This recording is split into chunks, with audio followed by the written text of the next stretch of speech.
Hello, and welcome to the 3 Up Moon live stream, everybody. It is Wednesday, March 24th, 2021, and we are diving into a really nostalgic stream for me. I'm going to be playing a bunch of NES puzzle and arcade style games, specifically a handful of games that I owned when I was a kid, in my very first NES collection. So as a kid, my uncle gifted me his NES, his Nintendo Entertainment System, with about 40 or so games, and it had staples like Super Mario Bros. 1, Super Mario Bros. 3, classic platformer games. I had Castlevania 2, or not 2, sorry, Castlevania 3 in that collection, Double Dragon 2. And in that mix, there was a ton of games that were really fun arcade-style games that I spent a lot of time with as a kid, and also some puzzle games that I played for hours and hours. So what I set up is just like a random game chooser, and I'm gonna just have it basically decide which game we're gonna play. But the whole purpose of this series of these puzzle and arcade NES streams is just to get better at the games and try to beat our personal bests in high scores in the games. Currently, the only high score on the board right now is for Yoshi's Cookie, 22,860. And of the games that we're going to be able to pick from, there are Dig Dug 2, Burger Time, Donkey Kong Jr., Donkey Kong 3, Tetris on NES, Yoshi's Cookie, which is a puzzle game, Bomberman II, Bubble Bobble, Adventures of Lolo 2, Bugs Bunny's Crazy Castle, and 3D World Runner. Those are all completely different styles of games, but they are puzzle and arcade games, and we'll just have the roulette wheel basically decide. There's just an online website where you can set up a roulette wheel, and it'll decide which game we're going to play next. And we'll play it for a bit and then shuffle around to the next game. If you're watching live on twitch.tv/3up_moon, thank you so much for tuning in. I really appreciate it. If you're watching after the fact on YouTube, consider clicking that subscribe button.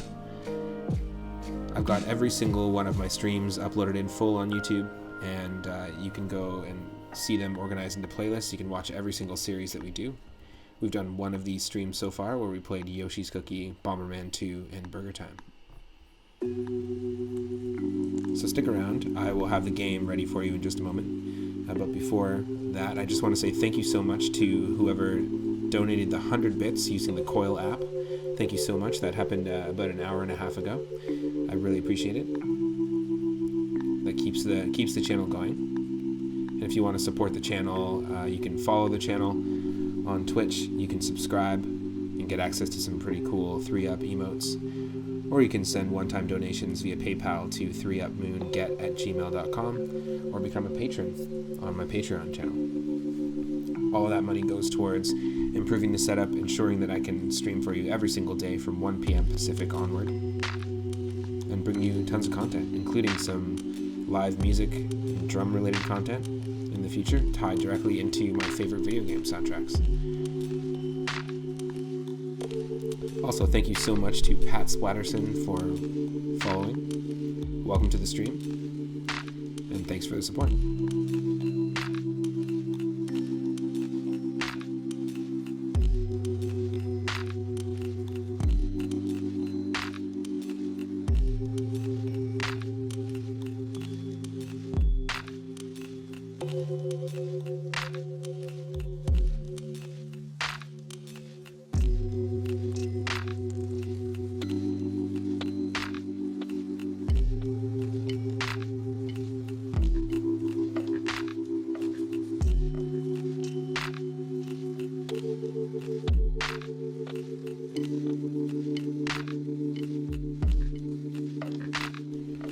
Now I forgot 2 games in the mix there.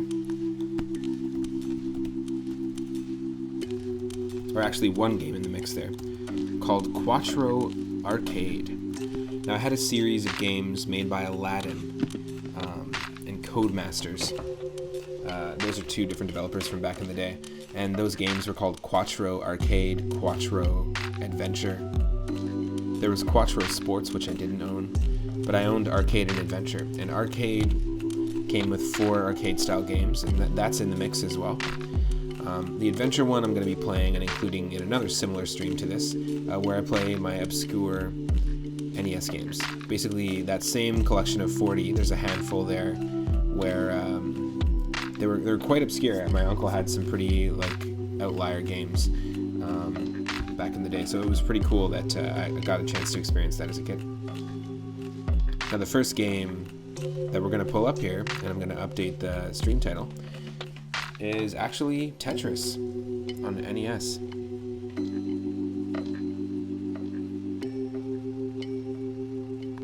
So I'm just going to update the category here.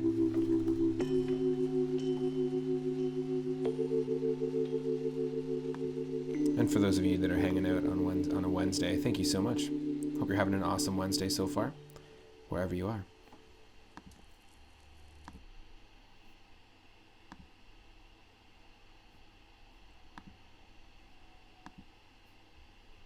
Okay, the game will be up in just a second here.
Welcome to the stream, Al, and thank you for the lurk.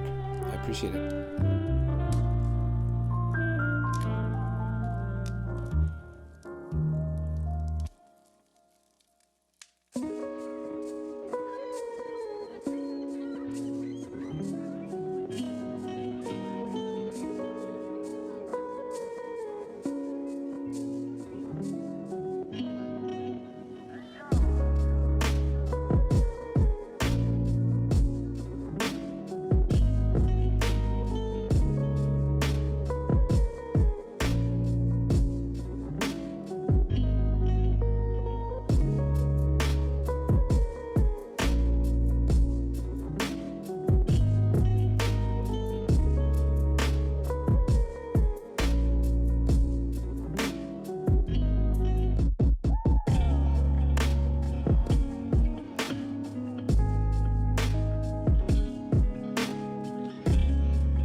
Alright, here's the game, everyone.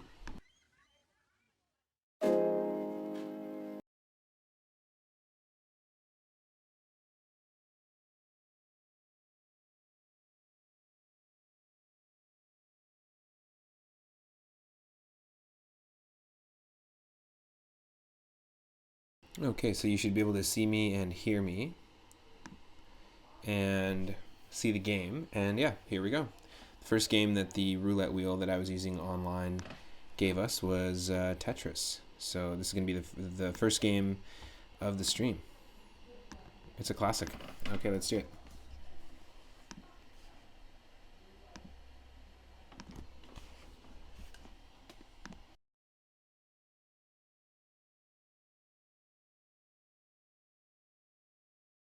Just 1 second here.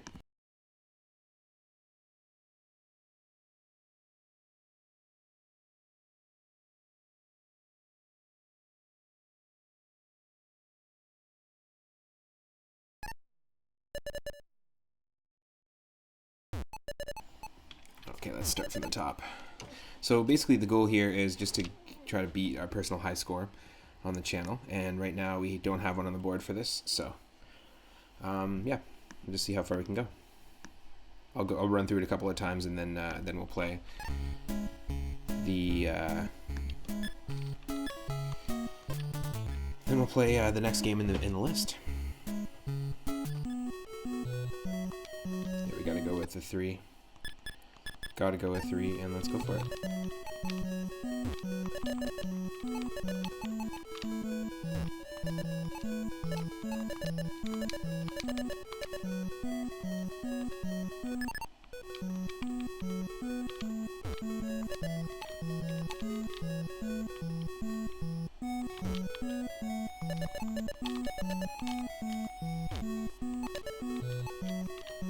It's just gonna be a nice chill hangout stream tonight. No randomizing besides choosing what game we're going to play.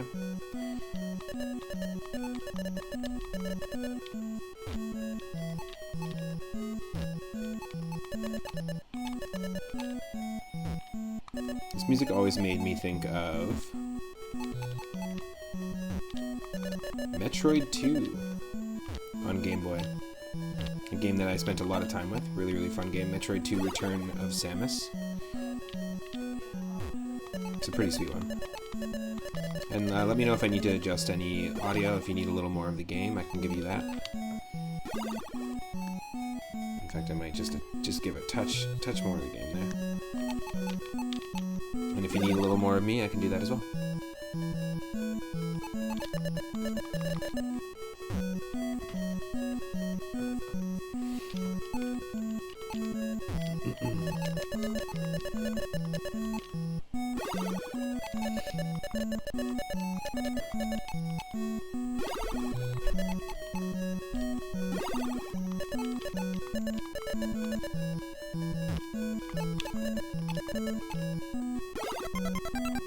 Okay, next level. Perfect.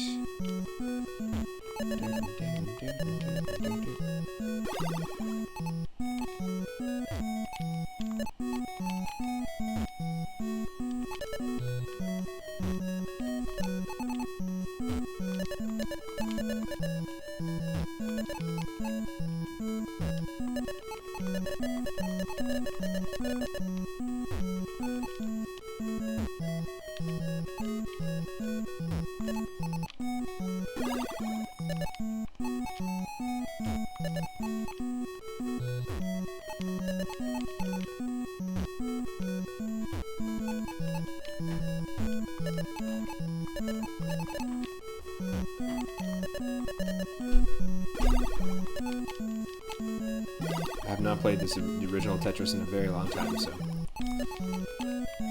it's funny that that was the one that it gave us.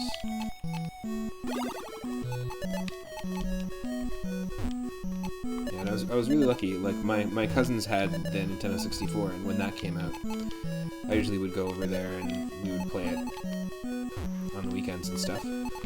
But at the same time, that's when I got the NES, so I was really lucky to have been gifted an NES and have that retro retro gaming bug early on. And I really like the soundtracks to a lot of these games, as well as the games that, most of the games that I play on the channel, but a lot of these I have a lot of nostalgic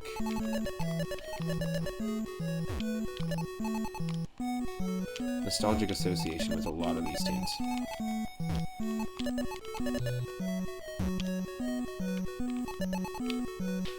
I'd usually come rushing back home from school and playing Double Dragon 2 or Mario 3.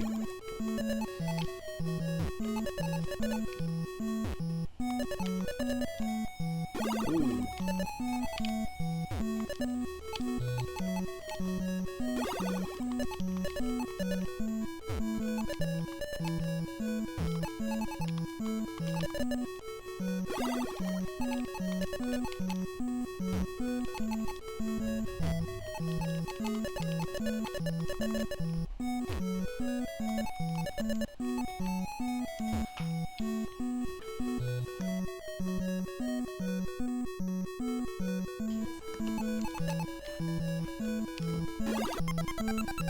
Cool, now we're in the blue and green.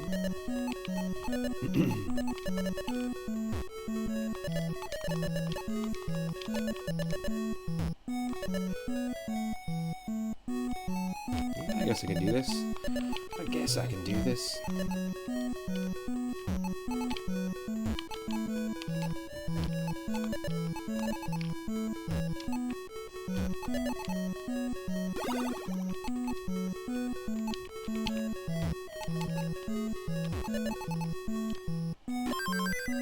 Yes, please.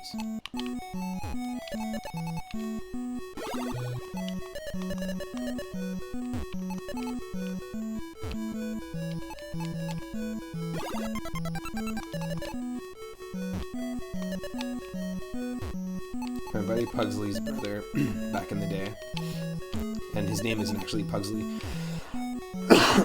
It's Michael, but we just call him Pugsley. But his brother Kirk could play 2-player Tetris on NES, 1 controller per hand, and play himself in Tetris and keep himself alive just perpetually. He just was a super genius at that game. Kind of like in the movie The Wizard from 1989, which actually was the same year this game came out. And the same year I was born. But in the movie The Wizard, Fred Savage plays a character whose younger brother is like a genius when it comes to arcade games and video games. He just really knows how to defeat like some of the toughest games. And so he travels across the country to kind of find himself and go back to like where his mom is from, who just recently passed away. And the young kid kind of runs away and enters the NES, or the Nintendo World Championships. And that's actually a movie that they used to market the Super Mario Bros. 3 video game here in the West. They didn't announce it anywhere at all. Basically, they just had the last game in the tournament be Super Mario Bros. 3, and they actually revealed one of the secrets in the game, in the movie, basically. So that was kind of cool. Highly recommended if you're a fan of the NES or classic video games, or just like feel-good 80s movies that feel like The Goonies and have a generally good vibe, and also a little bit of cheesiness. If you like your cheese with your movies, there's Ninja Gaiden makes an appearance in that movie. Teenage Mutant Ninja Turtles makes an appearance. And it also stars Christian Slater and Beau Bridges.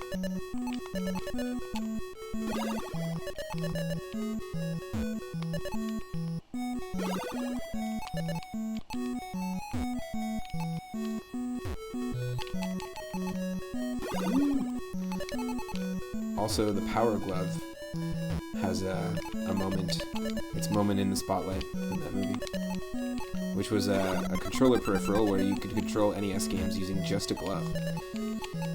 Kind of the beginnings of the Wii nunchuck gimmick days.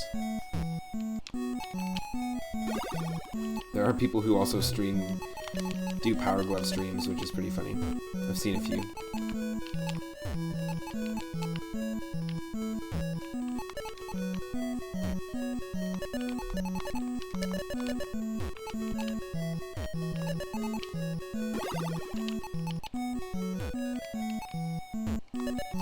don't know how entertaining it is to watch someone play Tetris, because I feel like it'd be frustrating. You'd be like, go over there, make this move, and I'm just not doing it. I'm just doing my own thing.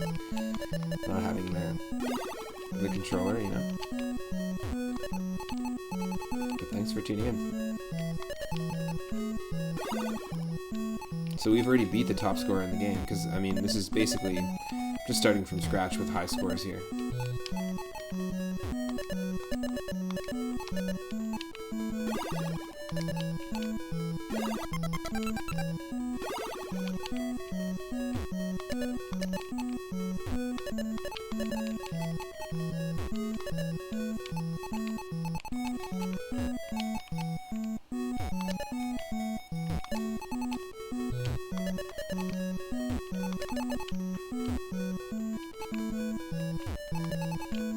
This is a cool palette. Cool palette indeed.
No, that's not what I want to do at all.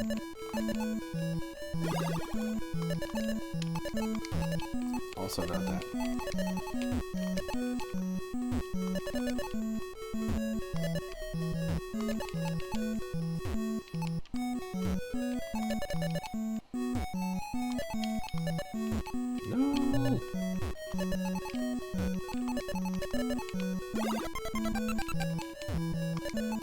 No! No.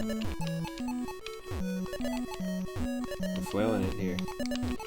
Flailing it. Oh god.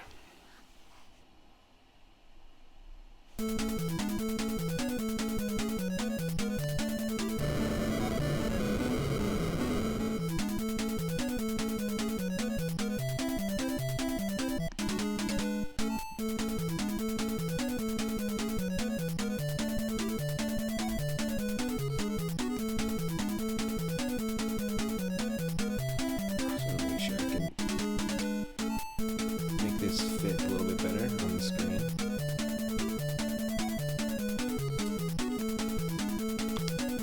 Alright. 37,735. That's what we gotta beat.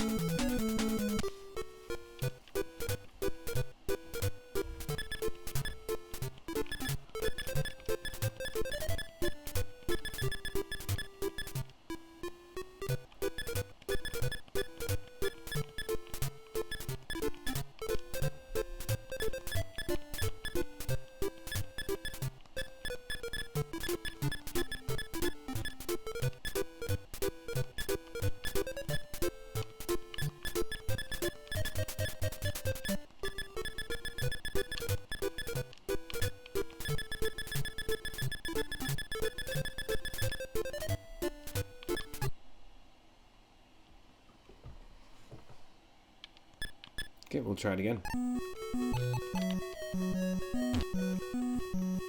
Just a second here, though.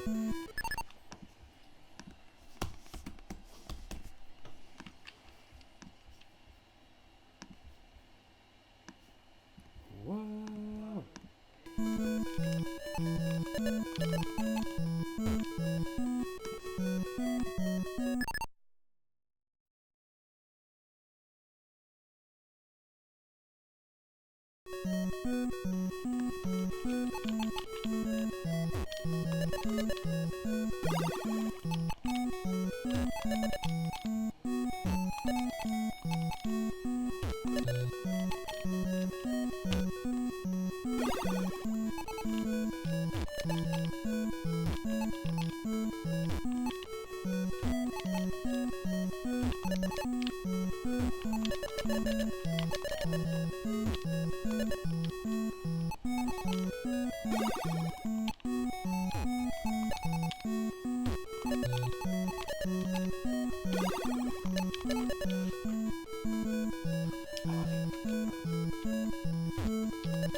almost sounds like something from Dragon Warrior or like Wizards and Warriors. I was watching Asteria Doshiki play some Dragon Warrior 2 the other day. It was pretty fun. The Super Pro strategy is leave all but one column on the left or the right side. So what I'm doing right now, I don't know if there's a Super Pro strategy, and I'm definitely not using it. I'm just using the strat that I did as a kid, which is to not die. Just keep doing that. That's funny.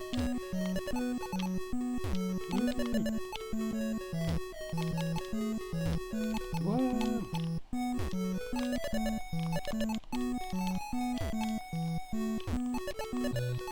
Okay, I might be doing the overkill on that strat now at this point. Are you sure I should just keep doing this?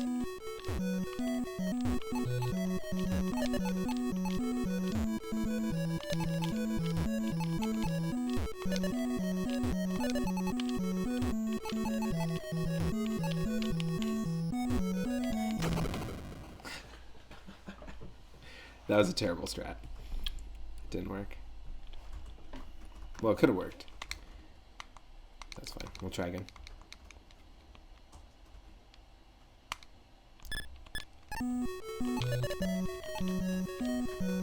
Yeah, I always like the third music C in this game. What we're listening to right now.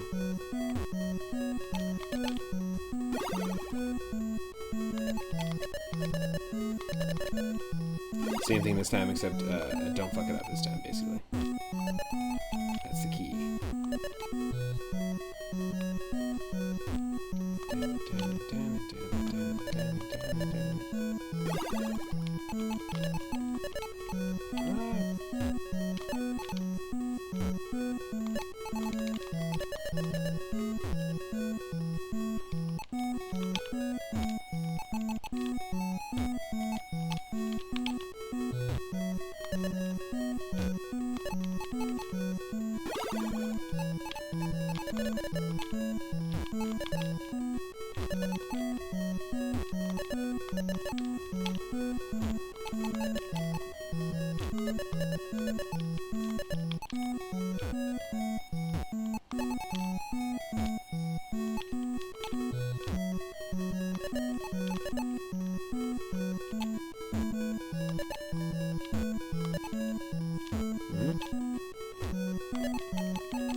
Yay!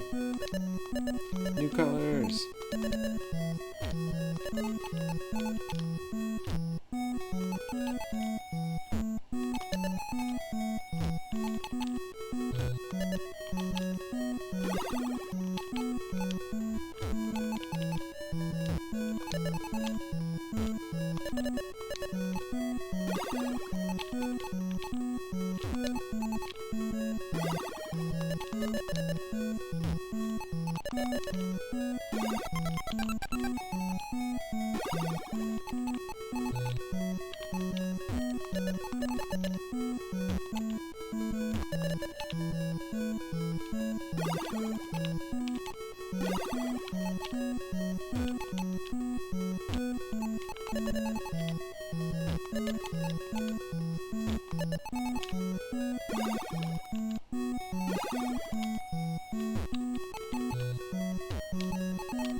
Close to beating our high score.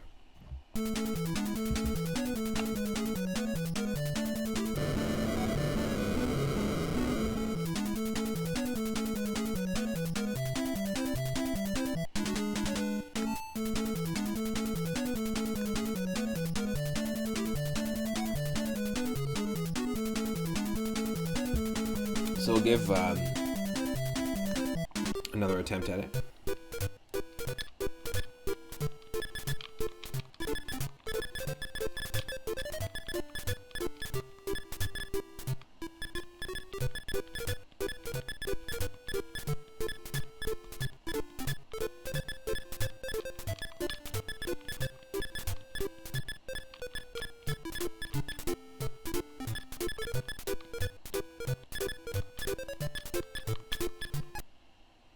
There we go.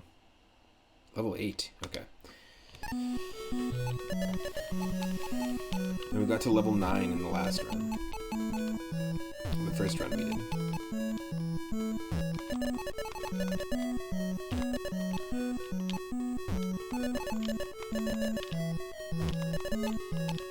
For those that are new to the channel, my name is Matt, otherwise known as 3 Up Moon, and I stream every single day from 1 p.m. Pacific. I do retro games, ROM hacks, fan games, RPGs. We run through them and we revisit games that have really great soundtracks, games that I'm very nostalgic towards, and games I haven't played in a very long time. It's just been it's been great to be able to share that experience on stream with everyone.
Okay, we're ramping up to level 8 and 9 here, so be extra careful.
No. That was dumb. Dumb, dumb, dumb, dumb, nonsense, dumb. Alright, well, what we'll do is we'll actually keep the tunes going for certain platforms which contain the bottom bun, the meat, the cheese, the lettuce, and the top bun of a burger. And you have to build burgers and walk along like a bun, and then it'll fall down onto the plate, and then walk along the lettuce and it falls down a level. So it's a very simple sort of arcade style game, a game that I spent hours and hours playing as a kid. Let me pull that up here. We played it last time in the last late night NES puzzle and arcade game stream.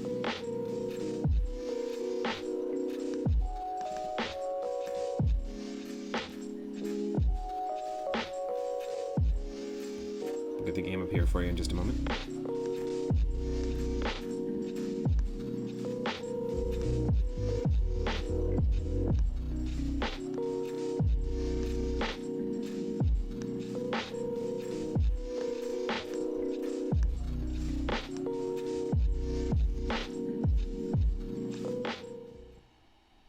Alright, here it is. Burger time, everybody. One of my favorite games. There are lots of ports of this. Obviously, the arcade one is super fun, but I really, really like the NES one. I think they did a great job. And here we go. Made by Data East in 1982. So let me know if the audio needs to be adjusted. So here we go. We are a chef with an H on our hat. We have 5 pepper shakers that we can use. And there's a few strats you can use to try and kill these enemies. If I walk over one of these pieces of a sandwich and there's an enemy on the platform, well, first, like, we can do that. You can crush enemies below, and when you lower a platform, it just goes down to the next one. But watch what happens if we do this. When we drop it and an enemy is on it, it goes down 3 or 4 levels. So we can actually clear the burgers quite quick. We also have to be very, very cognizant of not slowing down. It's really, really tricky. Has a Pac-Man vibe as well. Very simple, very simple. This game is also on Atari 2600, Atari 5200. You can kind of see why. Yeah, you can kind of see why. No, it's a great game.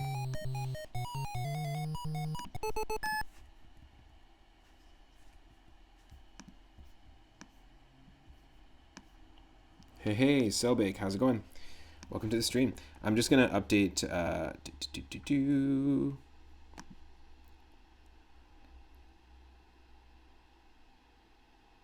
Just gonna update the category for the game.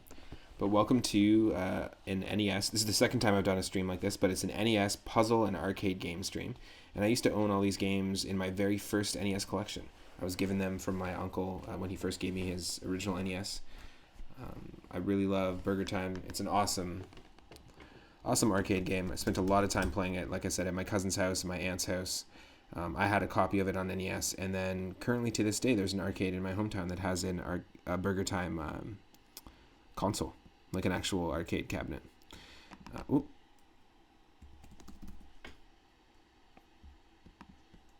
Just a second here.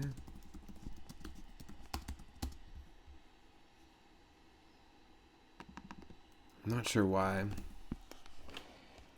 Stream Manager is just not always the best thing to work with, let me tell you. There, that should update it. No. Oh my god, that's the dumbest thing ever. 1 second here.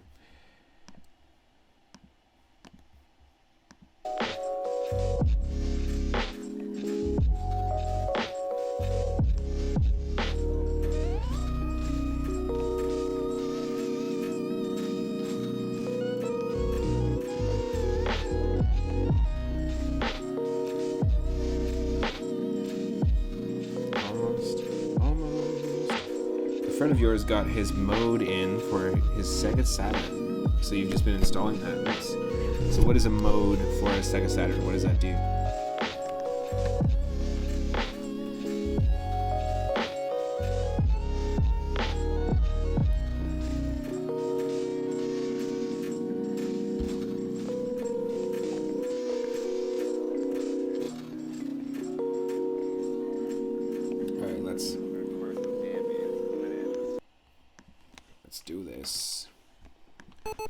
Should have updated by now. Okay. Yeah, it's one of those games you really gotta be paying attention. Damn it. Because if you're a pixel off when you're on the ladder here, it's really difficult. Nice. The mode for Sega Saturn replaces the disk drive with a hard drive and allows you to load disk images from the drive. Nice. Hardware mod to modernize the console a little bit. Right on. Sweet. Ooh.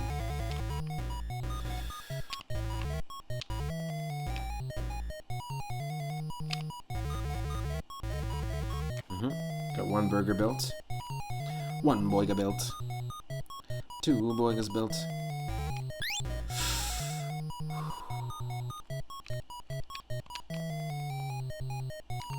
Oh no, you know what? I should use my pepper, but I always want to conserve my peppers. So we only have 1 life left, though.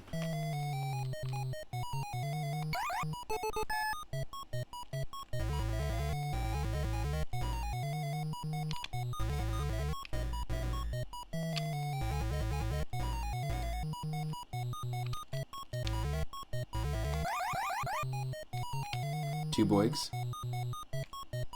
Kill 2 boigs with 1 stone. Whoa, with 1 stone chef. Whoa. Shoot.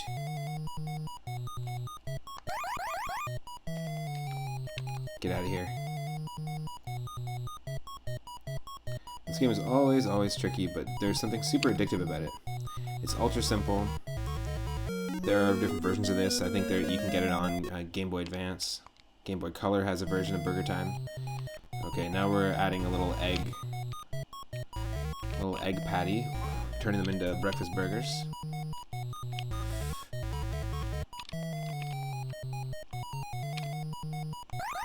Yes.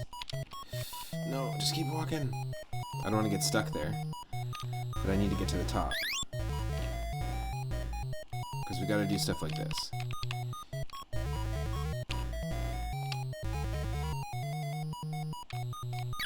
Yes.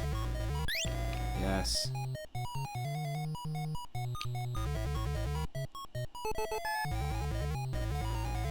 Help me, Egg Burger Kenobi, you're my only hope.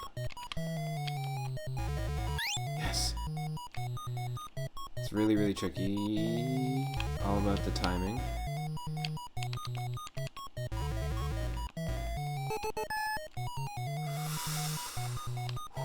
No peppers, no peppers, no peppers, no peppers.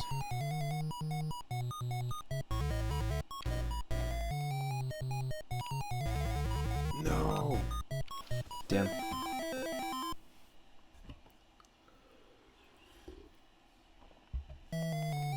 Final life.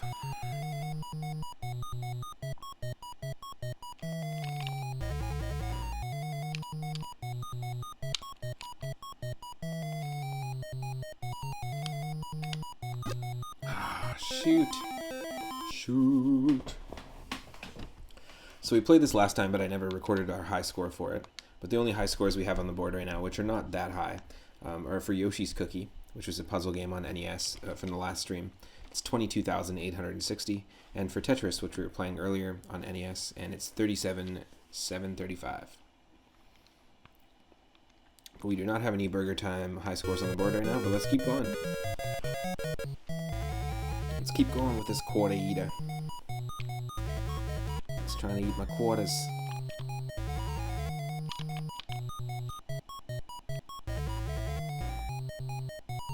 Shoot.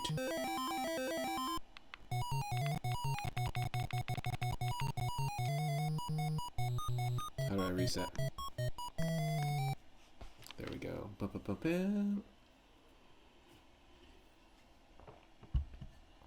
And I can't remember what else Data East made, but they have made many games. They may have made the Joe and Mac games, I believe.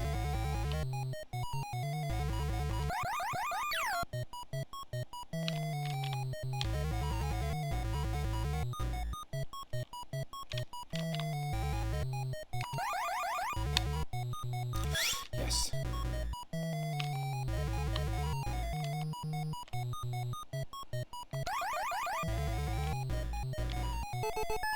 We used way too many peppers already.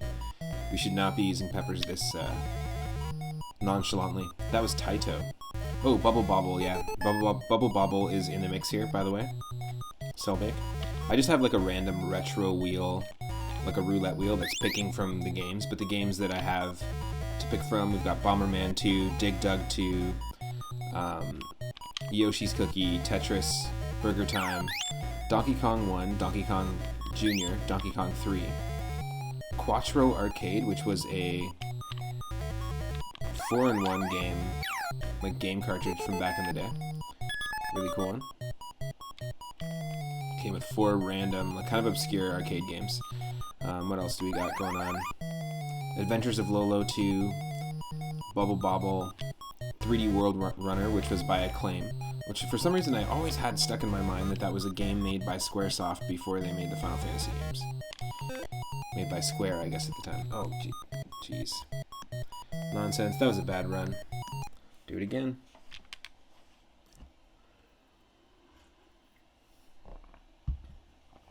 I feel saddened that there's a 1-up on the screen and a 2-up on the screen, but there ain't no 3-up. But if you do the math, there's that. Yeah, Adventures of Lolo 2 I had. I never played 3 and I've never played 1. No, I think I might have dipped my toes into 1 and played it a couple of times in the past, but not in this original collection of 40. So again, I'm really trying to stick to those ones from that original collection, and I'm going to do a very similar stream that is my kind of obscure NES games from that collection.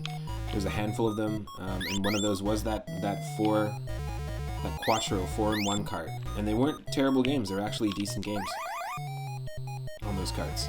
There was Quattro Arcade, Quattro Adventure, Quattro Sports, and I just wasted all of them. Oh, that's so dumb.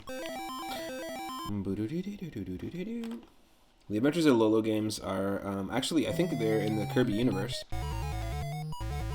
Lolo and Lala, the main character, and of course the default princess of those games, are actual characters in the Kirby games, so technically it's in the extended Kirby universe.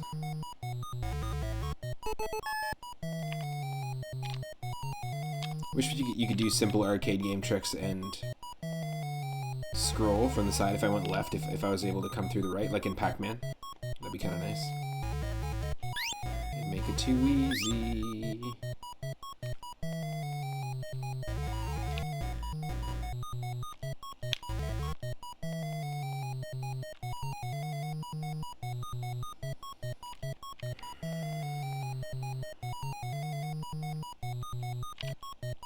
Oh shoot. Damn it. You can get stuck really easily on the... Like, it's really tight, the movement on the ladders.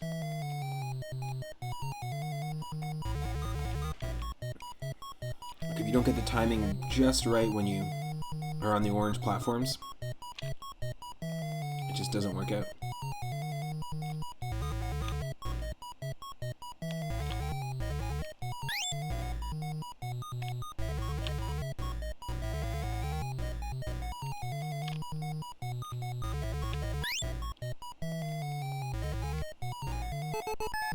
Come on, come on.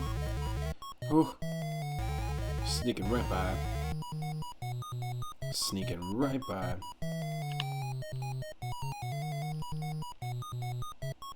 We can do it. They have cameos in Kirby as Lololo and La La La, but it's not the actual characters from the Lolo games. Oh, crazy. So instead of Lolo and La La, it's Lololo and La La La.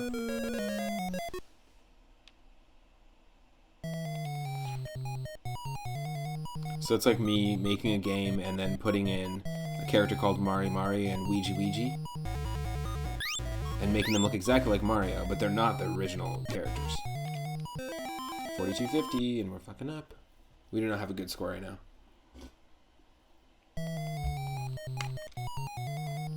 Not at all. Way to distinguish them apart. They look identical.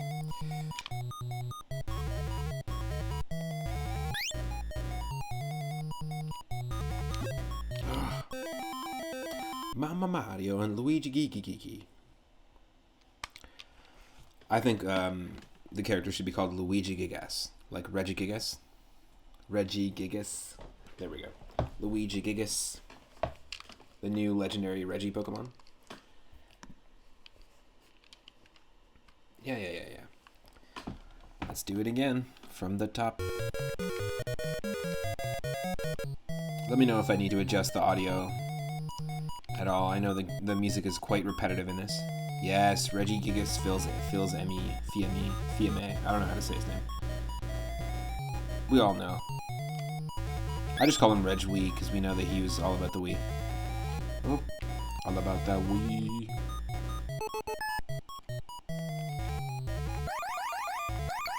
Fiame.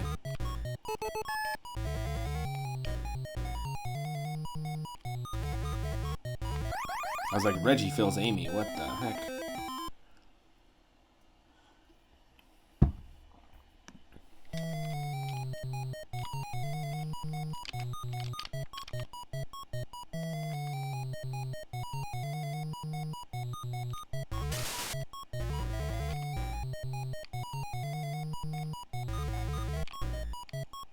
Ugh, wasn't fast enough. I think I'm going to try like 4 or 5 more times, and then we'll attempt a different game. And we might come back to a game that we already played on the last stream. Like I know on the last stream we played Yoshi's Cookie. We played this, and we also played Bomberman II, which was a game that I spent a lot of time with as a kid. Are there any puzzle games or arcade-style games that you were just like super addicted to as a kid on the NES or otherwise? Feel free to share in the chat.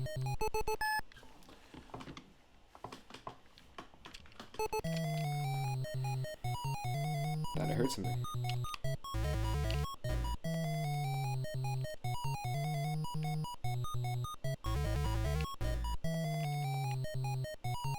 Oh, it's not fast enough. We have to start from the top here.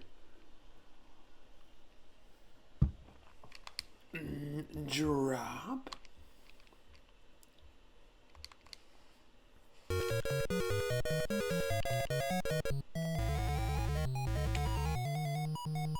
No.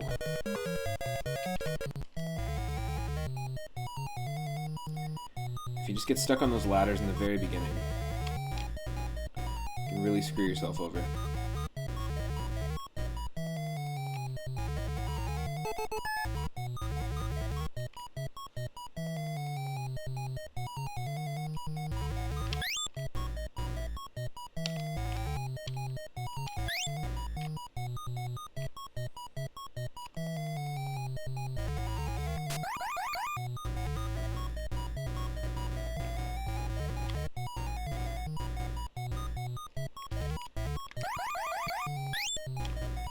Yes.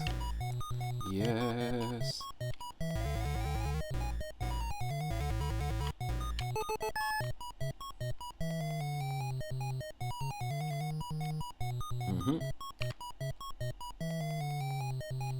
Just gotta be strategic about this.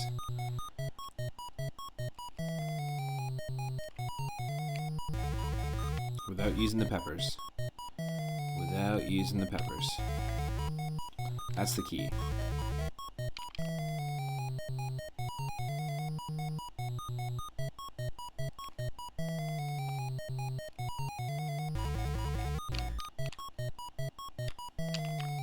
Oh my god. No! That's what I mean. If you're just like even a couple pixels off of the ladder, it can really screw you over. And I guess Donkey Kong is kind of like that as well. It's very precise in where you need to be with your character.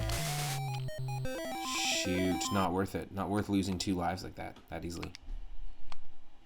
God damn. That totally sucks.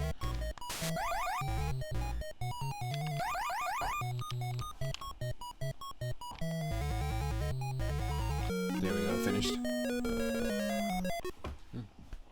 Thank you. Nice little surprise smoothie. Nice, thank you.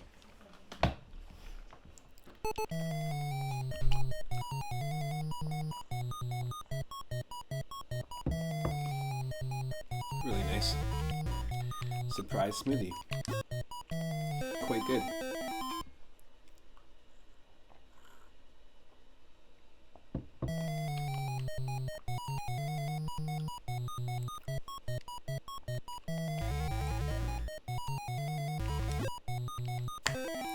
No peppers, god damn it. It's like power shots in Mario Golf. I still press the button even though I know I don't have any.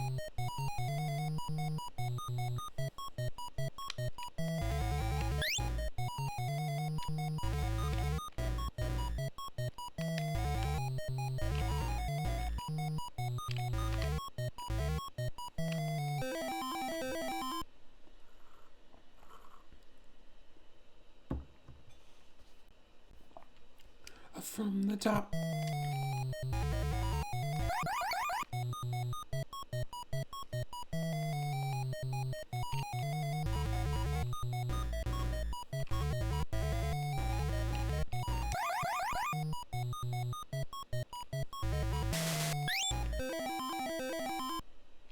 No, for some reason.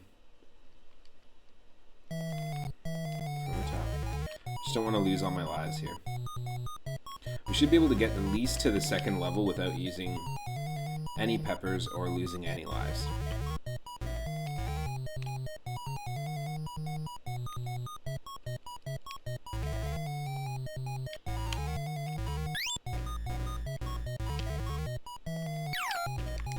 No. I mean, we still got that burger, but still wasn't worth it.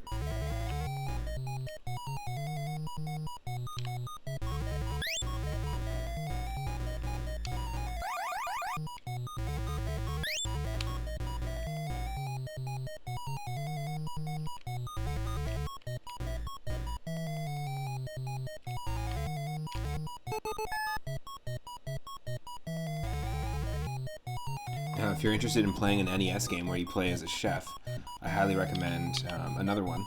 I highly recommend Panic Restaurant. It's a really cool sort of Chip and Dale Rescue Rangers style. Almost looks like something that Capcom could have put together. A really, really cool platformer where you're a chef in a restaurant where a lot of the food and foodstuffs and stuff in the kitchen has come to life as enemies.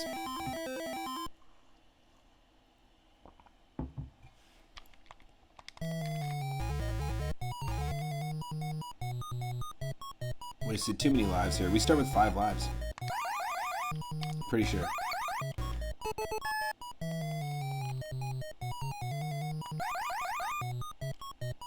Too many lives, too many peppers, as they say. Always a lives made, never alive. What? What? This is definitely a bunk attempt here.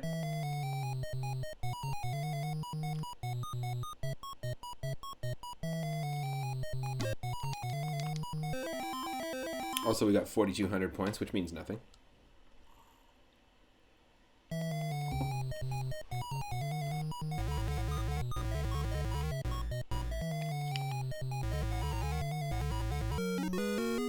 I'm not going to count any official points or anything, or high scores, unless we can actually crack the 20,000 here that is defaultly the high score.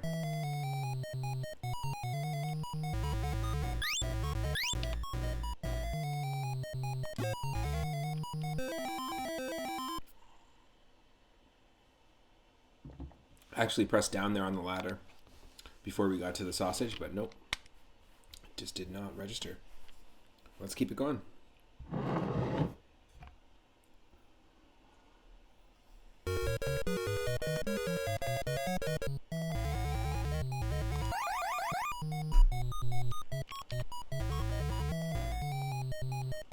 Unnecessary pepper usage.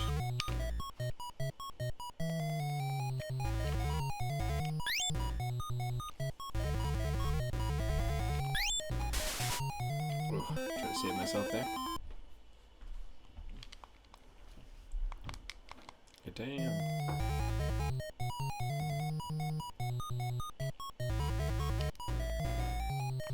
Oh.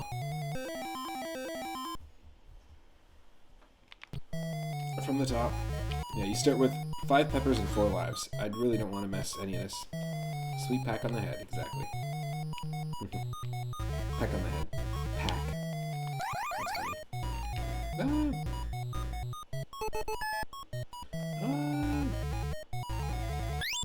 Just run for the buns.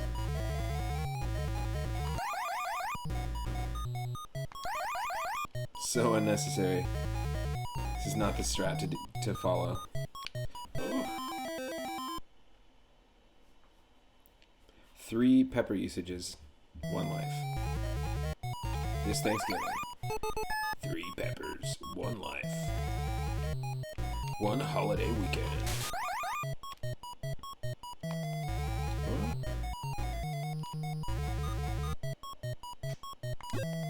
Oh.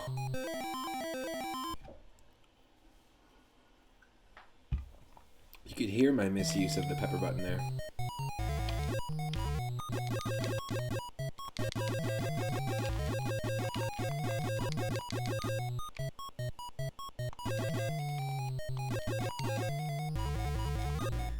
It's usually what pepper shakers sound like when they're out of pepper. They beep at you.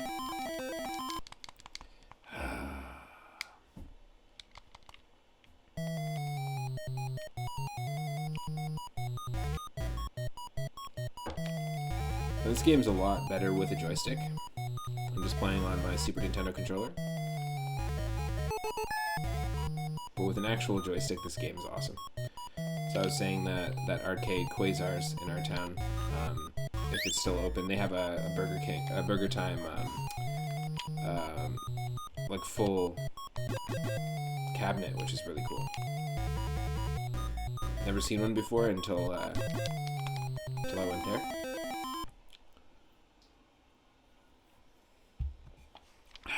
Not going good. After this attempt, yep, death. We'll do one more attempt from the top, and see if we can't beat the 20,000 high score. I don't think that's going to happen right now anytime soon. We'll need some more practice. But then I will spin that wheel again, and it will decide what of the NES puzzle and arcade games that I had back in the day in my original NES collection, what one we're going to play next. If you're just joining, we were playing Tetris on NES earlier, and now we're playing Burger Time by Data East.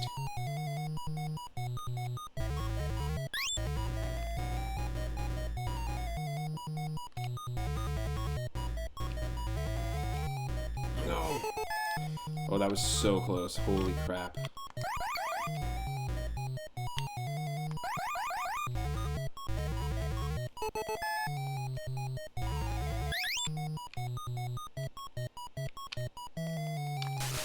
No. I was totally screwed. As soon as you get to a ladder, if you get stuck at all, which it's very possible to get stuck, you're kind of screwed. The enemies are quite fast in this.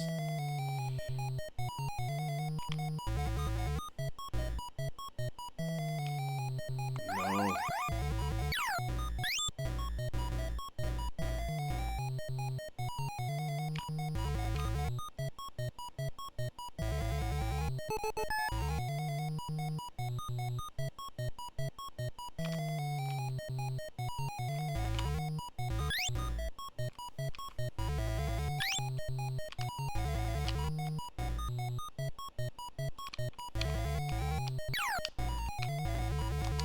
Oh no. I think you can earn peppers in this game too, I just don't know exactly how. Might be possible after stage 2.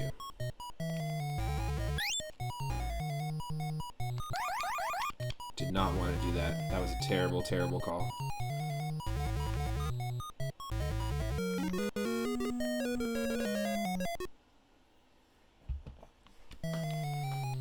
I feel like the winning melody in this is not even a melody, it's just like the composer just fell on a keyboard.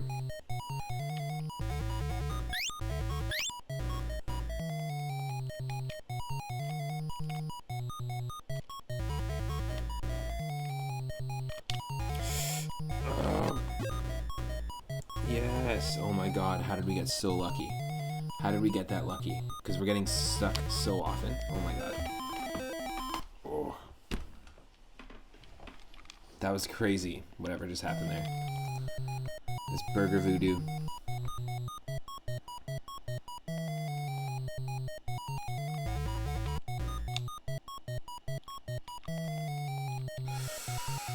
No. Basically cornered. You don't really want to go to the top corners on any stage here because it can really screw you over. I actually saw somebody made a mod of this a long time ago, like a just for fun ROM hack, and I'm not sure if I'll be able to find it again, but they changed the burger items, or they changed the enemies to zombies, and I'm pretty sure they changed the burgers to brains. And you just had to like walk over different layers of the brains. I thought that was pretty funny. Just because the enemies in this game kind of behave like zombies, like how you would expect zombies to behave. They all go for you every chance they get. They're quite fast. They're tough to deke out. Terrible timing.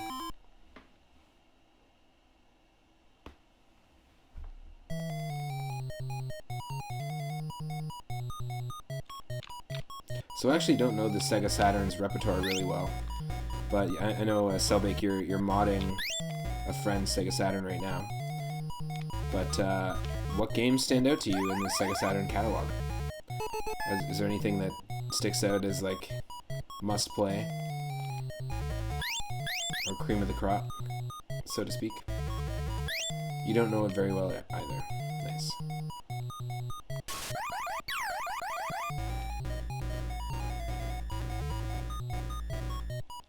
That's a move. Never owned one. Nice.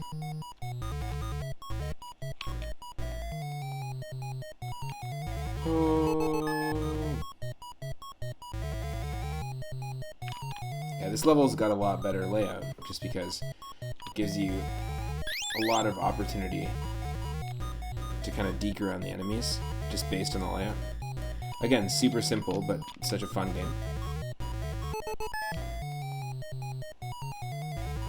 You enjoyed Nights into Dreams. Nice. And that was on Sega Saturn, I believe. Oh, yes. No. That sucks. Not worth losing alive over. Perfect. See, it just sounds like the composer just fell on the keyboard.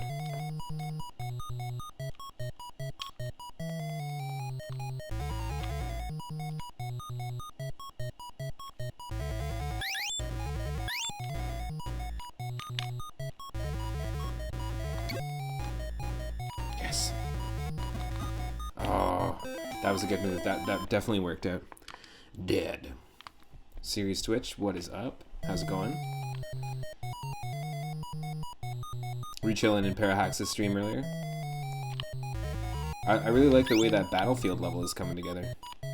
Ooh.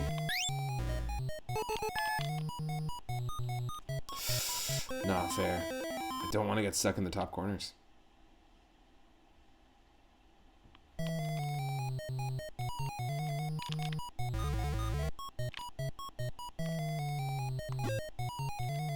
Damn.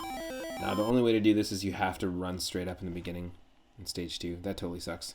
Well, since we didn't crack the high score of 20,000, I'm not even going to write it down, but what we'll do is rotate to the next game.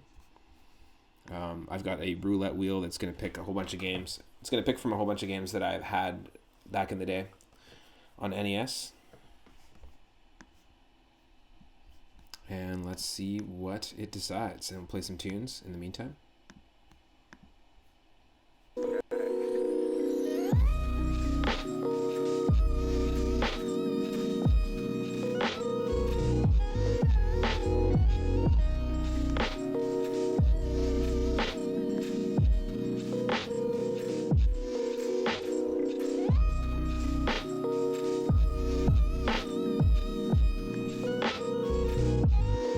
It's picking Bugs Bunny's Crazy Castle, which is a very different type of game than Bugs Bunny Rabbit Rampage, which we played a couple weeks ago on our viewer request night. That's a Super Nintendo platformer. Bugs Bunny's Crazy Castle is a really, really addictive game on NES. There's several of them. There's also some versions of it on Game Boy and Game Boy Color. Really great handheld game. And it kind of is similar to this. You go through doors and climb through ladders like this and avoid enemies. It's kind of arcade style. And you need to push things like anvils and safes around. And I'm excited to dive into it. It's a game I spent a lot of time with. It'll be the first time I'm playing it on the stream. So stick around and we will have Bugs Bunny's Crazy Castle up next.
Okay.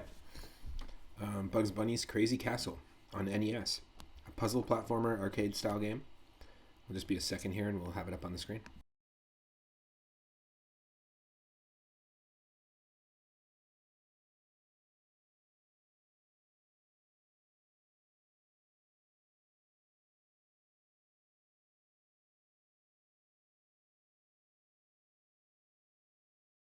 Let me know if I need to adjust the audio at all.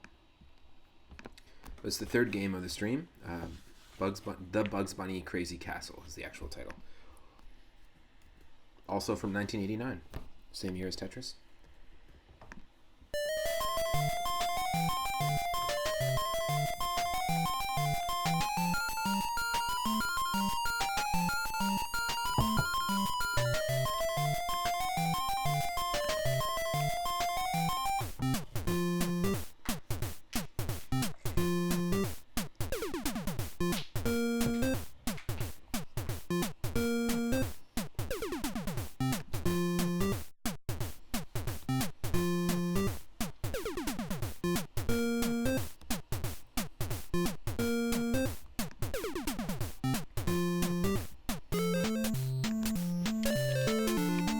So, it's kind of similar to Burger Time in that you're going up and down these different sections here. It's a lot more finicky with how you move, and you need to be a lot more precise with when you press up and down to go through these doors. But the goal is to clear out all the enemies, kind of like Bomberman. Or Gauntlet.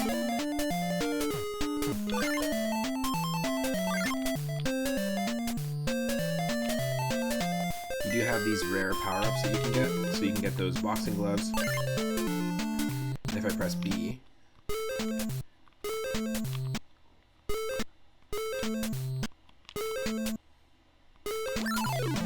can shoot an enemy, but only once. So now that I've used that, I can't use it again.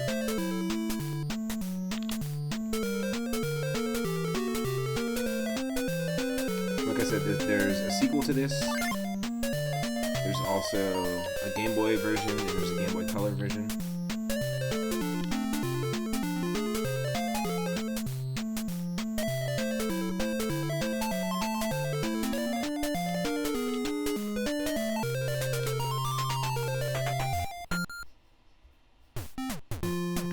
Nice.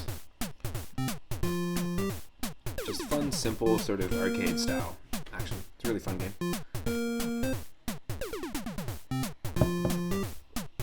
I feel like just for fun it would be kind of cool to do this. Just because we're doing a retro stream. Doing an NES nostalgia stream, so let's give it a little bit of a nostalgic look.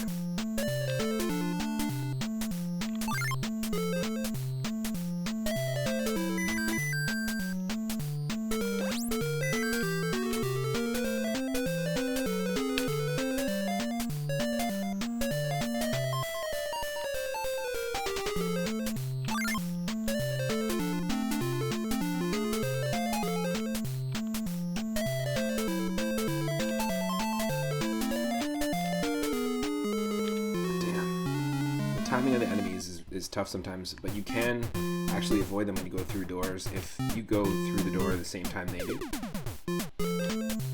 You'll actually, in the fashion of cartoon characters, just kind of walk past each other and not even realize that you saw each other.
That ink bottle is, for some reason, our invincibility, like, Starman item.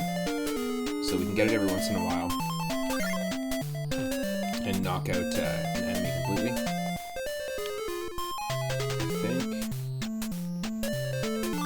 Yep, that was the only 2 enemies on the screen, so. Actually, I don't think we have to kill all the enemies on screen. I think we just have to collect all the carrots. I just realized that.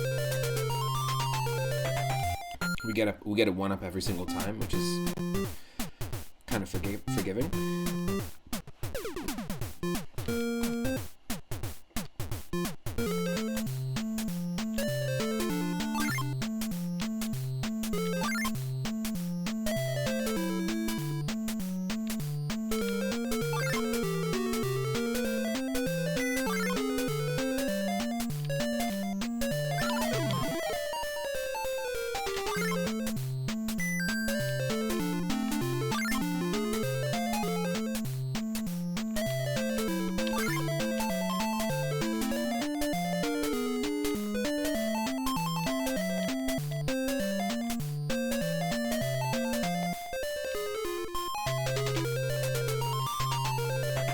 Yep.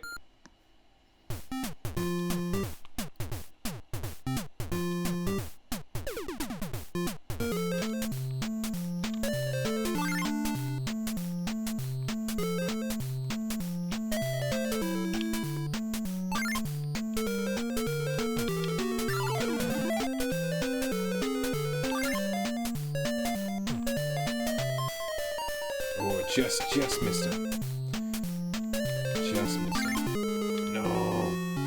Bad timing.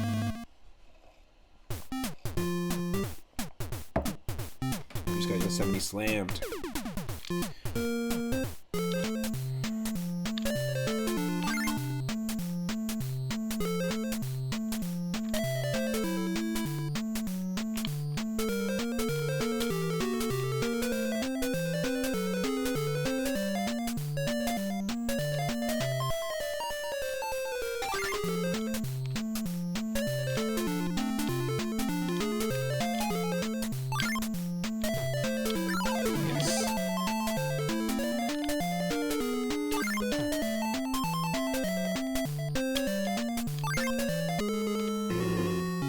Same thing happened again.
Did not expect there to be a guy there.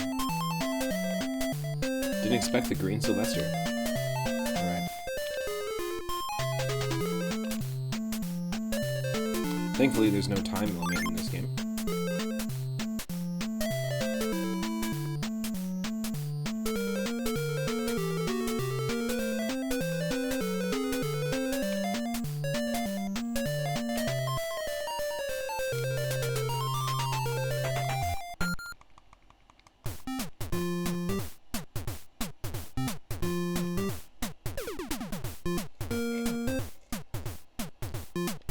The SXES, the Super Nintendo, XINTENDO, Super Nintendo Entertainment System.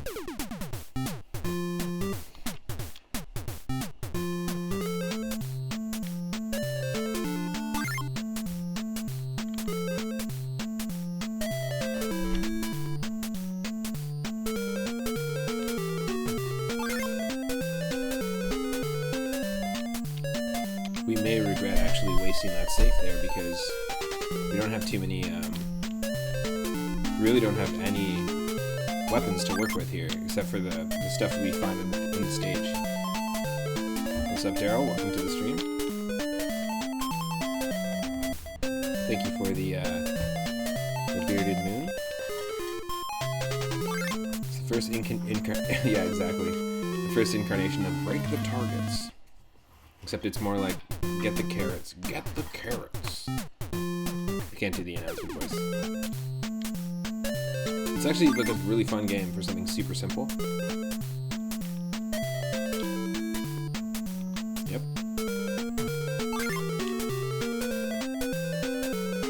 Don't want to waste this weapon though.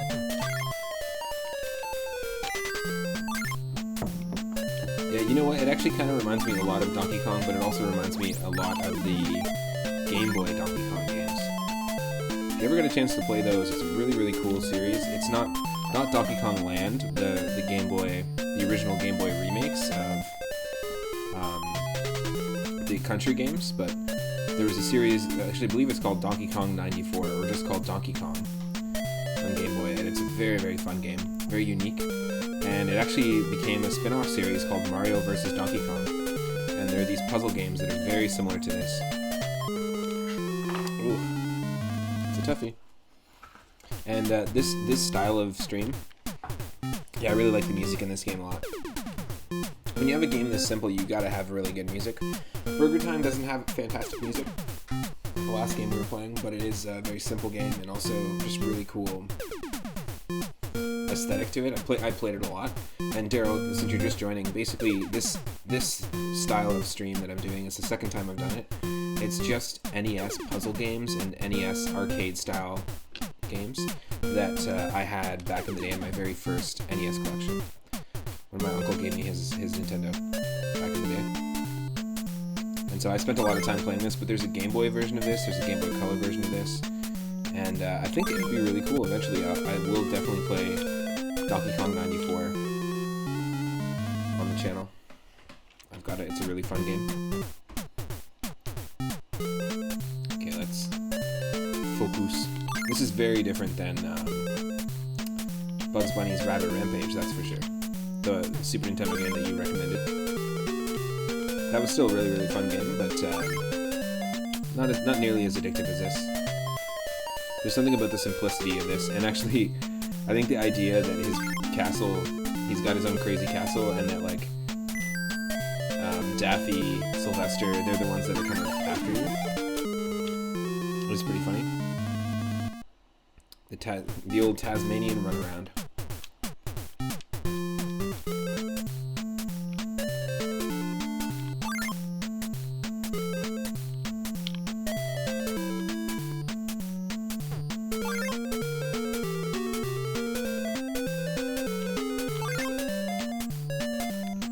Yeah, definitely Sylvester's looking a little green for sure. One of them is. There's also a pink one. No, come on. Buy the pixel. Just one pixel.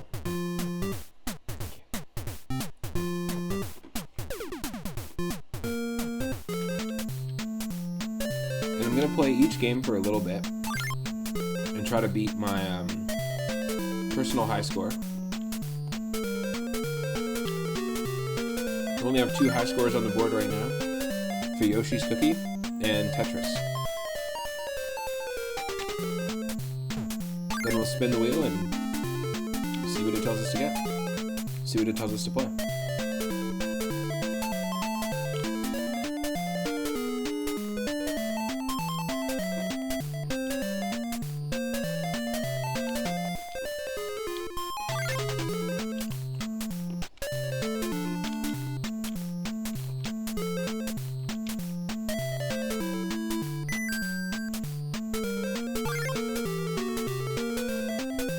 Pokemon Pinball. I wouldn't consider that a puzzle game, but I would definitely consider it an arcade game. But I actually never owned Pokemon Pinball until the Game Boy Advance version.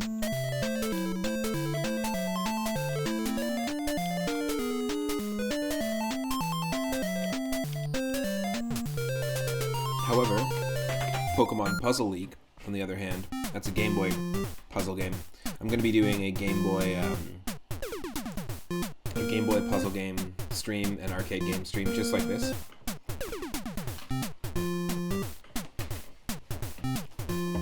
But yeah, Pokemon Puzzle League was a really cool, simple sort of Tetris Attack style, swappable walk puzzle game.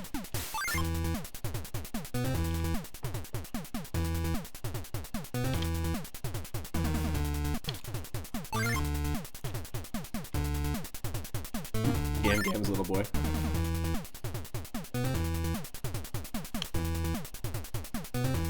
Now this music, my favorite music in the entire series, in the entire selection of Bugs Bunny Crazy Castle games, because there's a handful of them. It's really epic. The palette reminds me of something out of Teenage Mutant Ninja Turtles. Obviously, we're in World 2. Totally. It's like the chemical plant zone in Sonic 2, the industrial levels.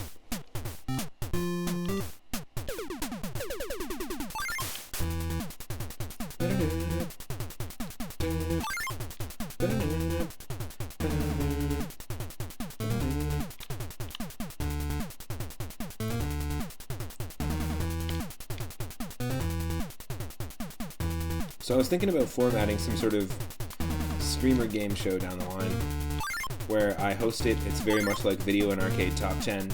Other streamers, retro streamers, will be the contestants. I would be the host, and we would set up rounds where they'd have to, beat a boss within a certain time limit of a certain game, race another retro game, get the high score within a certain time limit in another game, and have some cool prizes available for people. I think that'd be really fun. And if we were to use some retro music for the opening theme song, just like Video and Arcade Top 10, a really cool TV show that was here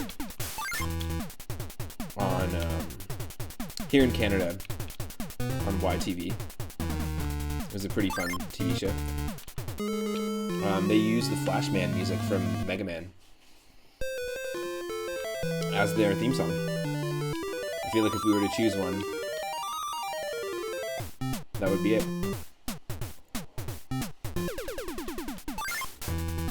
So unfortunately, we're not going to be able to really beat our high score. But let's continue from here. Because now that we used to continue, we unfortunately lose all of our points.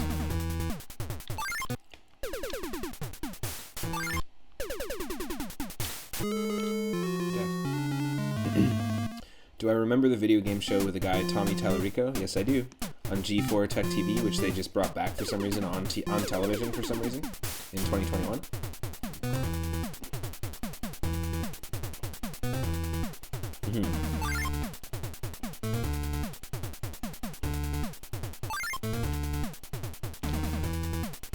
Wasn't it Electric Playground or something? He did the music to Earthworm Jim.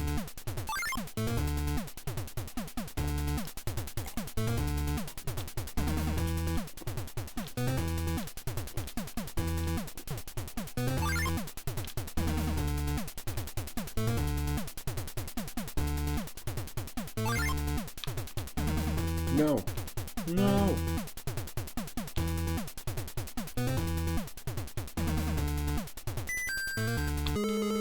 That sucks.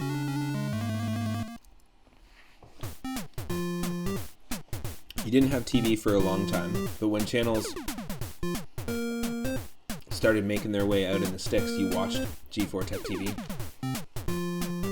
The one dude hated invisible walls so much. He hated those Kaizo blocks.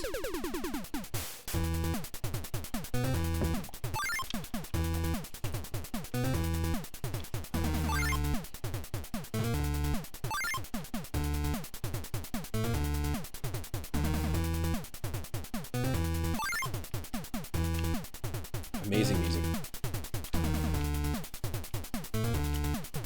You're about to go down the rabbit hole.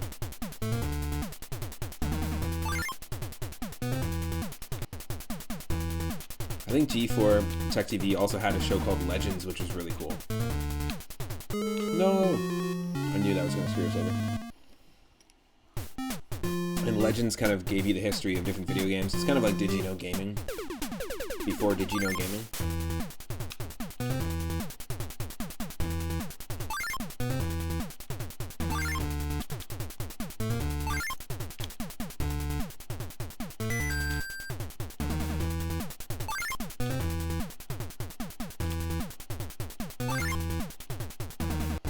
Nice. Also, a nice pun. I see what you did there. You're about to go down the rabbit hole. Nice pun.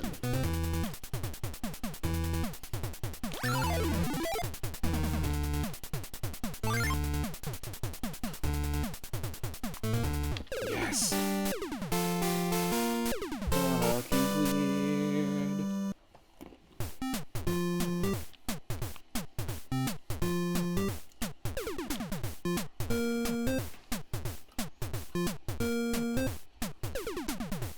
So our high score is 15,600.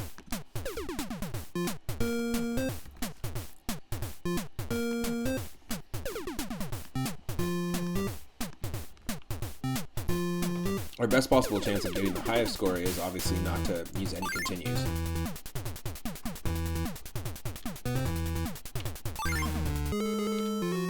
Nope.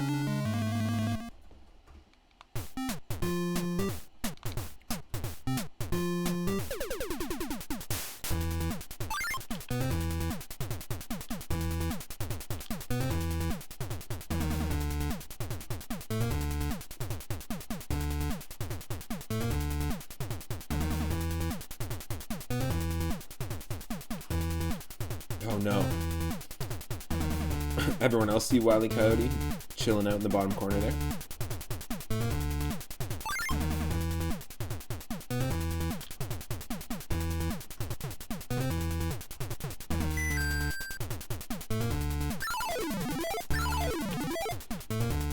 Nice.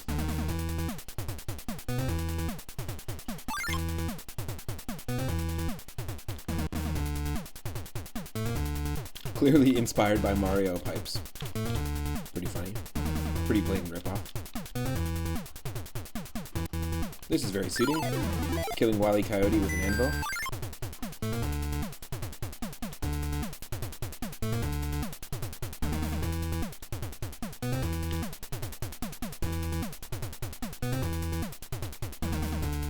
So this game was made by Kemco, which was a old school developer back in the day. I'm not sure exactly what other games they made.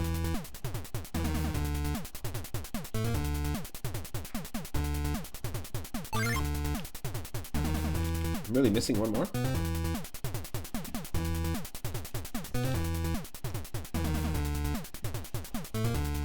Oh, two more.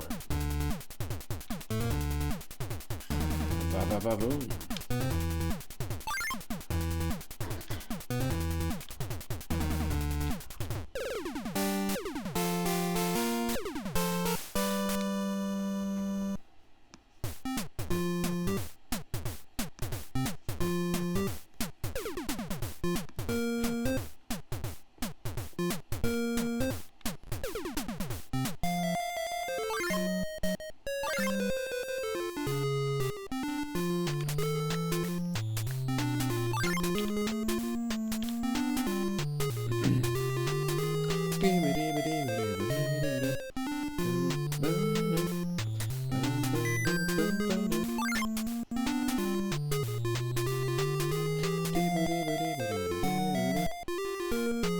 Really great music in this. I mean, for what they had, they could have made this terrible. But they were rocking with some cool melodies, you know? This could basically just be an old rock and roll song. And it also, oh no, we're basically screwed. We got Sylvestered into a corner. Yeah, this music, it kind of reminds me of the Runaway 5 from Earthbound. Like a sort of generalized interpretation of old rock and roll music.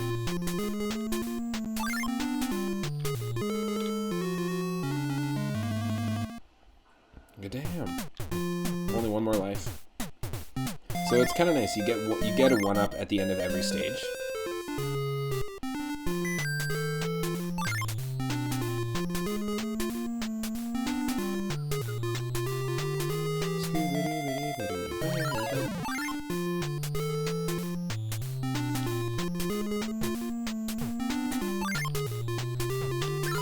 Yes.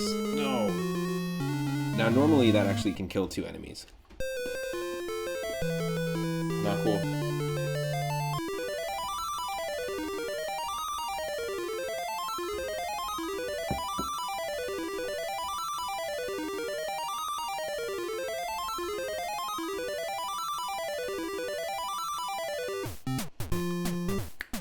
Let's go from the top and see if we can't beat that high score.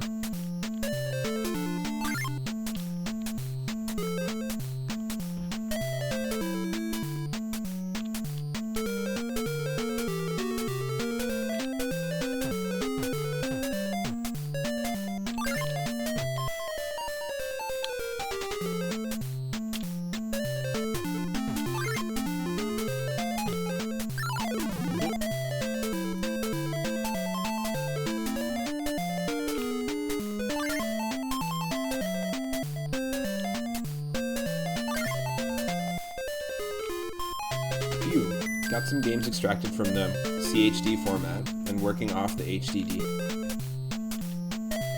Big success. Nice.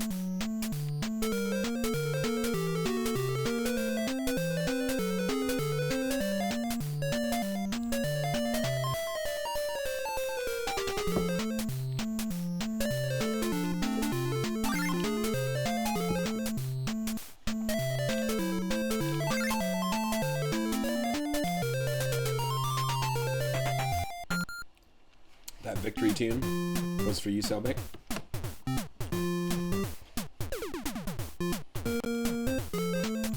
Woo.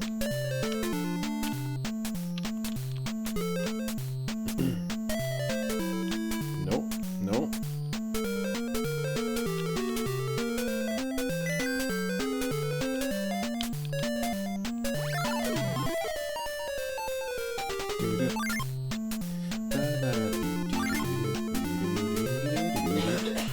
So this game, there's also a game called Bugs Bunny's Birthday Blowout, and I'm not sure what console that was from, but that was the Game Boy version. But it was the exact same style of game, but all completely different levels. So I think it's part of the same series.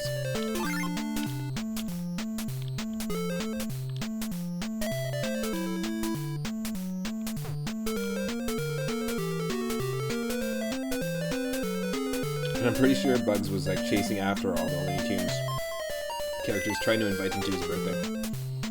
That was the plot.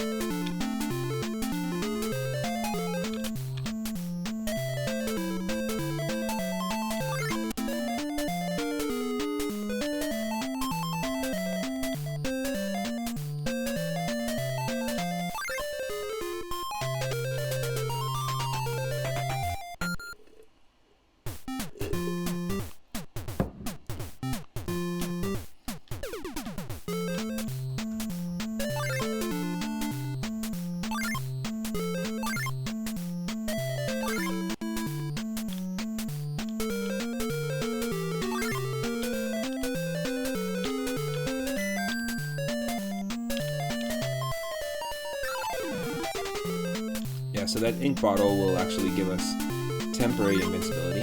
No music change though, but just temp invincibility.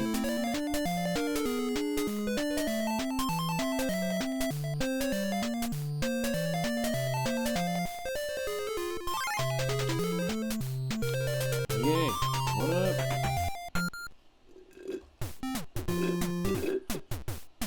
Excuse me. That was actually 3 1-ups, so there you go. It's as close as you're gonna get. Poor man's 3-up now.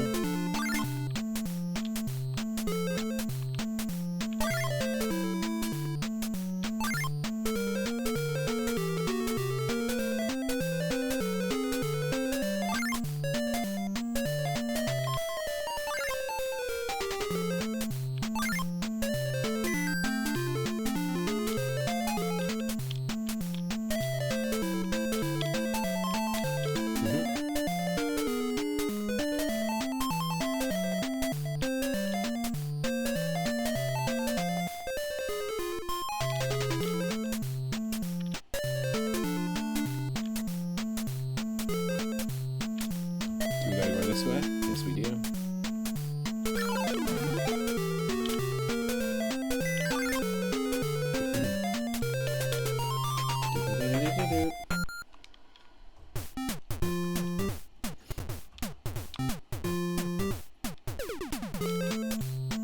So stage 6 and 7 are the ones that are like Chemical Plant Zone.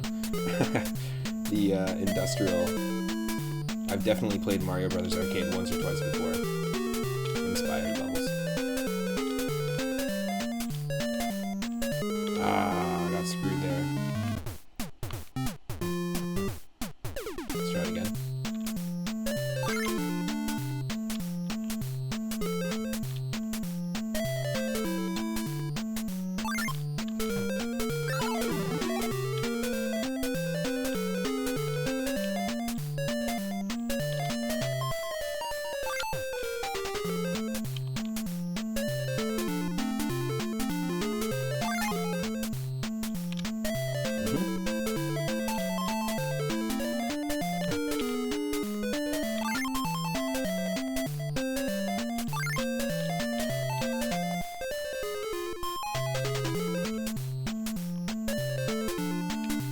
There's one more.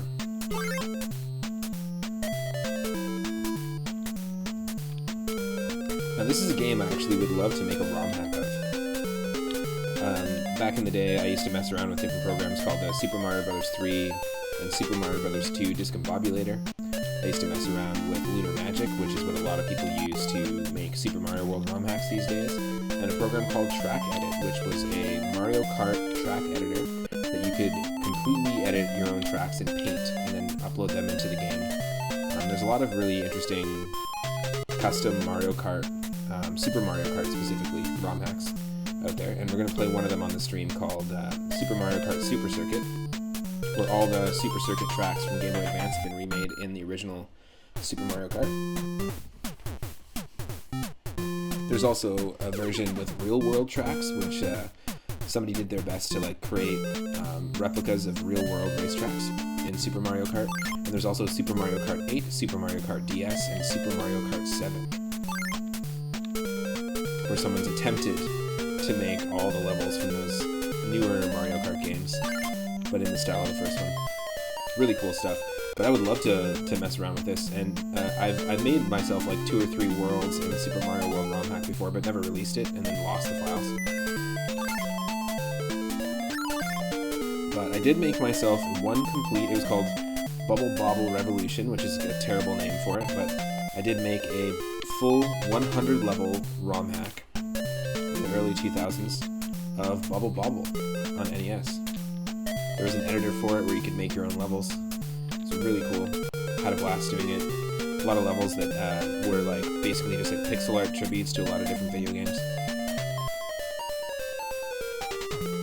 But it'd be fun to kind of make levels like this that would work in this format where you just have to collect all the carrots.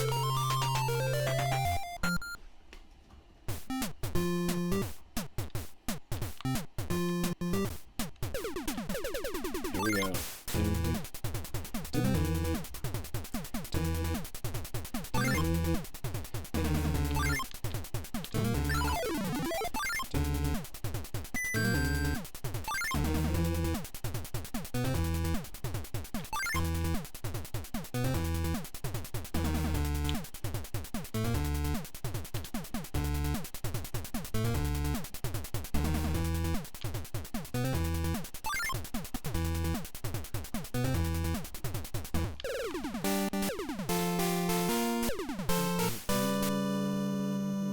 Much more thought out victory tune than the one that we were hearing in Burger Time earlier in the stream.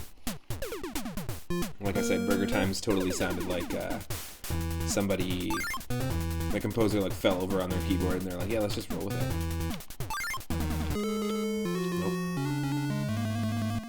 Nope.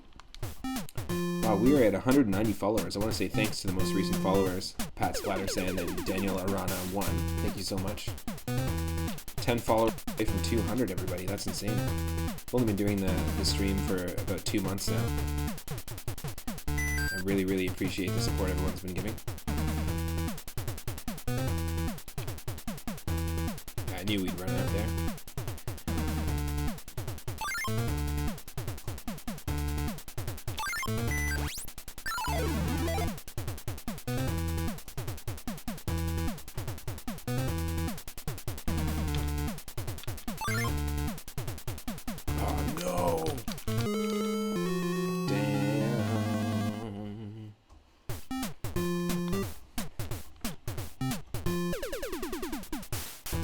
get a lot of points for killing the enemies, so you wanna do that.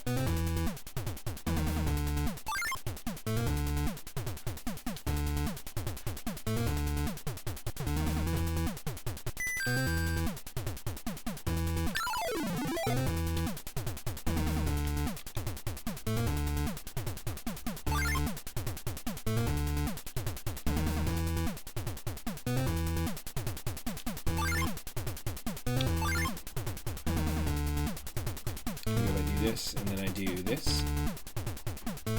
It's a bad idea. I'm gonna see an enemy coming up that pipe.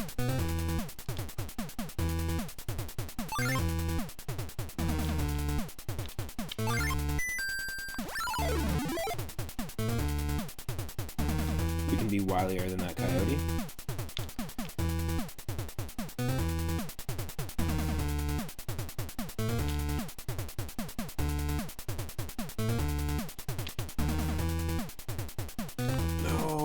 I'm an idiot.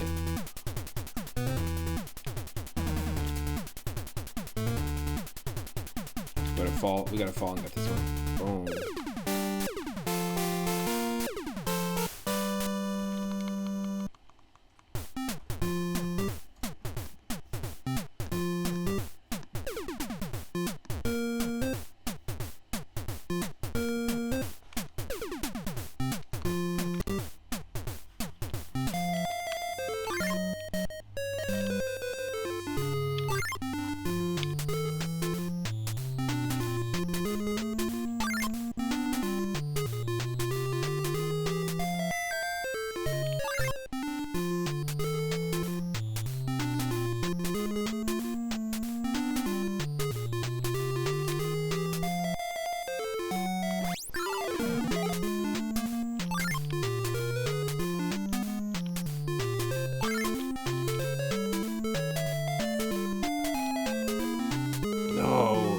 What a fake out moment.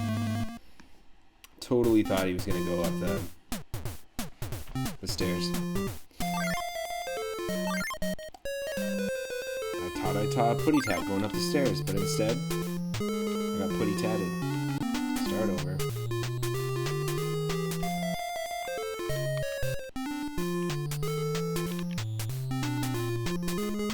Duck season, rabbit season. Duck season, rabbit season.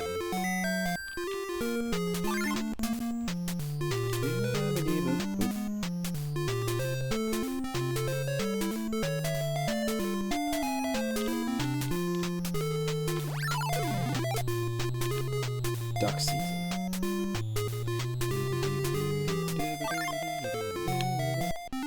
Yes.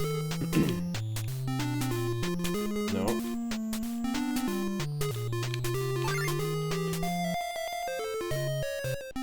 So you can sort of lure the enemies to do what you want them to do, because they're always trying to go after you. So there is a way to kind of like lure them your way. Like he'll come down these stairs if we lure him this way.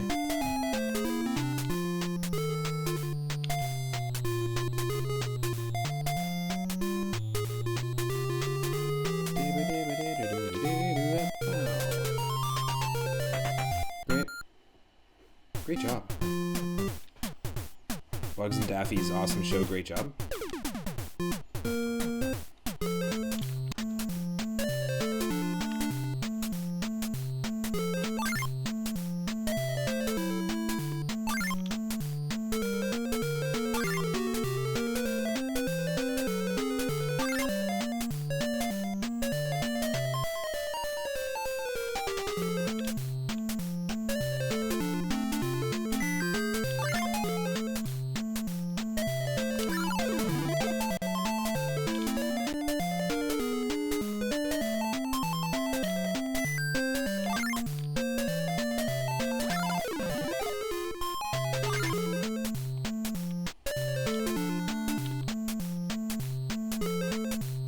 Last one? Yes. Ooh, so lucky.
Ga-dang-ga-dang-ga-dang-ga-dang-ga-dang-ga-dang-ga-dang.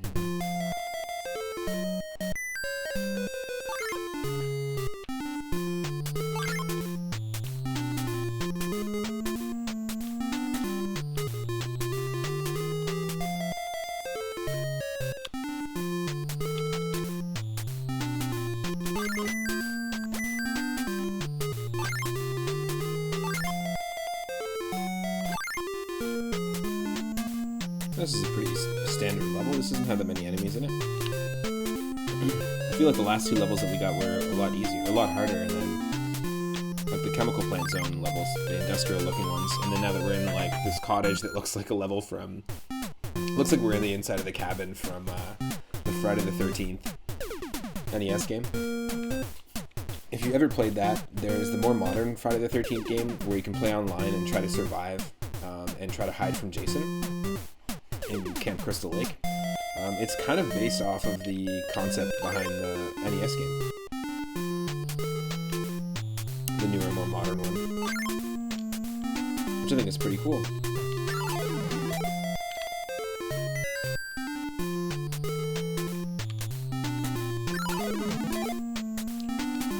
Nice. Once again, it's a really good NES survival game if you're looking for a survival game. Give Friday the 13th a shot.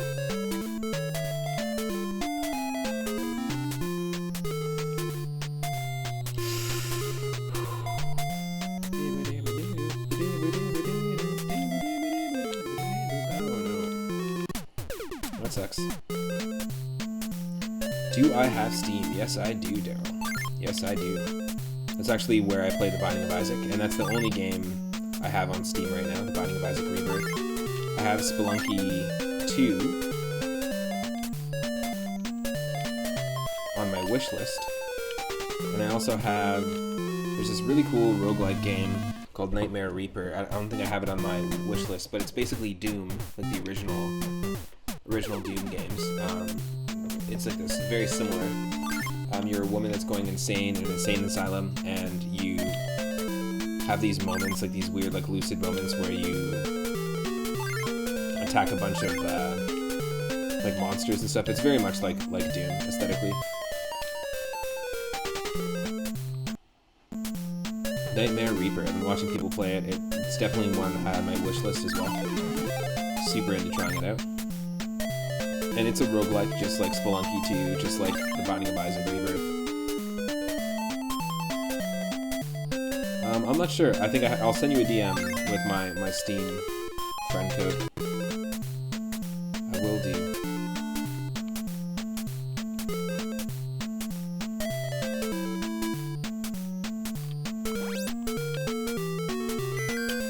Ooh, yes. Yes.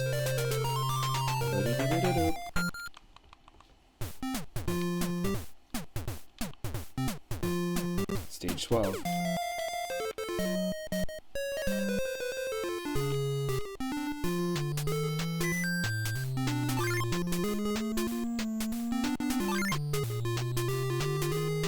Did we not already do this? Or is this just a similar stage? No, this looks like the one we did.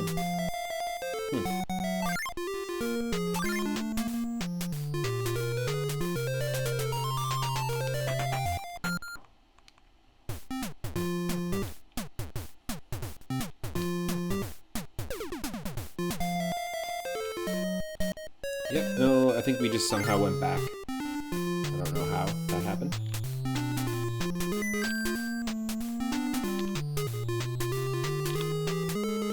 Oh, come on. That's terrible timing.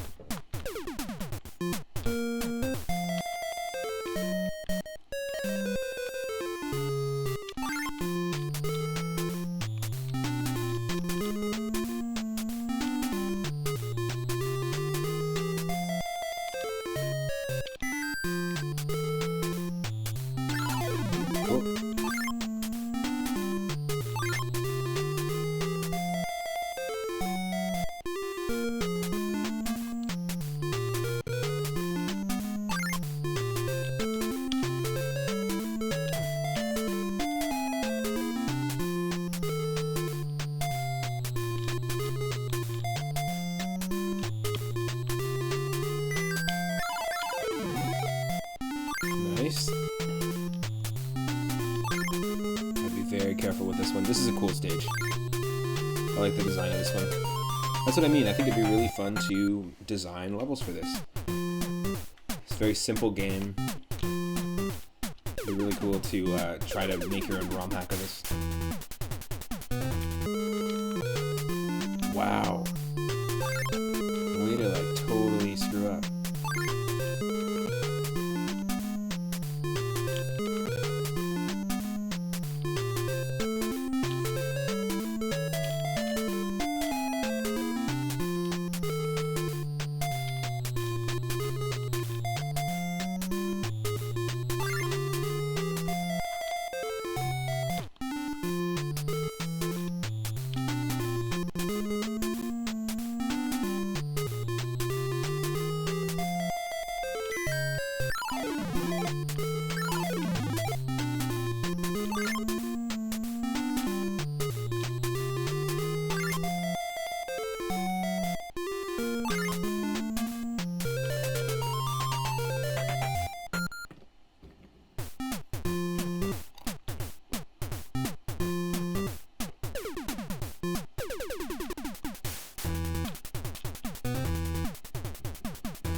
No.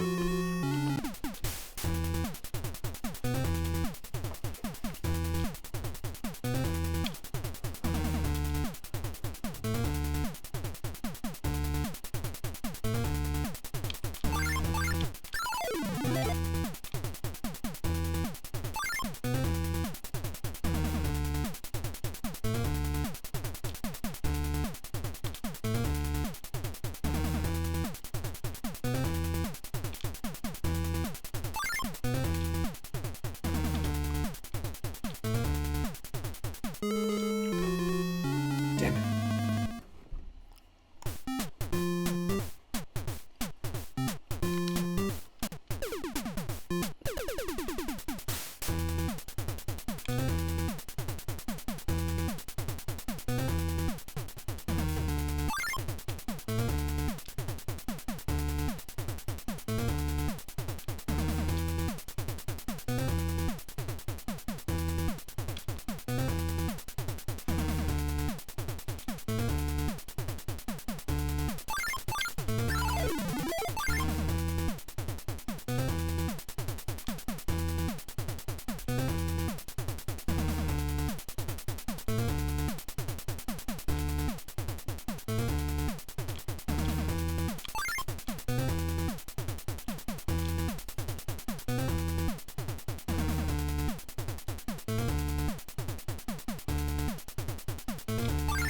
Yes.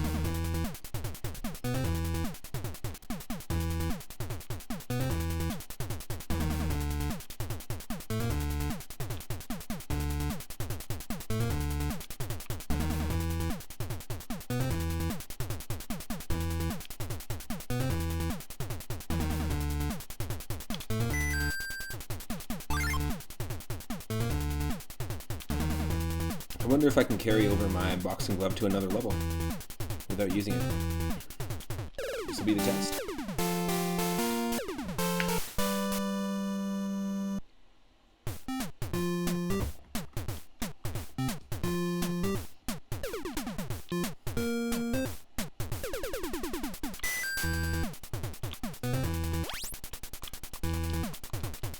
No, you cannot.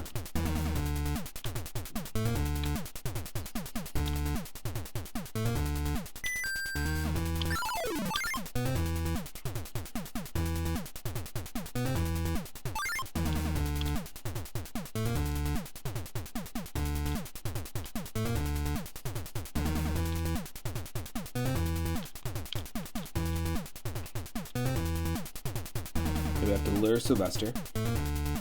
Nope.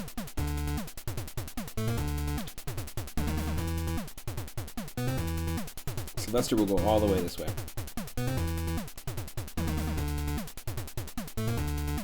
There we go.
can only have the one boxing glove per stage.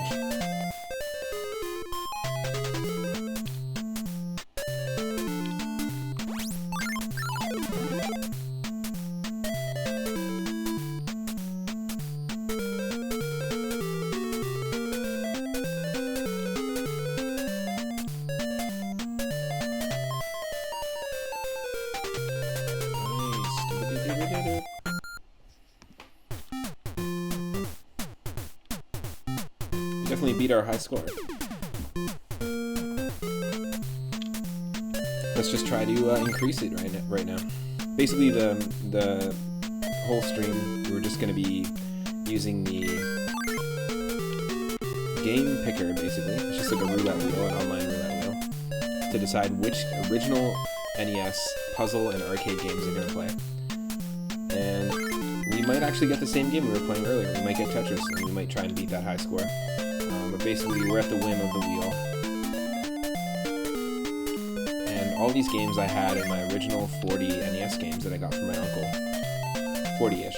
I'm not sure exactly the number of games, but good chunk of them.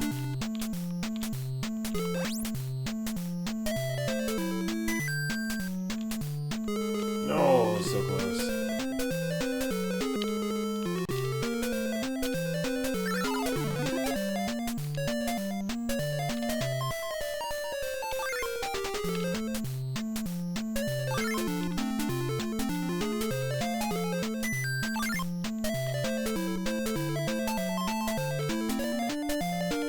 This is cool. An all vertical level.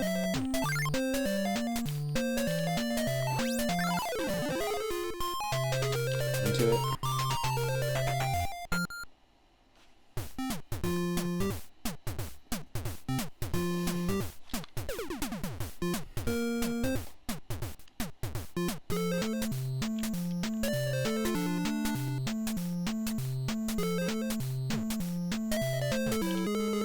What? That should work. That should have killed him.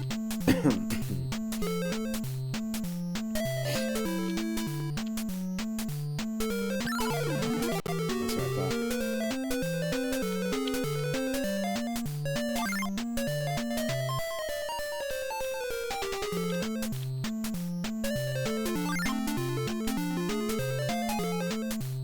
See, we can just miss the enemy by doing that, which is pretty cool.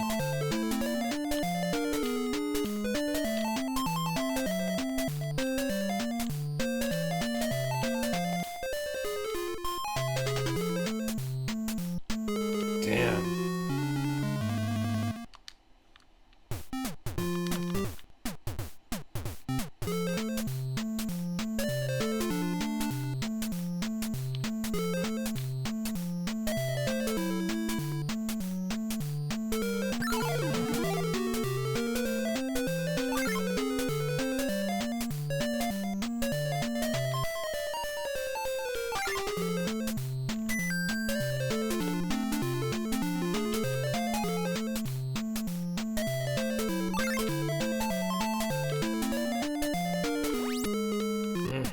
That was bad.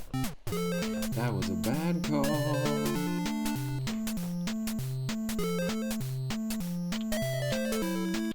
Wait for Yosemite Sam. Yeah.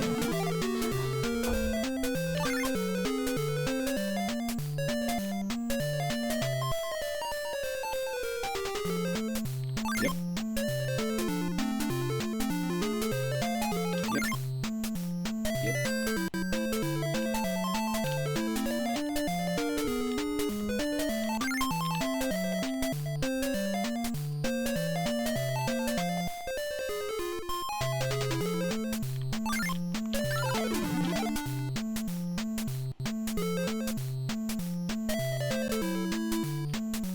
This is it, right? Or is there one more? Great, there's two more. Boom.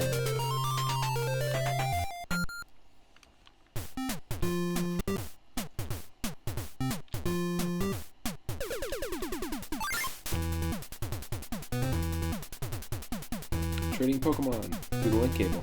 That's all it makes me think of.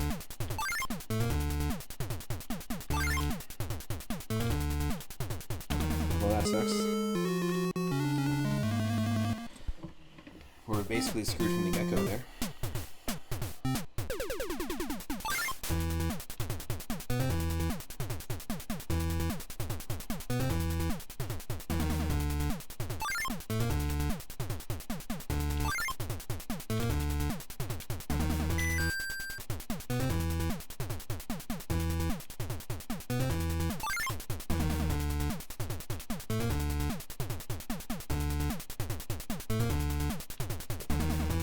Okay.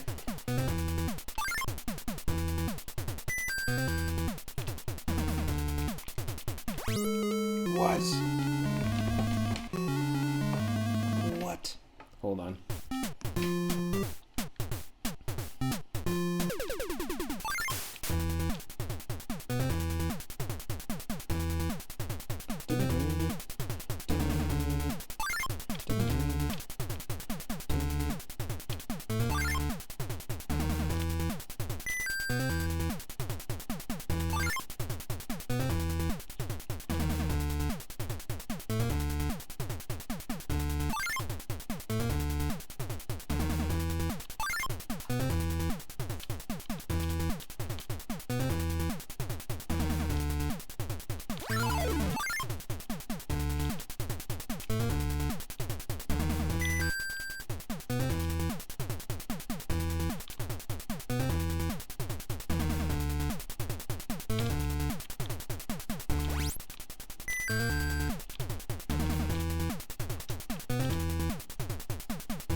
Oh, come on. That's so ridiculous.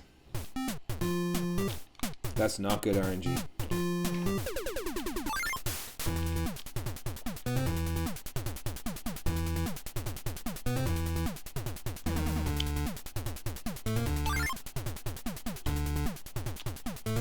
Wow. Wow. That was so lucky.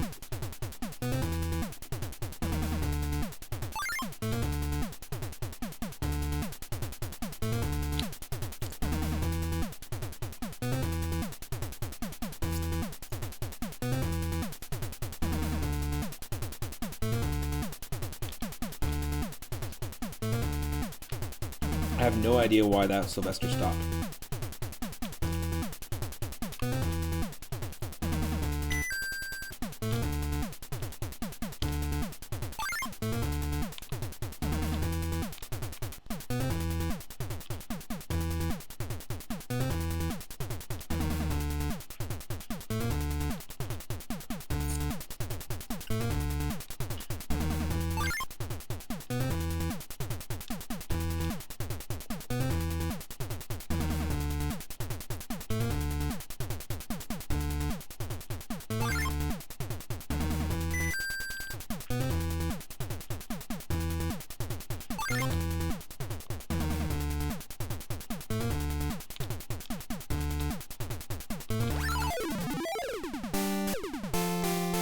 Done.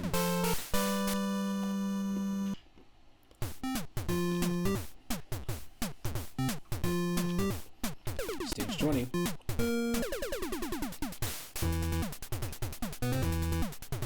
This game is just as addicting as it was back in the day as a kid. Growing up and being a huge fan of classic cartoons, retro video games. This had to be up there for one of my favorite Looney Tunes games.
Teenage Mutant Ninja Bugs.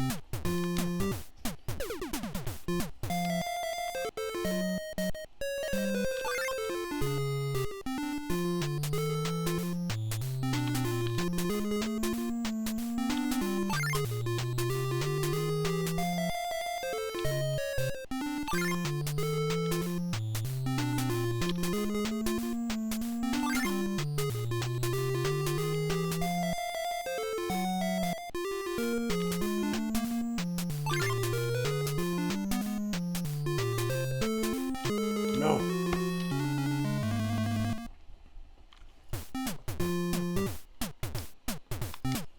Damn.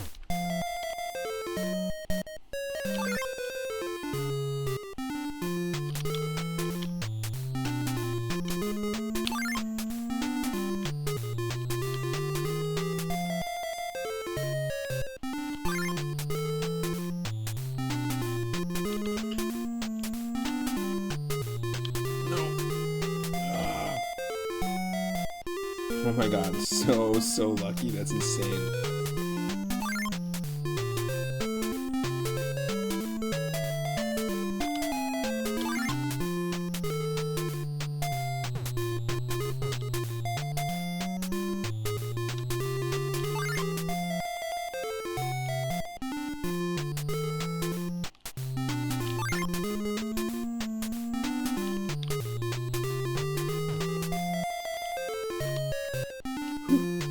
Got it.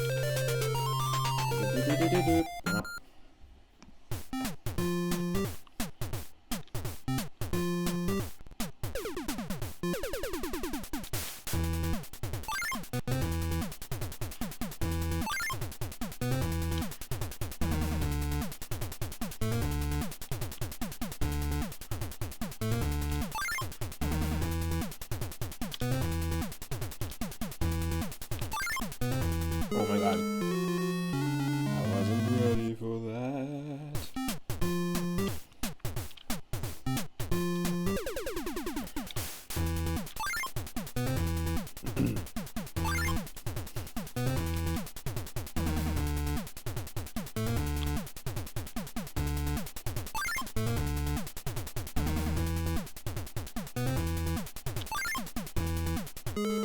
Oh, come on.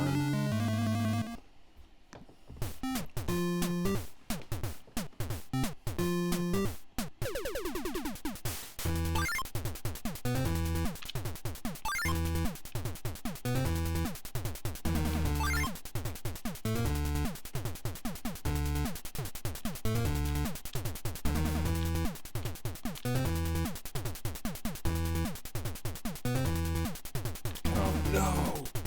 Oh, thank God. Perfect timing.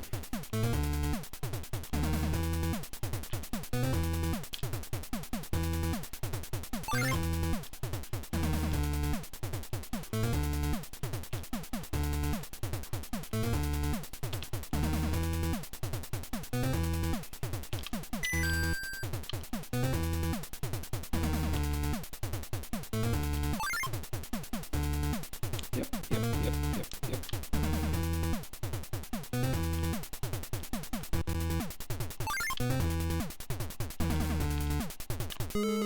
Oh, come on. What are the chances?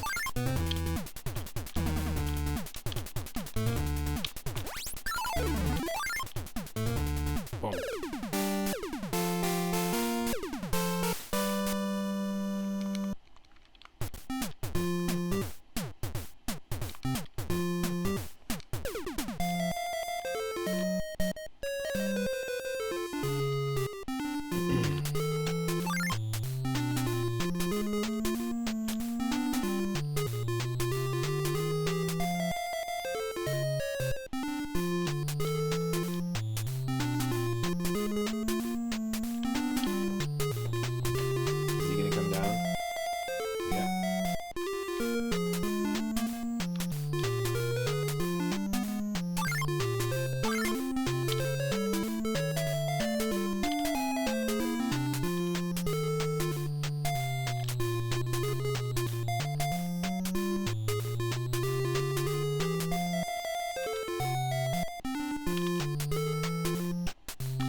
supposed to know that.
Duck season.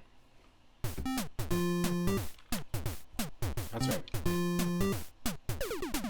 I went there.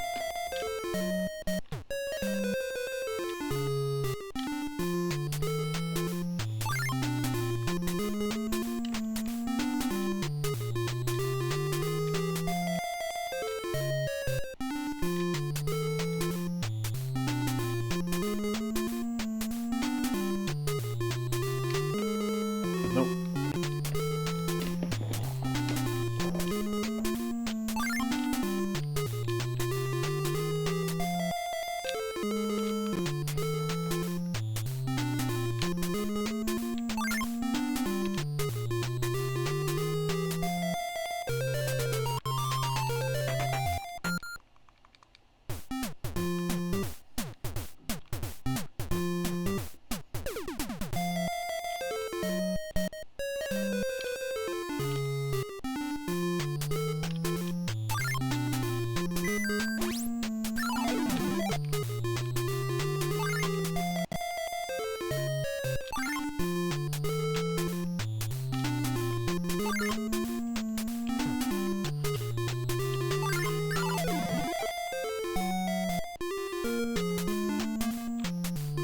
We got so lucky and killed the green Sylvester with that.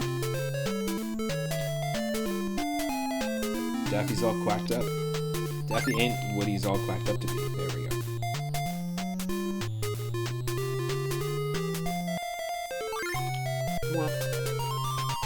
It's that Laffy Duffy. It's that Laffy Duffy. What level are we on? 25. 40,500 for a high score. I was reminiscing about when, what was the moment when arcade games transitioned to console and high score stopped mattering?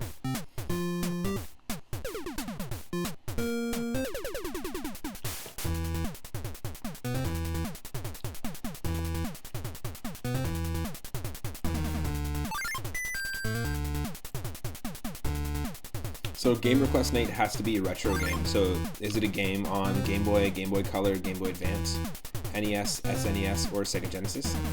If so, then you can add it to the queue.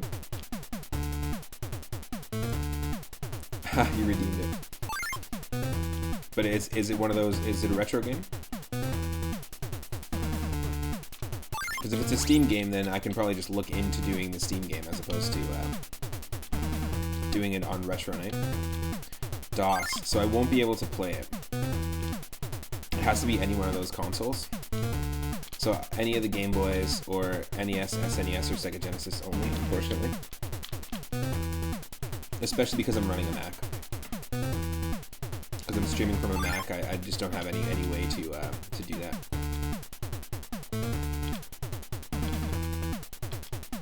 No, like even if I have the game, I won't be able to do it for the viewer request nights, like specifically for the retro request nights.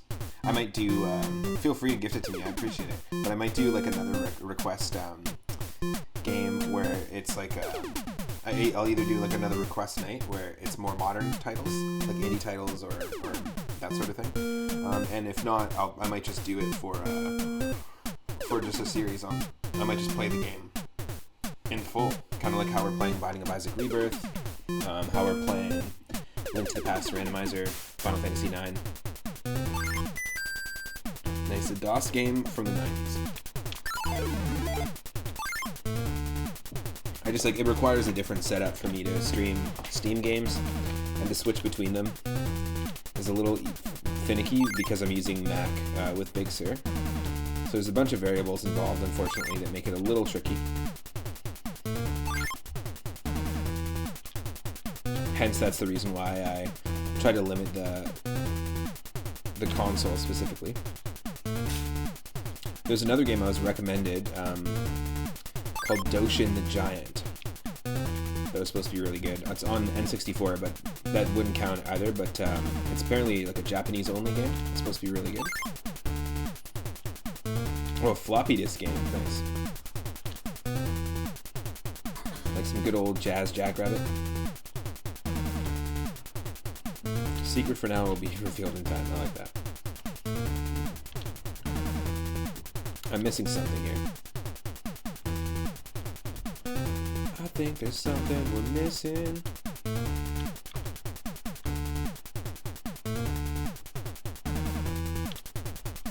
Let's see if we can't lure this guy over here. Yes. Yeah. I was actually talking about some DOS games the other day with Asteria Doshuki.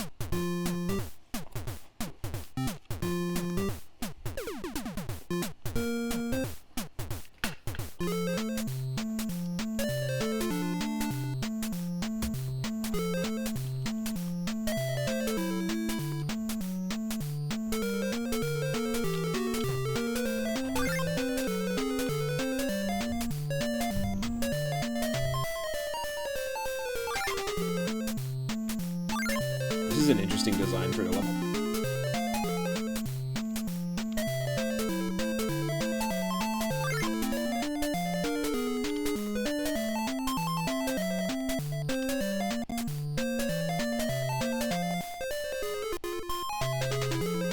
Whoa. What are you supposed to do? No, you can totally... You can figure out another game if you'd like, for to add it to the queue for Sunday, or I'll just take a look and see what game you're talking about.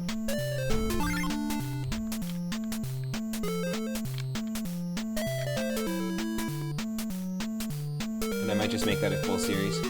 Like, you requested Mickey Mania for our very first viewer request night. And that was very fun, and actually kind of ended it a little early, specifically because I'm going to be playing Mickey Mania in full on the stream. I'm going to try to like properly beat it from beginning to end, and make it a series, kind of like our Super Mario World 2 Yoshi's Island series. You don't want to spoil it though, you just want to send it to me. Okay. And just watch the confusion. Cool, cool. Well, you know what, I'll just do like a specific stream that works.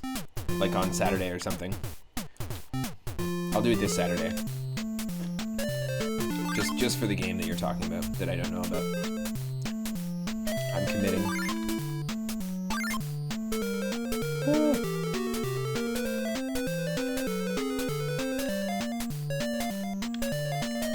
This is tricky. Oh no. Once you go down the stairs in this game, once you start going, it doesn't stop.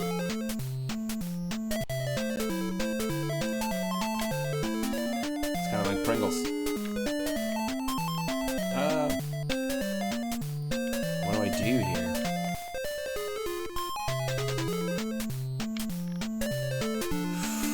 Holy crap. What? Speaking of Asteria Doshuki and DOS games and retro games, thank you so much for the raid. What is up, Nubikins? What is up, Big ZD? What is up, Asteria? Welcome, welcome. What is up, Ryder? Oh no, it's the FBI. Yeah, I had the Game Boy version as well, but I'm playing a bunch of Welcome everyone, I'm playing a bunch of NES, arcade style, and puzzle games. So, specifically playing games that I had as a kid. My uncle gifted me an NES back when the N64 came out actually, and he had a collection of about 40 or so games. And I had the Super Mario Bros. 1 and Super Mario Bros. Like the Duck Hunt and Super Mario Bros. 3. I had like staple games in the collection, Tetris, but there was a handful of different arcade style games and puzzle games and obscure games that I just was really lucky to have grown up with. And the list of games that I'm playing right now, by the way, for anyone that doesn't follow the channel, my name is Matt, otherwise known as 3 Up Moon, and I stream every single day from 1 p.m. Pacific onward. And I do retro games, ROM hacks, RPGs. Every Friday at 6 p.m. Pacific, I do Final Fantasy IX for Final Fantasy Fridays. And I also do viewer request retro nights. So you can actually earn Moonstones and redeem any game for Game Boy, Game Boy Color, Game Boy Advance, NES, SNES, or Sega Genesis, and I'll play it on Sundays at 6 p.m. So we've got some regular like themed nights going on. And right now I'm using like a roulette wheel to decide what game we're playing. And we started off with Tetris, and what I'm doing is playing a bunch of puzzle games and arcade games I had in my original collection, and letting the wheel decide what we're playing next. Haha, nice. Thank you. I appreciate that. And yeah, the games that we have in the list here, like that it's going to be spinning from, are Dig Dug 2, Burger Time, Donkey Kong Classics, DK1, DK Jr., DK3, all separately, Tetris, Yoshi's Cookie, Bomberman 2, Bubble Bobble, Adventures of Lolo 2, Bugs Bunny's Crazy Castle, which is what we're playing right now, 3D World Runner, and I used to have this 4-in-1 card called Quattro Arcade, and it had 4 games built in. They were actually pretty decent. They weren't like the janky 4-in-1 cards. I also had Quattro Adventure, which are 4 platformer games. But yeah, we're using the roulette wheel. We started off with Tetris, and what I'm doing is letting the wheel decide what we're playing next, so it might send us back to Tetris, and each time we go back to a game, I'm going to try to beat my personal best high score in it. So we started off with Tetris, then we did some Burger Time, but we weren't able to beat the high score default, like the default 20,000 high score in the game. And right now we are rocking 43,000, stage 26 for Crazy Castle. And this game has several in the series. Like you mentioned, you had this on Game Boy when you were a kid. There's a Game Boy, there's a Game Boy Color version. There's several out there. I think it was even remade for, there's a Game Boy Advance version, and it's got to be one of my favorite Looney Tunes themed games. It's very addictive. It's got some great music. Oh, it's just a really tricky stage.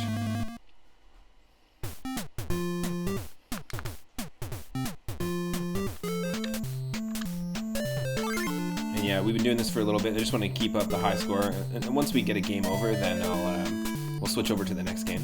This is the second stream of this type that I've done on the channel, and if you're not following the channel already, click that follow button. It'll let you know when and what I'm streaming next. Plus, I've also got, you can actually go see the first stream of this style in every single one of my streams over at YouTube. 3 Up Moon YouTube channel will let you basically catch anything if you can't catch it live. And I highly recommend and encourage people to request retro games for me for Sunday. You don't have to wait until Sunday to do so, but the first one we have in the queue is Double Dribble, and Stegosaurus McCartney has a slot as well. He is going to let me know what the retro game is, but it just has to be for Game Boy, Game Boy Color, Game Boy Advance, NES, SNES, or Sega Genesis. And I'll give it an honest shot. We actually played the Magical Quest starring Mickey Mouse and beat it. Pretty much beat it. We got to the final boss and attempted it like multiple times, but moved on to the next game. We played some really janky Looney Tunes platformers. We played with a lot of hilarious compressed sound effects. Yeah, that's a surprise, but I don't want you to waste your points. If you're already gifting me a game, girl. Ooh, how do we do this? We have to lure Daffy this way. Come on. Come on, it's Wabbit season. I agree with you now. Let's go. It's Wabbit season.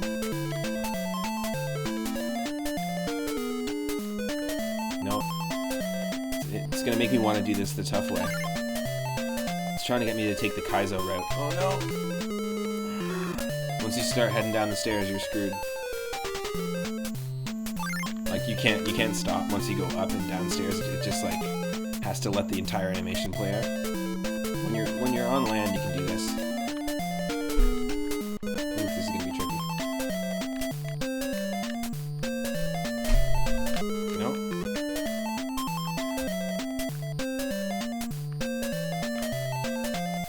And each stage, you just have to collect a carrot. Honestly, I'm really stoked on this game.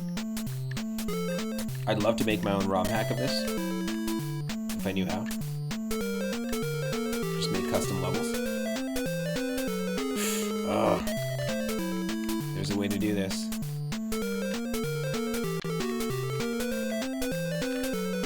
We just gotta creep. Creep, creep, creep, creep, creep.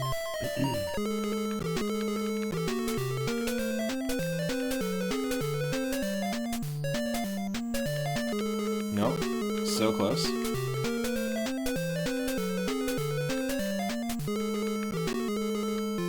Ah.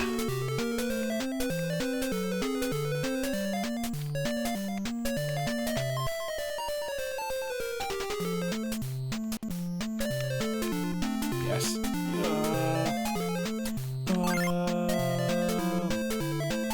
We did it. We did it.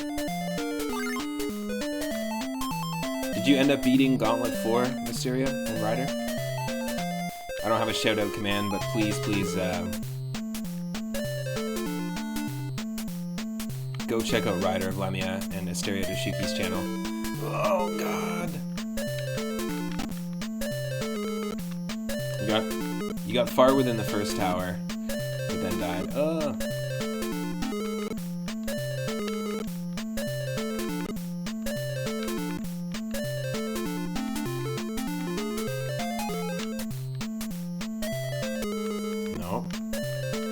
You have like one frame. No, you don't want to get too close because he'll turn around if you get too close to him.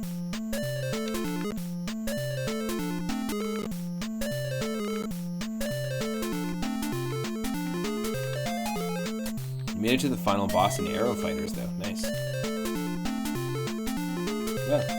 You were a dumbass and went the opposite direction of where the health was. You gotta heal. We're on an express elevator into health. You gotta get that health. Going down.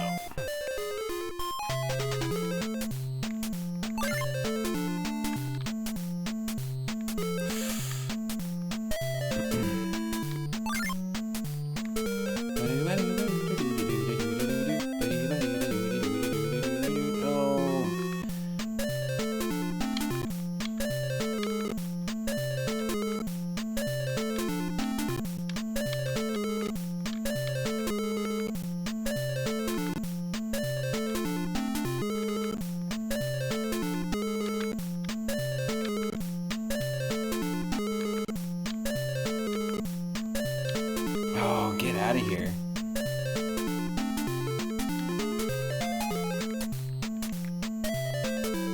So far, none of the levels have been this janky in terms of creating this like Daffy Gate. What's going on right here? Come on.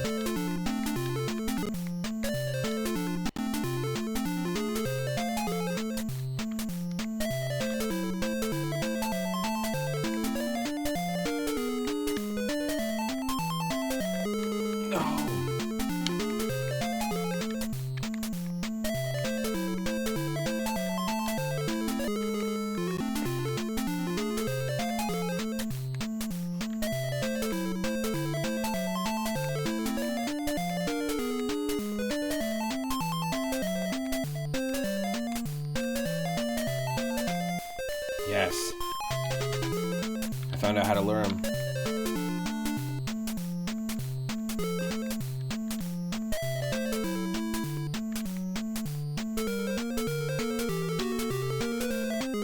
No, oh no, come on. This is nuts. Did I use candy? No. Nope. Damn.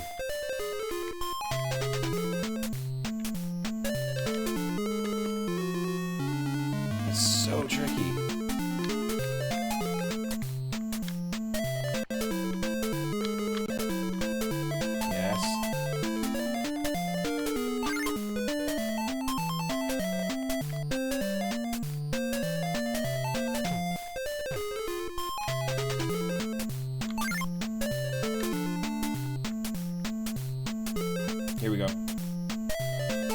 Carrot. And one more carrot. Just one more carrot. There we go. Finally. Holy crap. What a time. What a dang old time.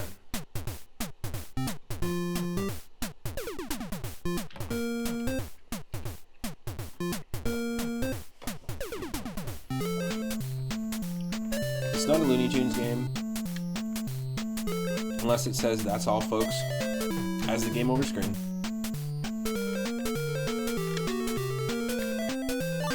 It truly isn't.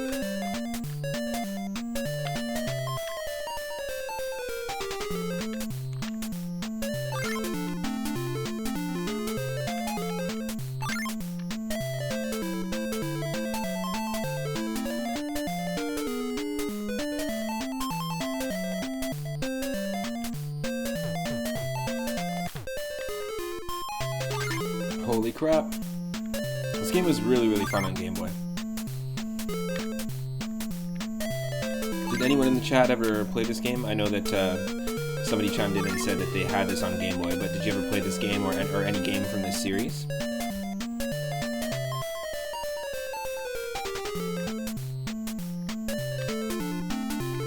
Here we go, we got this. Keeping that high score up there. And if we happen to get Tetris again or Burger Time again, we'll give it a couple of goes to try and see if we can't beat the high score again. Remember, we are at the whim of the wheel for this one. And we'll do a very similar theme stream like this for all the obscure games that I was really lucky to have had, including Double Dragon 2. Not really an obscure game, but hard to find game. And there were some hard to find games in that collection. I was really lucky that my uncle had collected NES. Kept them in good shape. I had a Game Genie. I had a Game Genie official code booklet, which was really cool. I used to use the Moon Jump code all the time in Super Mario Bros. 3, which would let you do these crazy, like, Skywalker floaty jumps. Basically like flying and cheesing the level out. But just through one single leap. Always called it the Moonwalk code.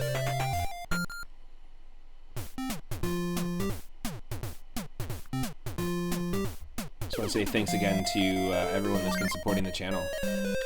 All of my subscribers, everyone that has been following. We're 10 followers away from 200. So I just really, really appreciate it. And thanks again to Asteria and Ryder for just being generally awesome people, awesome streamers, and always hosting a really, really good time in their stream.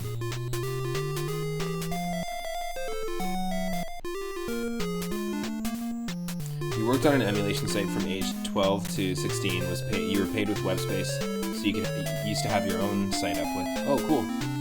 One of the things you did was take screenshots for every US NES game. You got hooked on this one a bit during that time and haven't gone back for some reason. I really, really enjoy it. I spent so much time on this.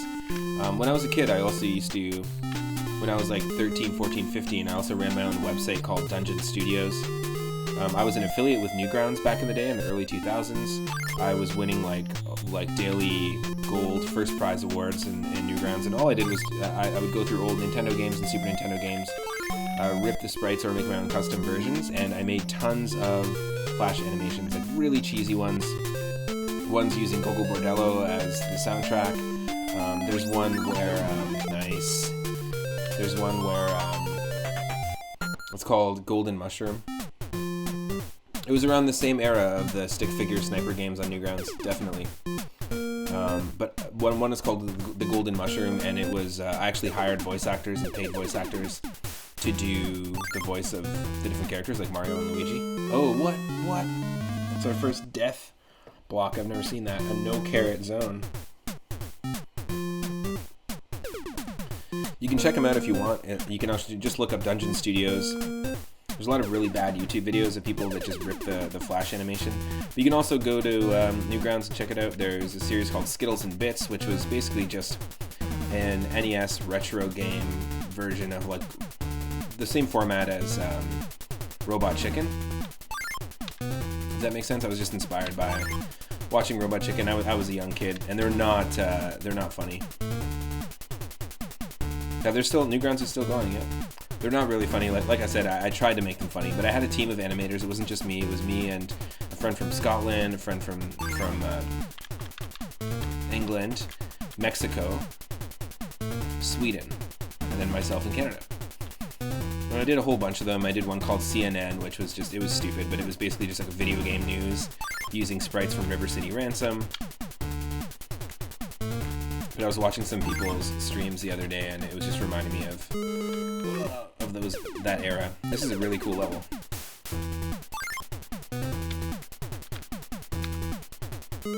Tough, tough, tough, tough. LMAO, Jesus, this is terrifying. What's terrifying? Also, what is up? Nash, what is up? This game is terrifying?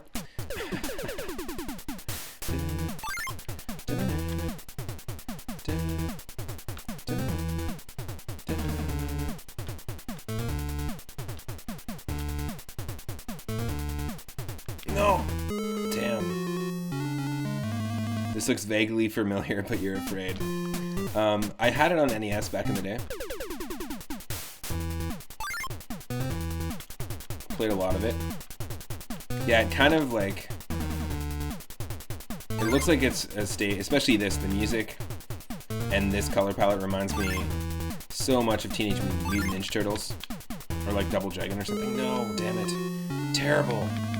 This is really tough. It's really janky looking. So it's not as janky as you think at all. In fact, to me, it's probably the least jank Looney Tunes game that exists out there. Most Looney Tunes games are super janky. The sprites are gigantic. This is made by Kemco. And most of the other Looney Tunes games are made by Sunsoft, and they're quite notoriously known for their jank. We were playing Burger Time earlier, Nash, and what I'm doing is I'm using a wheel to just determine which retro puzzle and arcade game I'm going to be playing next.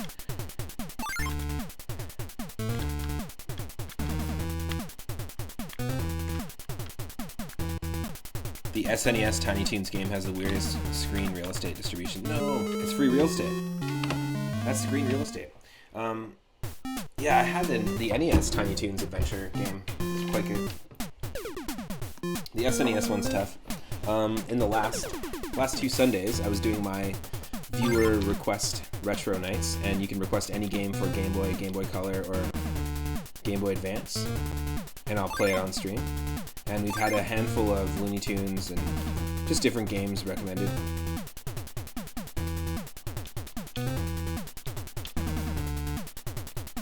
We played Bugs Bunny Rabbit Rampage, which is a lot jankier than this and a lot jankier than the SNES Tiny Toons game.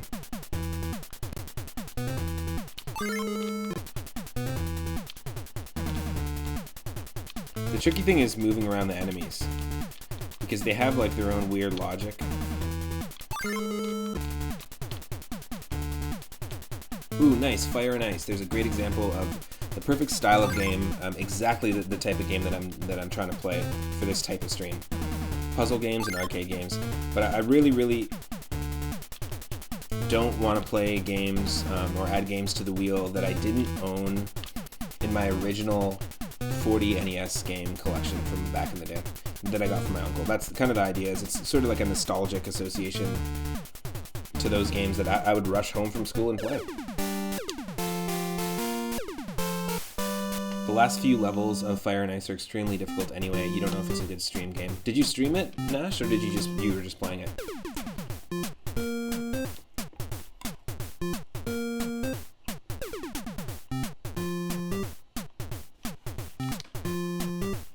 Nice.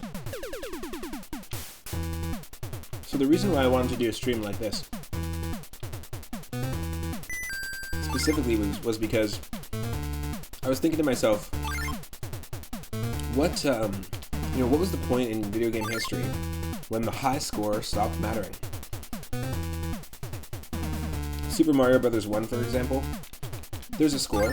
No one gives a shit about the score. Like, at all. And, I was like, no, there's tons of arcade games I spent hours and hours playing growing up. And it got me thinking about, like, these games, these puzzle games, and how I'd always try to beat my top score. This is from an era when like it actually mattered. That was like your achievement. That was it wasn't like, oh, we beat the game, now we're doing the post game stuff, or it wasn't like you unlock this achievement because you beat a game within a certain amount of time. It was just like, holy shit, I finally beat Contra. You know, like, damn. So that was kind of the idea of like spawning this type of theme of a stream, and I hope people like it. We'll try a few more. I mean, we've got 14 lives, so we're doing okay. I love how much this looks like, Daryl said it, Chemical Plant Zone, and it reminds me so much of Teenage Mutant Ninja Turtles.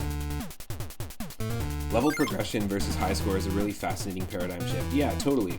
But I think a lot of it has to do with the shifting of arcade games to the home console. Like, once we could make home console games look really good. Oh, I do have a weapon. I'm an idiot. You can get a weapon in this game, like the boxing gloves.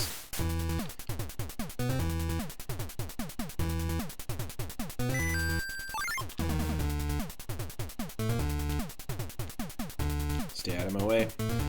There was one called Bugs Bunny's Birthday Blowout, and it was a very different type of game. It was similar to this, but like the story was Bugs was pissed that all the other Looney Tunes characters didn't come to his birthday, so he's chasing them down to give them invitations.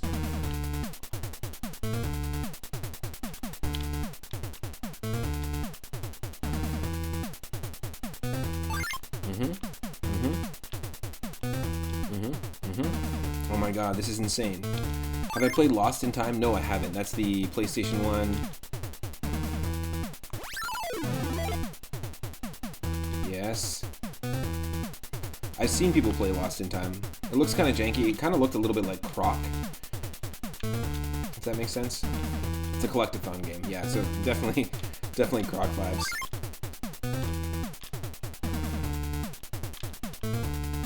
No! Really gotta time these things out. Come on. No!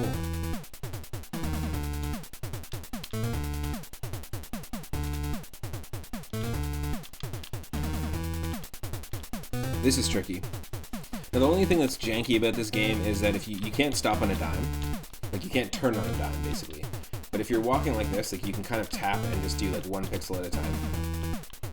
But if you start walking up a slope, like upstairs or downstairs, as soon as you start walking, like, it's gonna take over your controls, and you won't have any control over your speed. Your forward momentum is just gonna go forward. Yeah, it's like grid-based. Kind of like, but it's kind of smooth feeling. Like, if you ever played, like, obviously Donkey Kong Arcade, you played that, but if you ever played Burger Time, we were playing it earlier, if you're 1 or 2 pixels off from the ladders, it's like you're stuck. You're totally screwed. If you're 1 and 2 pixels up, like you're still on the ladder, but you're just 1 or 2 pixels up from the floor, you're screwed. It locks your controls, and like you have to, like, you can only move in one direction basically, so you have to keep moving down, and it becomes really, really hard because you need really frame-specific movements. Obviously, that game was an arcade game and was controlled by a joystick back in the day. But on NES, I played a ton of it. My hometown right now has, like where I'm living, has a local arcade that has an actual cabinet.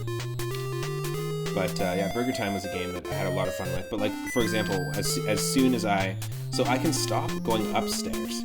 I can go upstairs one by one, but as soon as I go down, it auto plays that animation for me. So it can really screw us over if there's an enemy waiting. Because look at how fast the enemies are in this.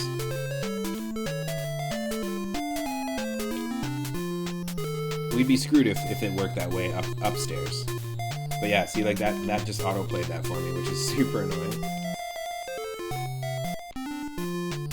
Oh shit. Yes.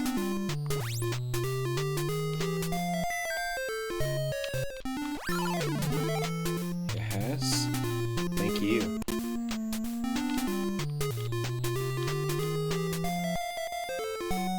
It's really fun though. There's something so addictive about this game. It's like super simple. And like I said before, I'd love to like if I knew how to do it, I'd love to redesign levels.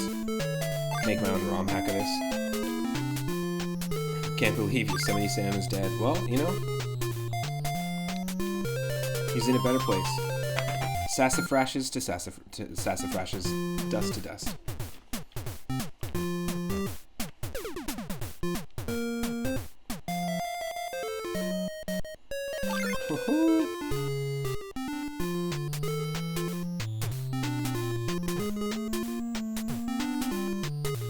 I think he's gonna be okay. I'm pretty sure Bugs knows a good doctor. He's always talking about docs.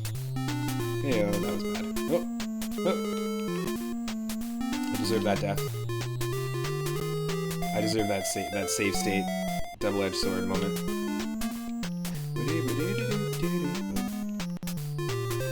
Weirdly, this music kind of reminds me of Pokemon. The Pokemon soundtrack, or Pokemon Pinball, or something like that. And it kind of is this sort of that and like the Runaway 5 from Earthbound. It's like a funny interpretation of an old rock and roll song. Great balls of fire. But like way more tame.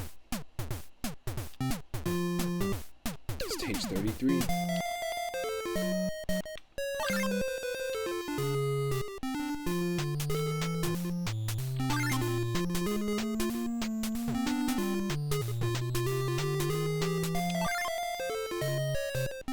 Okay, do this. Go up. Kill him. Go up. You think you're safe, Daffy? Oh, done. Daffy's also dead. Quack is last. Hurrah. Let's do this. Got one more. Boxing. Oh, see, that's the problem. Totally screws you over. As soon as we started down the stairs there, it just auto-played that animation. I had no control.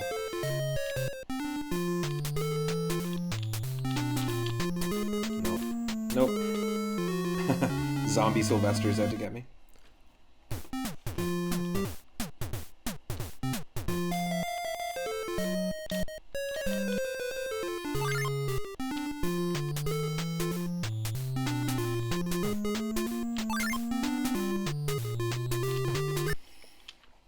One sec.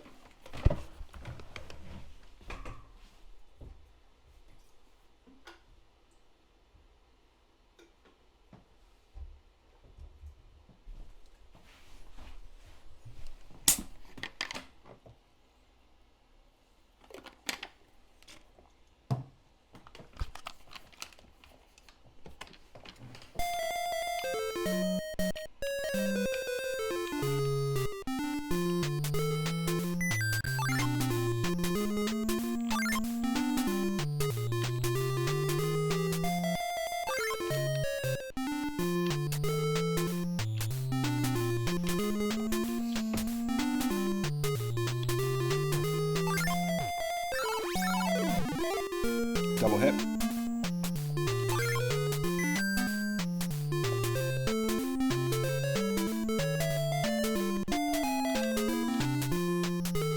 Oh shit.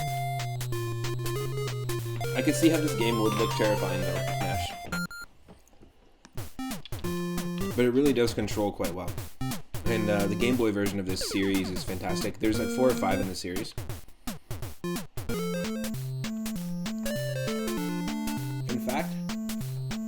I'm pretty sure because Woody Woodpecker is actually more popular in Brazil than anywhere else, despite being an American creation. Super popular, to the point that they made a Brazilian live-action Woody Woodpecker movie akin to the really bad Garfield live-action movies and the Scooby-Doo movies. Oh shit. Not good. There's a version of this exact game where all the characters are skinned over and you play as Woody Woodpecker, and all the levels look more like trees, and I'm pretty sure it's also for Game Boy Color and European only and also South American only. Yes! At least stuff like that works.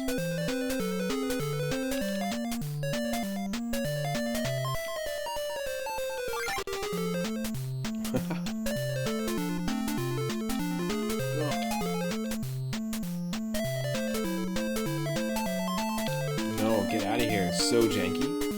This is janky because I don't know where this guy's going.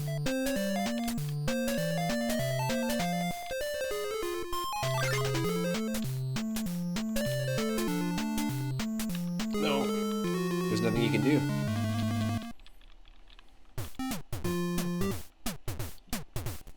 You still have 15 lives.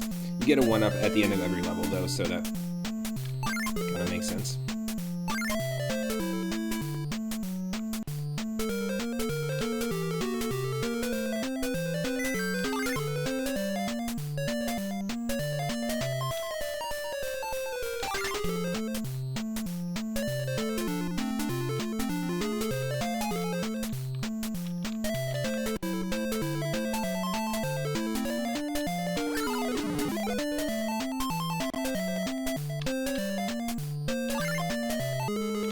What am I supposed to do there?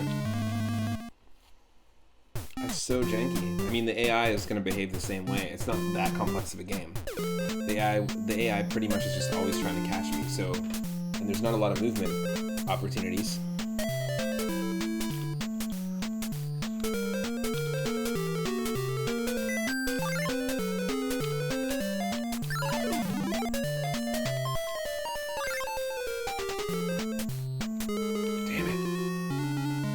Really tough. Well, you know what? I'll save it here and we'll continue from here, but right now our high score is 59,900. And then let's spin the wheel one more time. So our current high scores on the board, personal high scores, are as follows. We've got Yoshi's Cookie at 22,860. We've got Tetris at 37,735, and that's reaching level 9 on NES Tetris, which is not amazing. I'm not an amazing Tetris player. It was just fun to dive back into it. And if we get Tetris again, we'll try and beat that. And then Bugs Bunny Crazy Castle. It was 15,600, and we beat that by a long shot. It's now 59,900. So we'll keep track of that. Let me just put some tunes on here. Let's switch it over. We'll carry on where we left off from here, and we'll load up the next game. Just a second.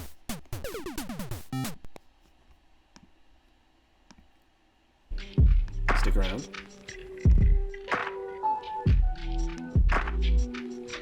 So I'm using, like I said, I'm using a roulette wheel to decide which game we are playing next. All right, cool. I'm into that.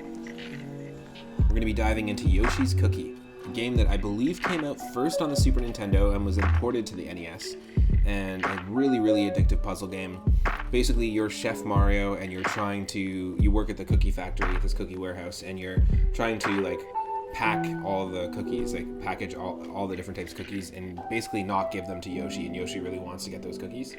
So the idea is that you don't want, just like in Tetris, how when the blocks reach the top of the screen and it overflows, or in Dr. Mario, you don't want to hit that limit, because what happens is the cookies overflow and then Yoshi gets his cookie. So it's like, no matter what, he's not allowed to have a cookie because we got to ship these cookies. That's the basic concept. Super addictive game. Really great music. I'll pull it up in just a second here. And like I said, we're going to try and beat our personal high score. So our personal high score in that is 22,860. Stick around, and I'll pull that up in just a moment.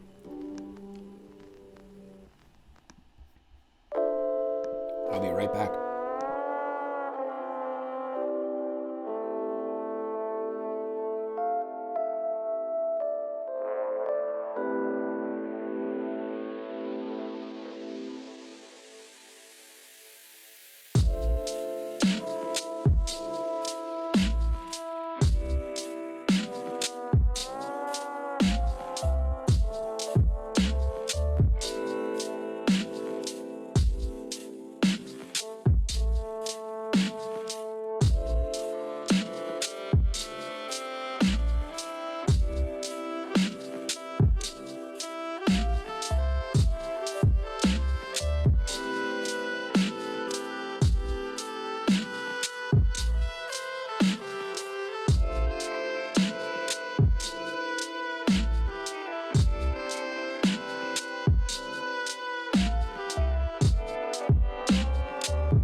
Thanks for sticking around, everyone. We're listening to some lo-fi hip-hop remixes of music from the PlayStation era, actually. The original PlayStation 1. It was a 1993 NES game. Are you referring to the Tiny Toons NES game, Nash? Also, I feel like you would be a great contender for recommending a retro request for my Sunday night streams. You can redeem 4,200 points if you have them to recommend any NES, SNES, Genesis, Game Boy Color, and Game Boy Advance game, and I'll play it on stream. And there's been a bunch that I've really enjoyed. I'm going to be playing Mickey Mania in full on stream. I used to rent it on Sega Genesis, and it was redeemed by Stegosaurus McCartney in the chat. And we had a blast playing it. It was really fun. Let me pull up Yoshi's Cookie here, the next game.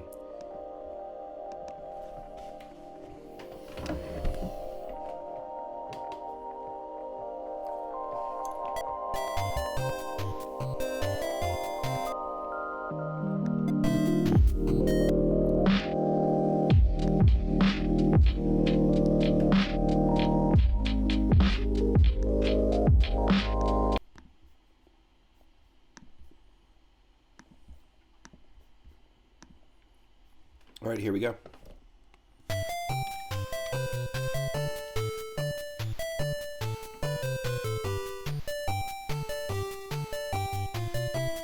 Yoshi's Cookie 1993 NES game. So I'm not sure what came first. The Yoshi or the egg? No, I'm not sure what came out first, the NES game or the Super Nintendo game, rather, of Yoshi's Cookie. really great game.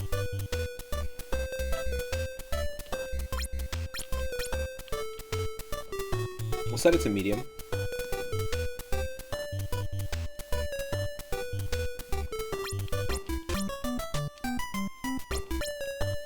Let's go with C, like we were rocking for Tetris. Now we gotta beat our personal high score here.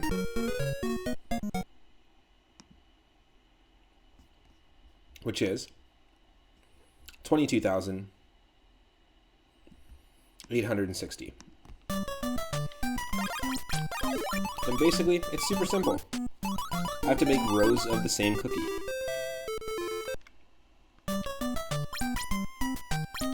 Move around with the D-pad, lock on with A, and then use the D-pad to rotate the row that you've locked onto, basically. And you can press B to have the cookies come closer to you faster, which is not always a great strat.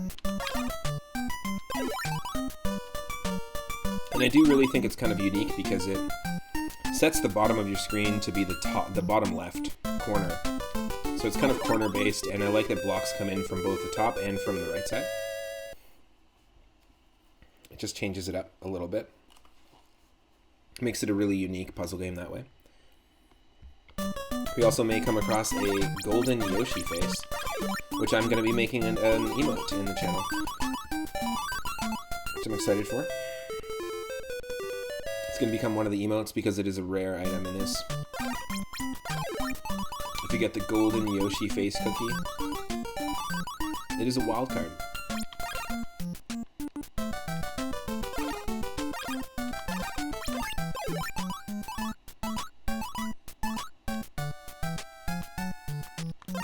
There it is.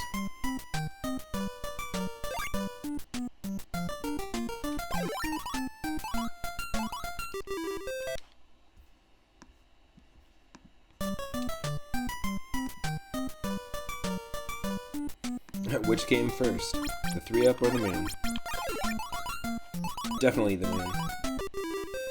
Signing off for the night. Take care. See you tomorrow. Right on. Awesome. Take care, Daryl. Thanks for tuning in, as usual. Thank you for the moon. I'll see you tomorrow.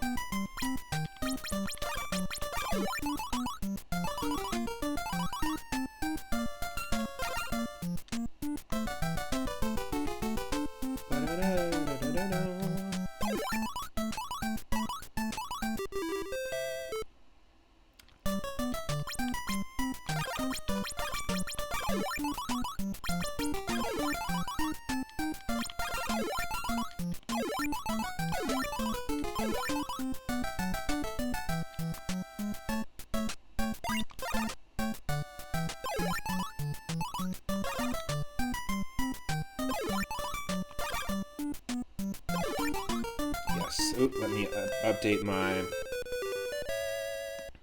Let me just quickly update this real quick.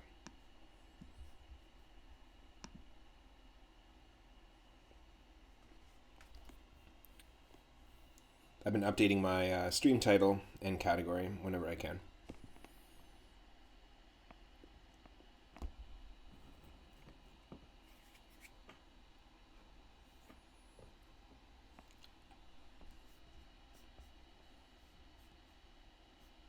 Come on.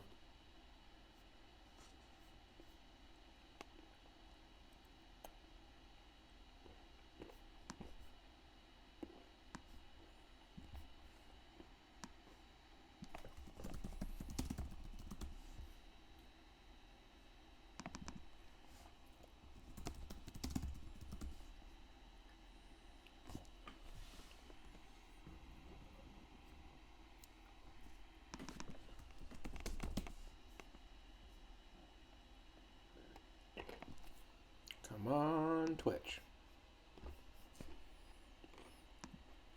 That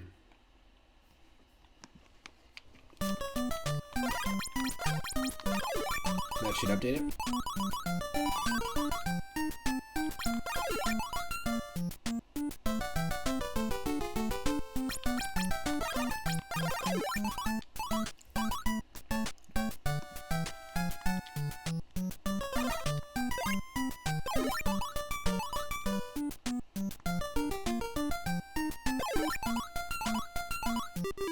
I didn't own any pinball games in that original collection of 40 games, but Pinbot is a game that's supposed to be quite good on NES, if we're talking arcade games.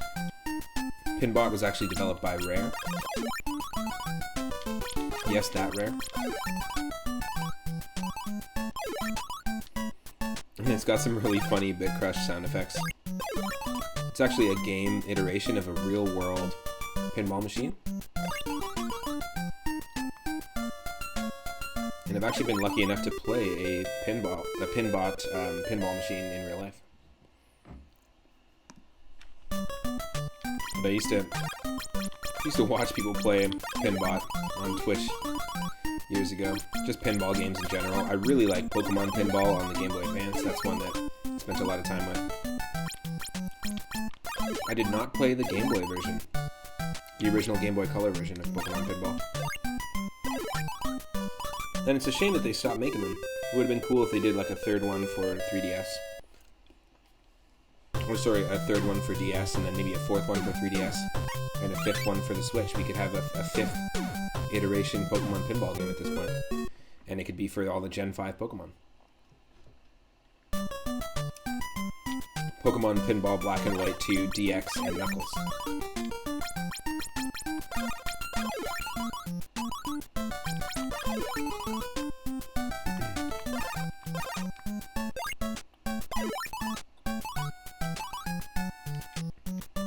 Now, this is super fun for me. I don't know how fun it is to watch someone play a puzzle game, but it's ultra nostalgic.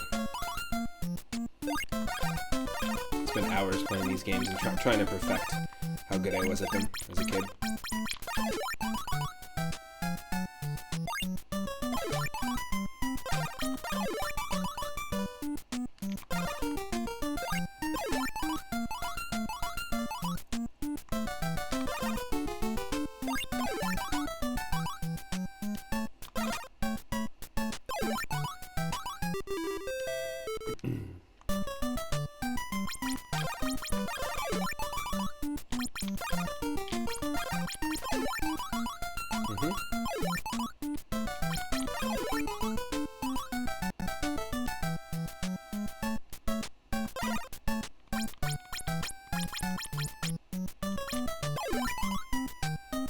Gonna be streaming for still a decent while now, so if you feel like hanging out,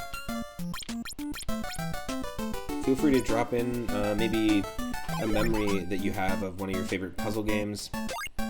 Is there a puzzle game out there that you just got super addicted to? Once you get into it, you can't put it down. And just because we're rocking a puzzle game, I figure that seems like the right question for the chat. Got a lot of people mentioning Puzzle Fighter the other day in the puzzle stream when we were doing this, playing Yoshi's Cookie.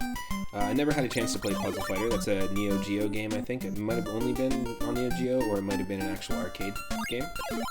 Like, there might actually exist a Puzzle Fighter arcade cabinet out there. I'm interested in that kind of stuff, in like arcade cabinets and arcade emulation and stuff. I just don't know too much about it. But it is really interesting.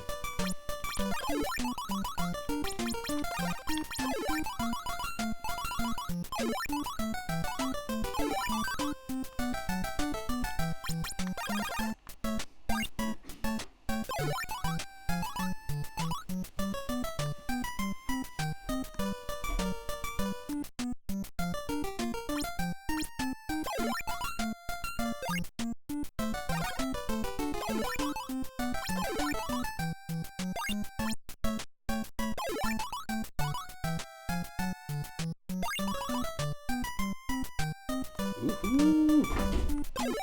Get that orange Yoshi. The golden Yosh.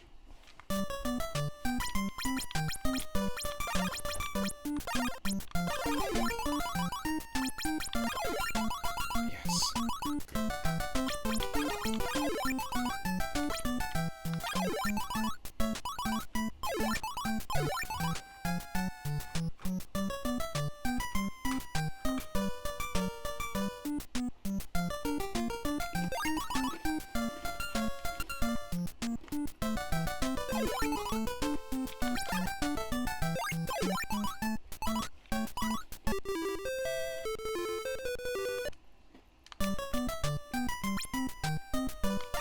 There's a point where this game gets extremely tough.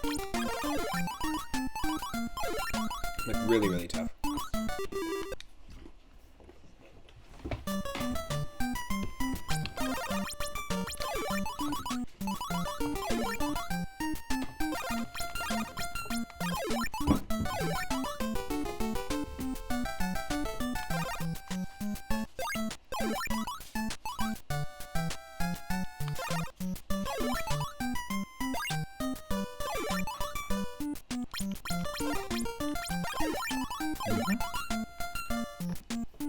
This is Ryder, but is the moon supposed to be covering your face still? Oh no! Thank you. Hello! That's just my... I've gone away for a few minutes. Thank you. Yay! Mysteria is doing something on your computer, so you're sitting in his until further notice. Nice.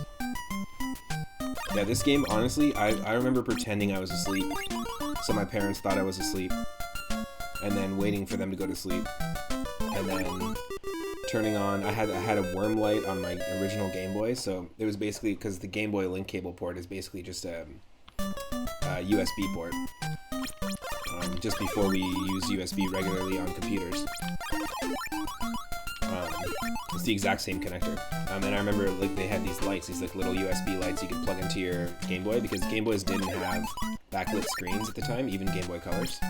In fact, even Game Boy Advances didn't have backlit screens. So it was impossible at night to like play those games. But I would like turn on the Whim light and like put my blankets over top of my head, and then just stay up and play like Yoshi's Cookie. Or Double Dragon 2, The Revenge. And my parents sometimes would hear like the video games, and then they'd come in the room, and I'd like turn the TV off, pretend I was sleeping, and then I'd wait for them to go back to sleep, and then I'd just turn the TV back on and just continue from where I was. I'd always have the NES on, I'd keep the NES on, but I'd just turn the TV off. Terrible.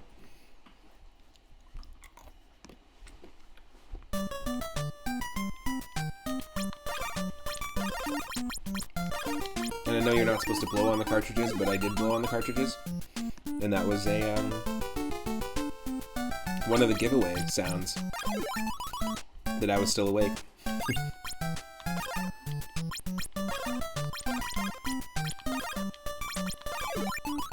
Okay, it's gonna get tough here. We can't let Yoshi get any of these cookies. I know the title of the game suggests it's his cookie, but no. Nope.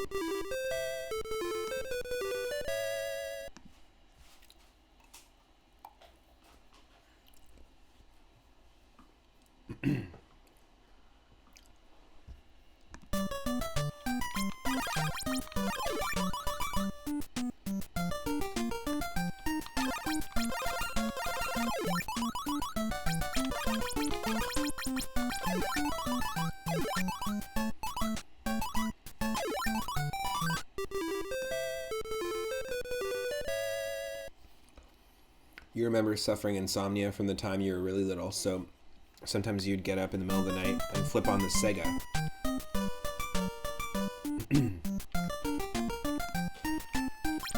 With Streets of Rage or Golden Axe 2, amazing. You would play that until someone would come out and shoo you back to bed. That's funny. Golden Axe 2, great game.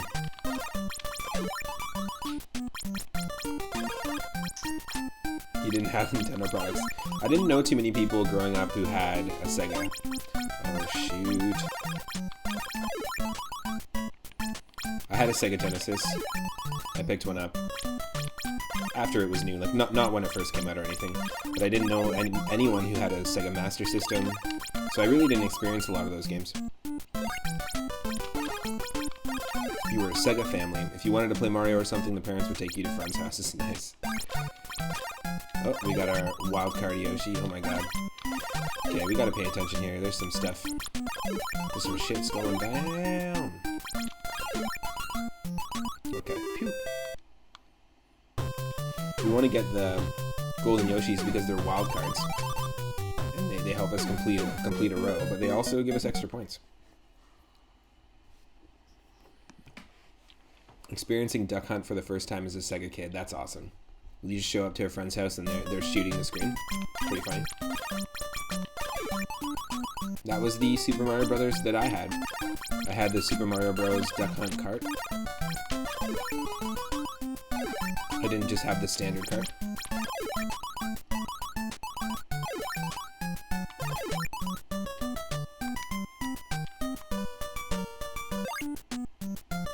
Were there any Sega peripherals that were like light guns like that? Like the Zapper and the Super Scope? I wonder, because I can't think of any like shooting Sega games, but I do know that like Terminator 2, the arcade game, that was like a shooting, like a first-person shooter. Kind of arcade on-rail shooter. I totally forgot to hydrate, by the way, Ryder. Here's another hydration. What?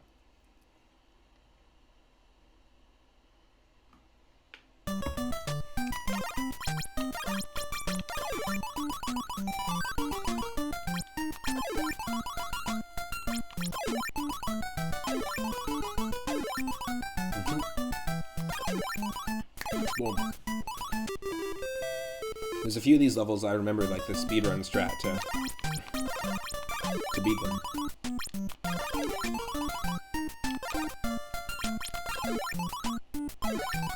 And there's like built-in muscle memory for that. It's pretty funny.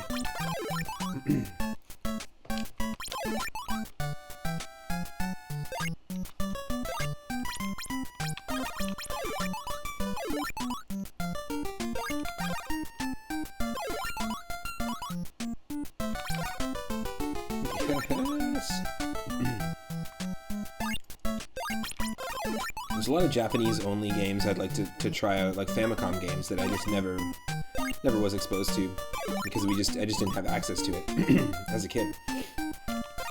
But like I said, I was really lucky to have got that collection from my uncle because there's a lot of obscure games and rare games that I never would have had an opportunity to play otherwise, and I think it's really great that I got to play them as a kid.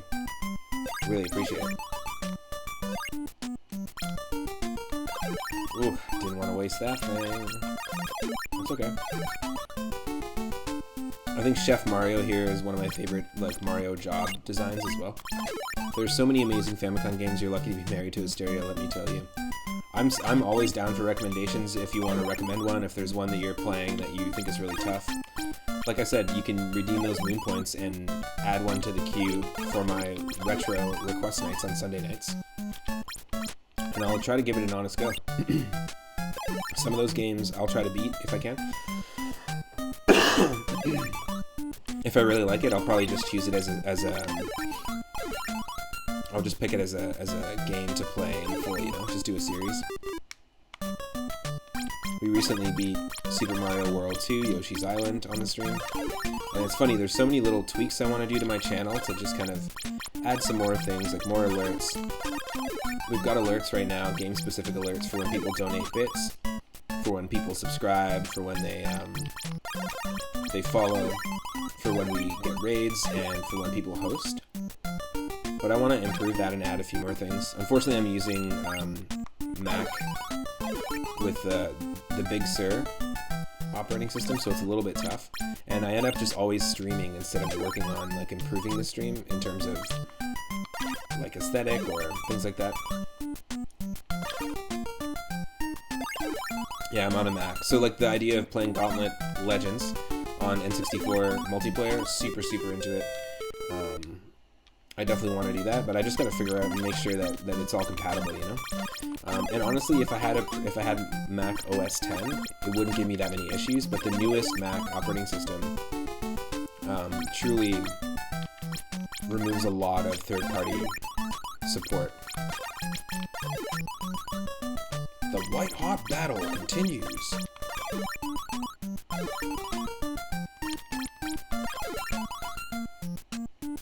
Yes, I wish I had a command for that, Serious Twitch.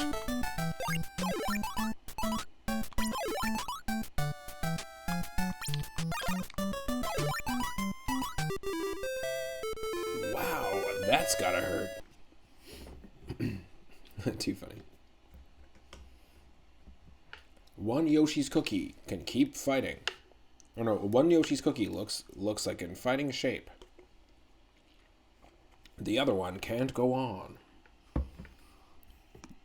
Oh, it's a weak spot. You found out that Conquest of the Crystal Palace, that little platformer that you're like super close to beating, has some ridiculous achievements. Interesting. What are the achievements? Also, are there achievements in retro games like that?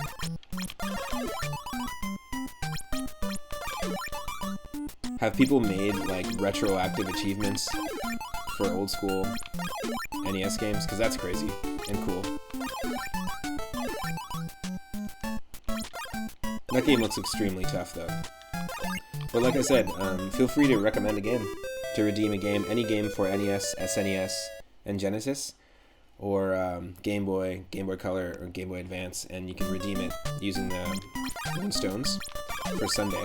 Or I would be super appreciative even just to have a few recommendations on Famicom.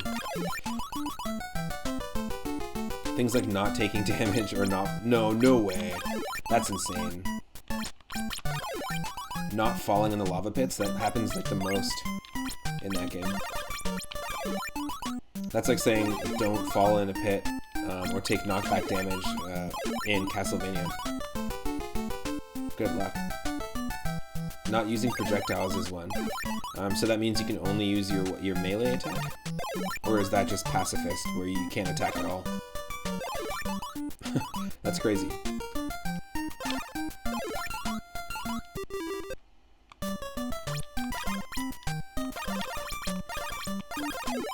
Only the melee attack. It's true, you can always have your own imaginary achievements.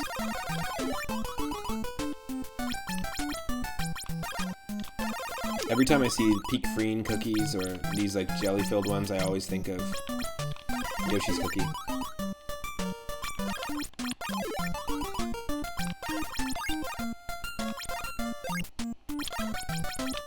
That would actually be really cool for a channel, if a channel had achievements. Like maybe the subscribers can come together and make achievements, or you could redeem a channel reward to add to an achievement list or something like that. Now, something I really want to develop, and I was mentioning it earlier, and I've been really thinking about it, is something akin to Video and Arcade Top 10. I don't know if anyone's ever seen that show, but I grew up with it here in Canada, and it was a game show where you could go on, and each round was kids playing different video games, and essentially, it would be like, play Battletoads and get to the end of stage 2, and then it would be like a race, like for round 1. Then round 2 would be beat this one boss in Donkey Kong Country 3. And then it would be like get the best time or the highest score in Tetris on NES. Kind of similar to like the Nintendo World Championship sort of vibe. And kids would win like a Game Boy Color or like that Whim Light I was talking about, or a new like Tony Hawk sports game on Game Boy or something like that.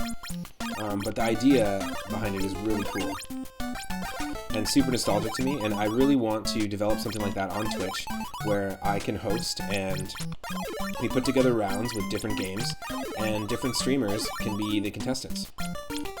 We set something up with like a multi-streaming sort of setup.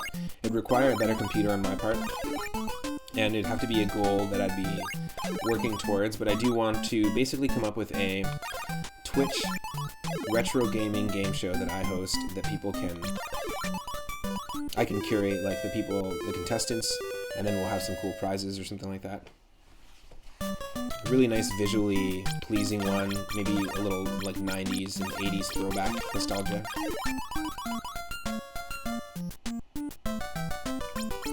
Ooh, Asteria and I will have to see about throwing a couple of straight up Famicom games at you. Oh yeah, I'm so into that.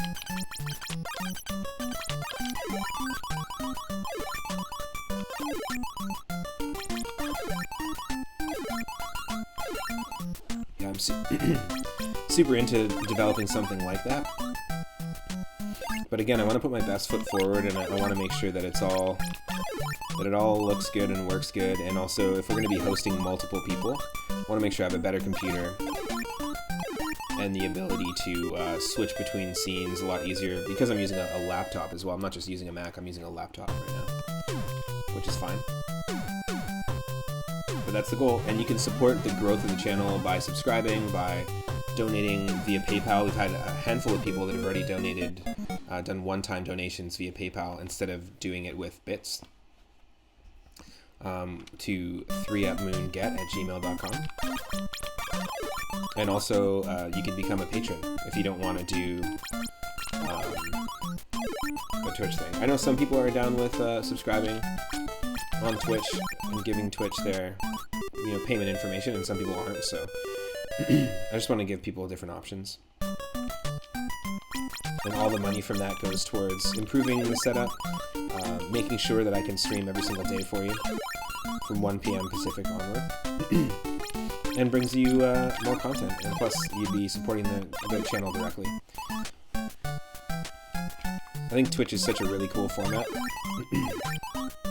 Such great communities on Twitch, and I've met so many amazing people. Yeah, depending on what games you're playing, Ryder, laptops can definitely be tough to work on. Although this is a really nice laptop.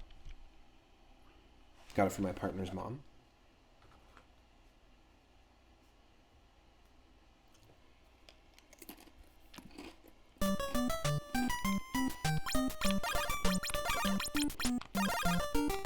We are close. Close to beating our high score.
Nice. Some of these stages we can really clear quite quickly, which is pretty awesome.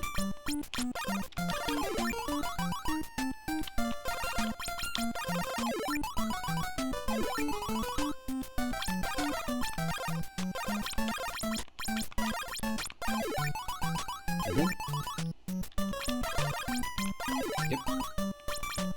Yep.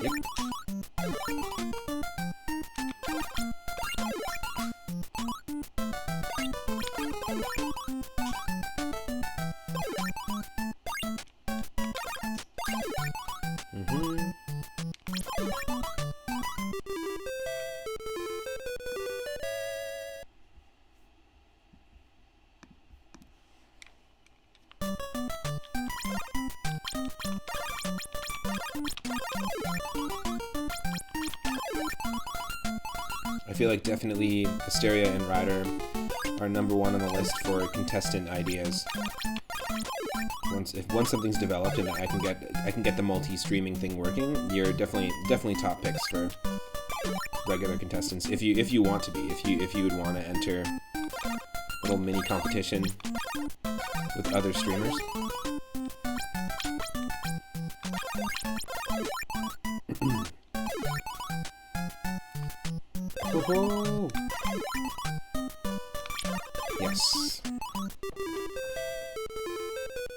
I actually remember that stage from being a kid.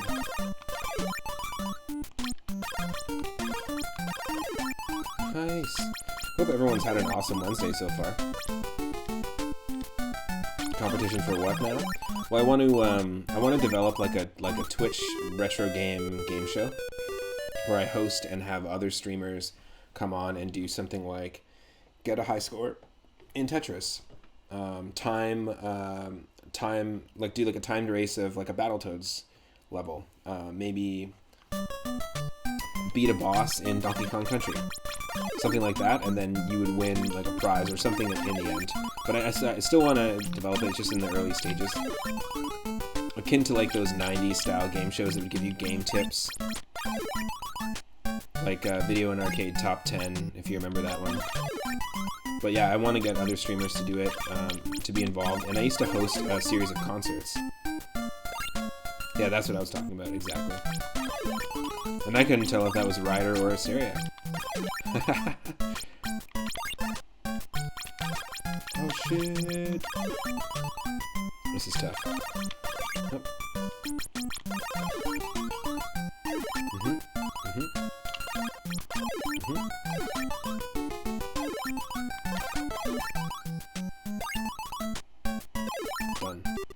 Done. You've expended a lot of energy today, so you're kind of ultra input lag cat right now. I get that. That's how my Switch capture card is feeling all the time, which is the only reason why I don't have any Switch content or Switch streaming. The only reason. Ultra input lag.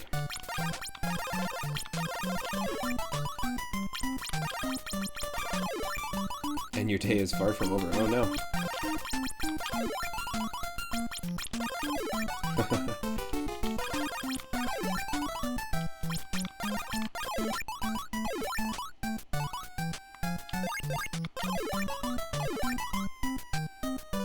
World record now? Damn, I need to play this game. I know we own it. It's such a fun game. It's such a fun game. And it's a really unique puzzle game. Like, there's a lot of puzzle games that are just very samey, and I feel like this is a unique game, and it just feels different. I feel like Columns has its own uniqueness as well, which I really like. I used to have that one on the Sega Genesis. Oh shoot.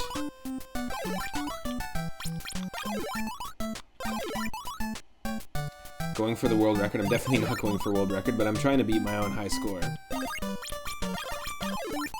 And that's the whole purpose of the puzzle and arcade game streams is, you know, high scores aren't really respected these days. People don't really care if you have a high score. But back in the day, in the era of these games, people did. Oh, no. This is tough. This is where it's supposed to get real tough. I think we did beat our high score, though, but I don't care. See? Even I don't care about high scores, and I'm trying to get people to care about high scores.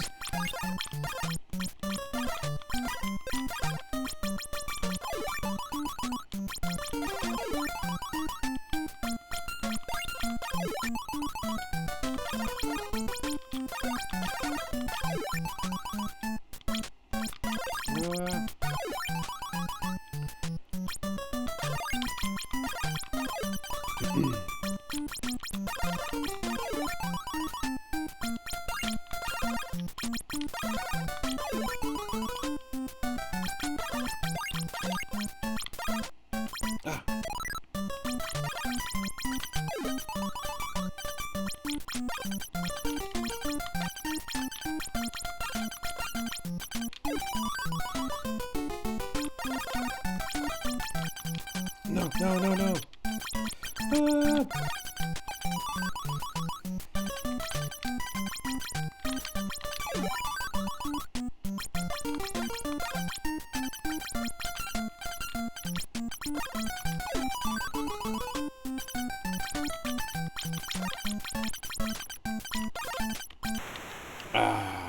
Damn it. Damn. Super tough.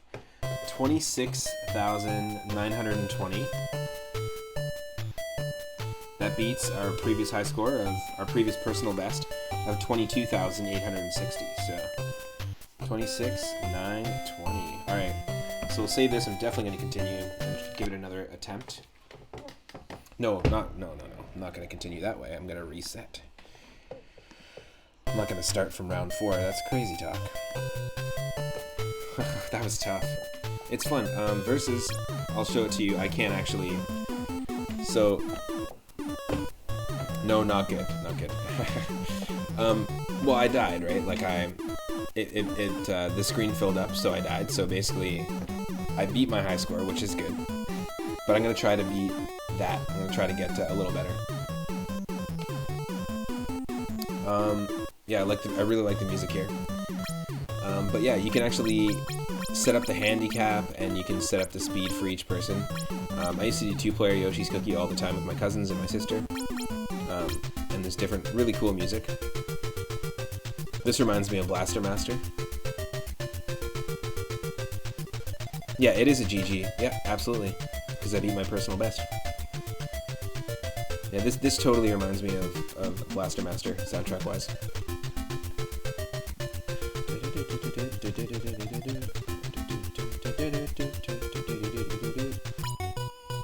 And then there's this. Tetris much? It's trying to be its own version of Tetris. Also sounds like it could be in Ghouls and Ghosts.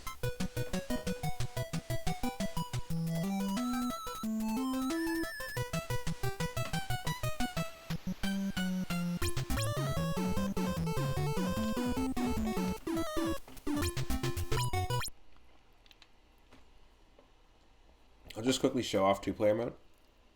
I feel like this would be a really fun co-op game for you and Asteria to play together on your stream. It's Mario Kart.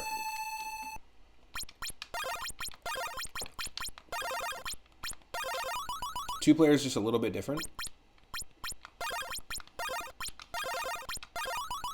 You earn time.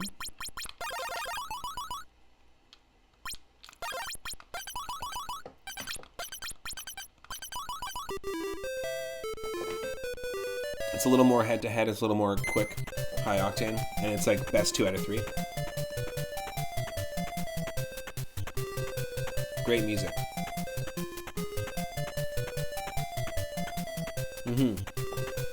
Definitely a Tetris feel. I'm not sure if this has anything to do with the game Yoshi, which was also a puzzle game on the NES, where you were Mario on the bottom and you would swap a few different blocks, like swap bloopers or Goombas. Yoshi eggs. I'm not sure if there's a connection.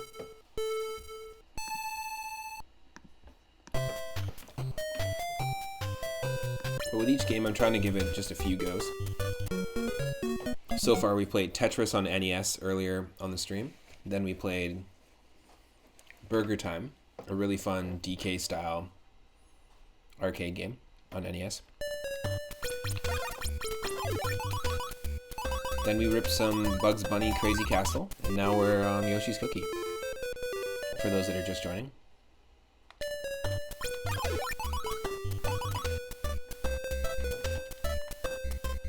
I think we can beat that personal best. Definitely.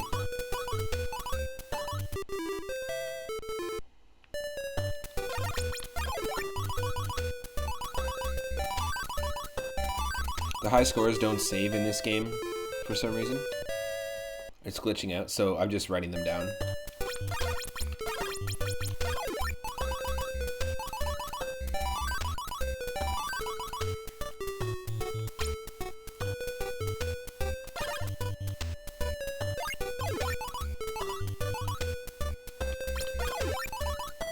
Is this the music we chose for the last time? I'm not sure. I think we chose music 3 last time.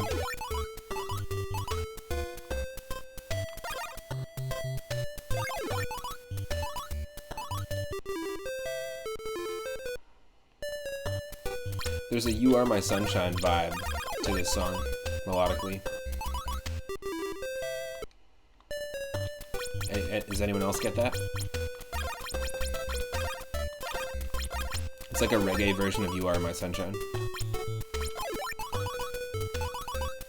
You are my sunshine, my only... You'll see it. Not here yet. But here it comes.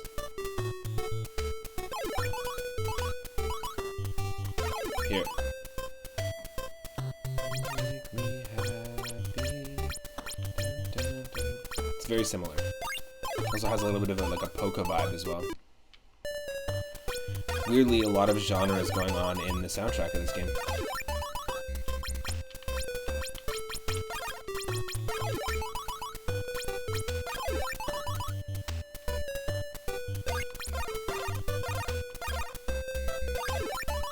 Yes.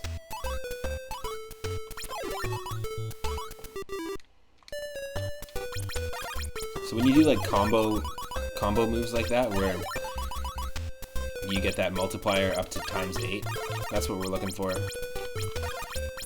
beat our high score. We want to get combos as well, not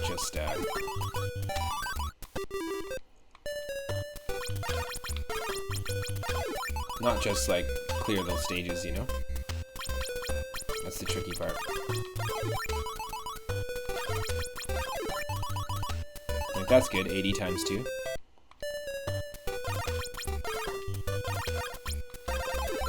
This also sounds like a song that could have been in Earthbound.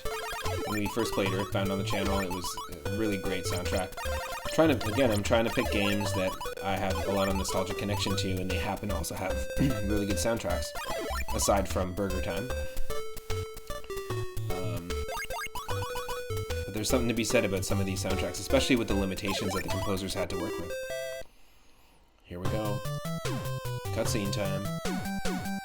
Every time I play Super Mario World, and because the cookies here look like boulders, like the cookie in the cutscene there, every time I play Super Mario World and the digging chucks, dig out rocks and toss the rocks at you, and I'm using Yoshi, I always make sure Yoshi eats that rock, because it looks like a cookie, and it totally ties me back to this game. Just a little quirk that I always do every single time I play, and I encounter those enemies. And it's like, yes, okay, finally Yoshi gets that cookie. Boom.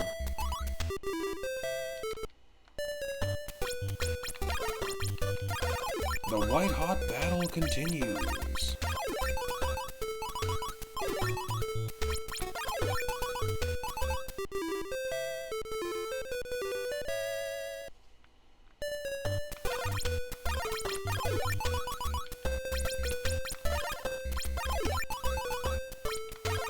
I think we can definitely beat that high score, 100%.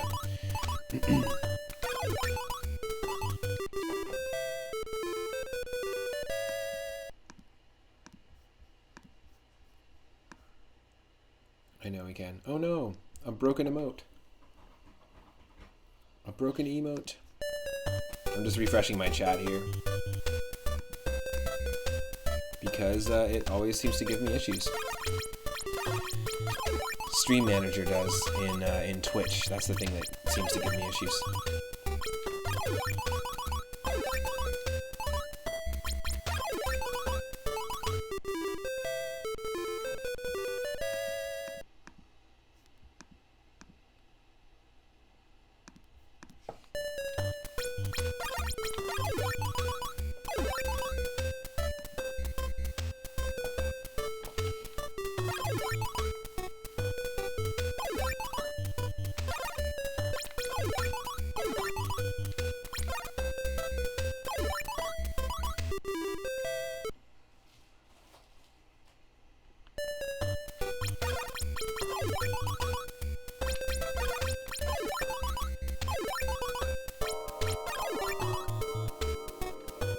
What?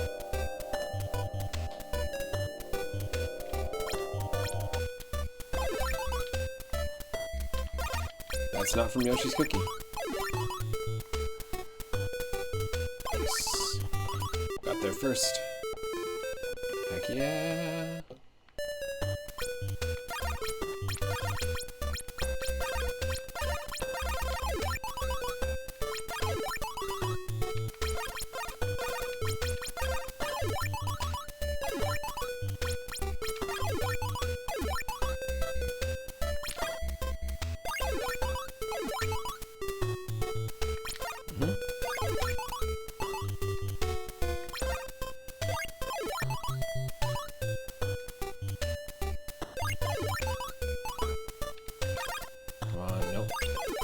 not going to get there faster, so we're stuck with these.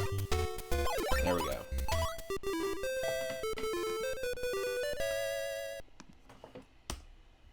I really shouldn't take this long to refresh this page.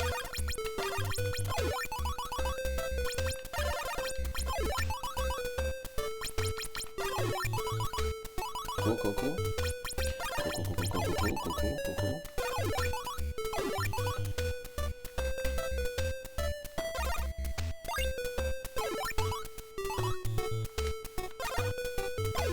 Yes.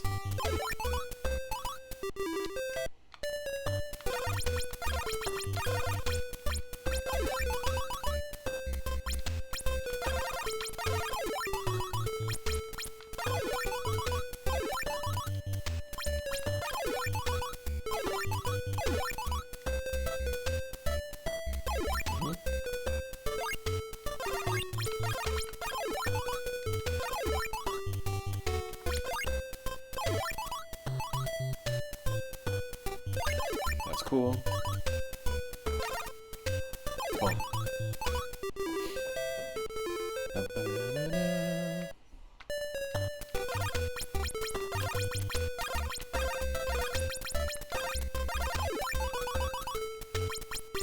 I haven't really spent much time with the Super Nintendo version, but I'm pretty sure it's just like what All Stars did. It just like improved the graphics a little bit. Just a graphical upgrade, but it's pretty much the same game.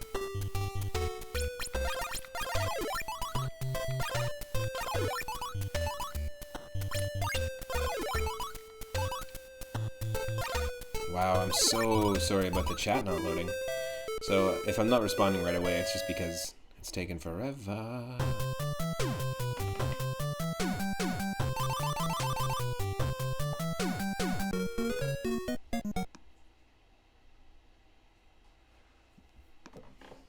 Round 3.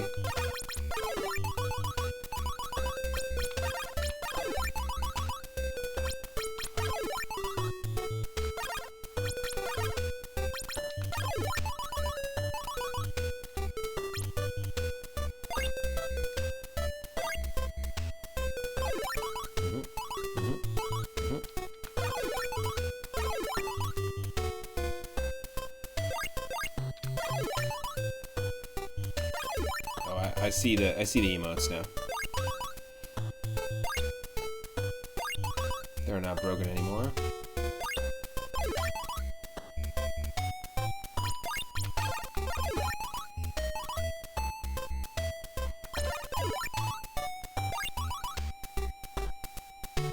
Yes.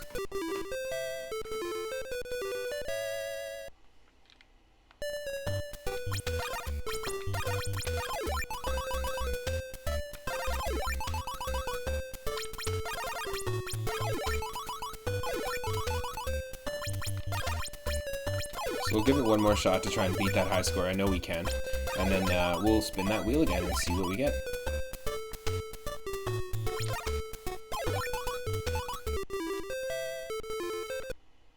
Like I mentioned before, we had some Tetris going. We had some Burger Time going.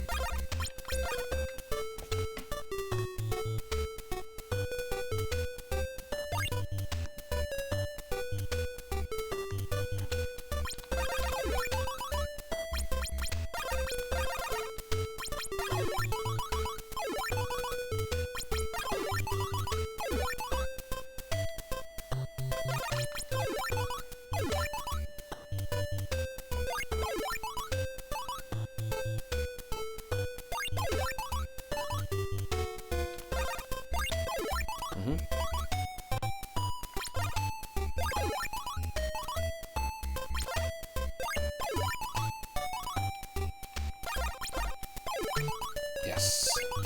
Orange Yoshi, wildcard cookie. That's what we're looking for.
One second here. I'm just adjusting something visually. Cool. There we go. Nope. Still not good. Okay, there we go.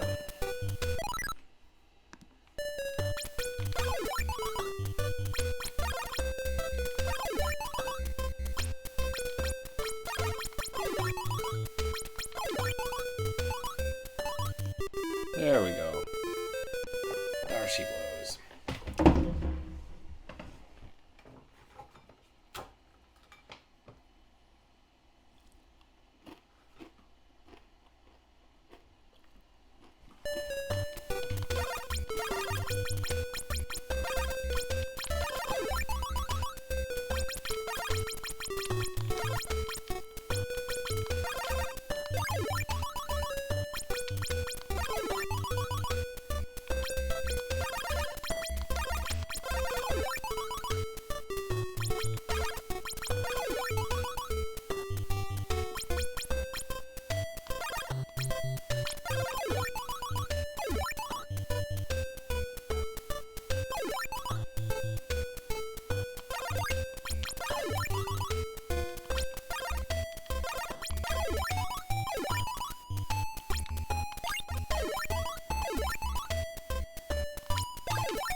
Just gonna take a sip of some sparkling water.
tricky.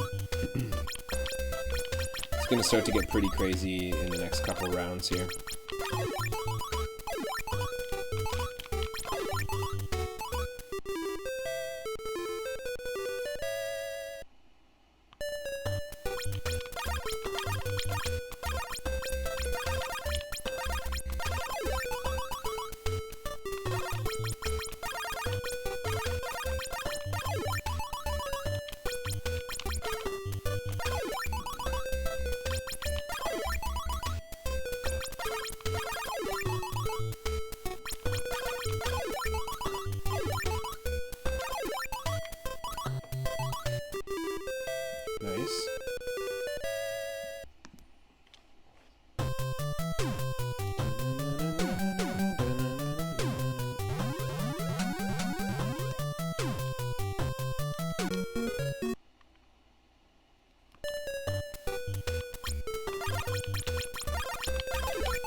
Nice. That was a good combo.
we go.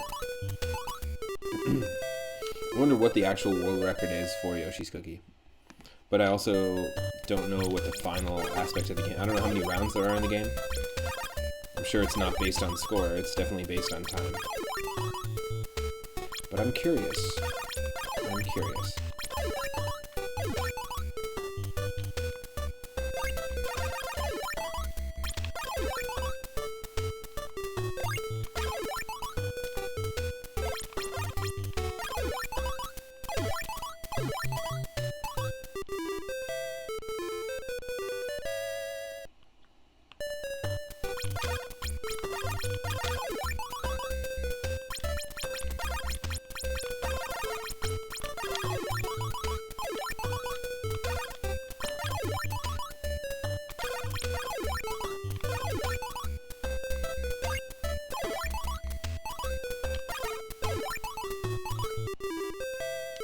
Cool, 20,000 points. Our high score is 26,920.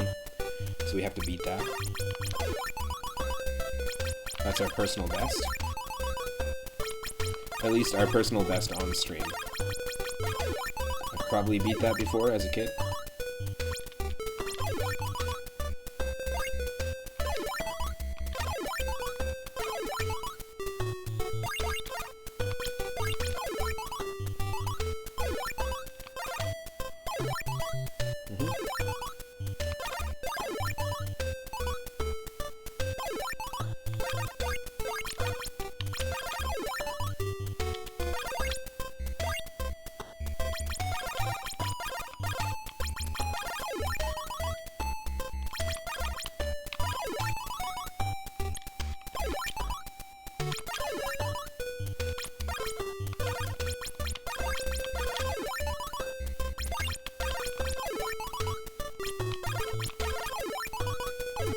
There we go. Reeled right in.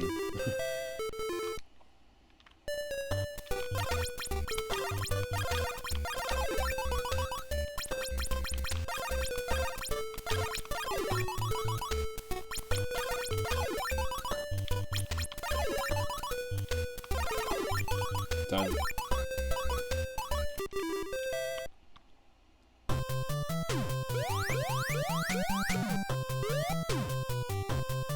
First appearance of Paper Mario, he got flattened by a rock. First appearance ever of Paper Mario. Ooh.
Yes.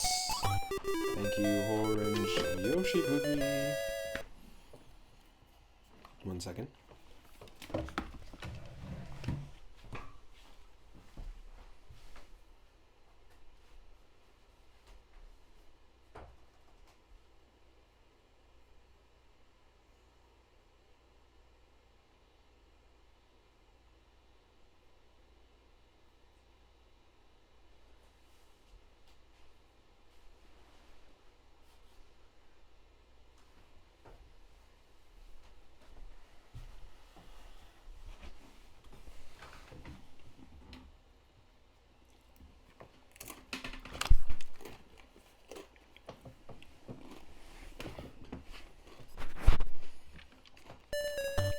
Intentional ASMR.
We're approaching our high score.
Holy crap.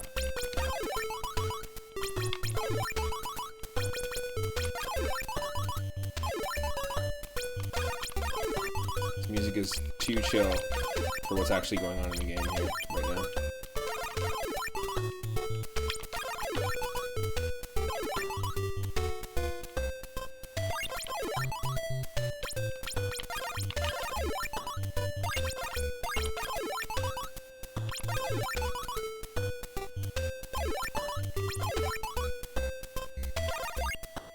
Yes.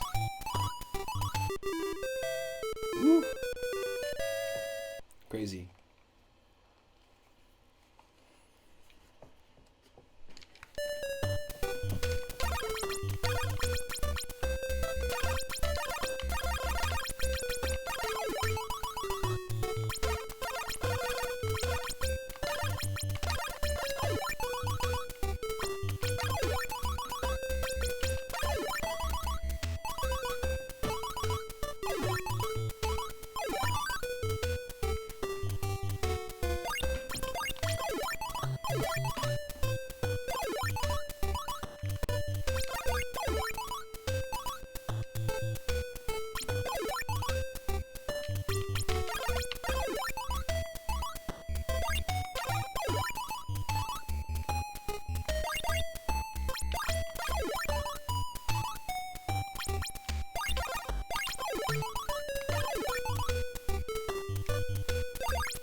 Oh my god.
This is intense. Oh my god. We beat our high score though. I had a feeling I was like right near the end. Okay, so 30,300. So we were able to beat our personal best twice. So we went from 22,000 to 26,000, now to 30,300. That's going up on the board for our personal best. Again, this is our current scores for the original, basically the original NES collection that I got from my uncle years ago. It was about 40 games, and I had some standard staples, but I also had a bunch of obscure games and arcade style and puzzle games that I just was super hooked on as a kid.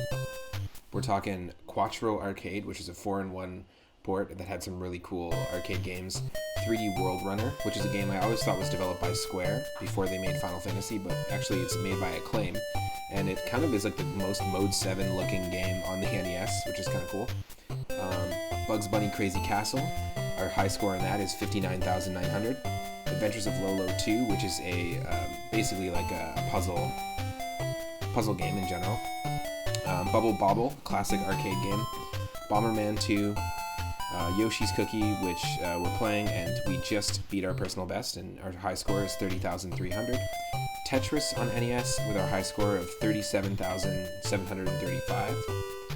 And then there's Donkey Kong 1, Donkey Kong Jr., Donkey Kong 3, Burger Time, which is also like a Donkey Kong style game, and Dig Dug 2.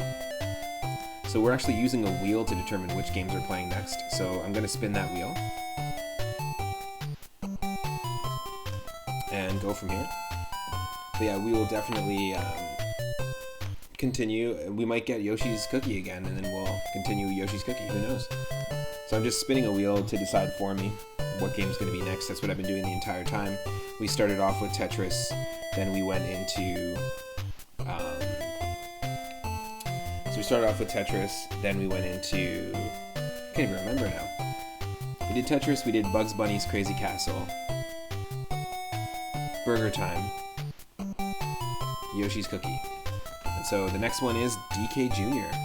So we're going to play Donkey Kong Classics, and we're going to play Donkey Kong Jr. specifically, and see if we can get a high score on that. And then, again, this is going to be an ongoing series where we always rotate through these games specifically.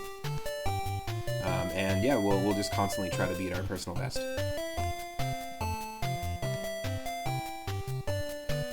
Just going to save that. So stick around, I'm just going to switch the games over.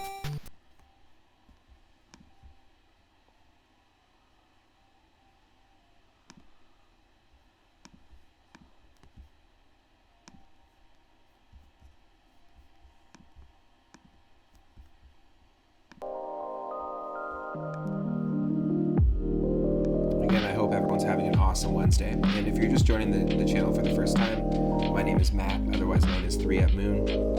I stream retro games, ROM hacks, randomizers of old retro games, and RPGs every single day from 1 p.m. Pacific onward.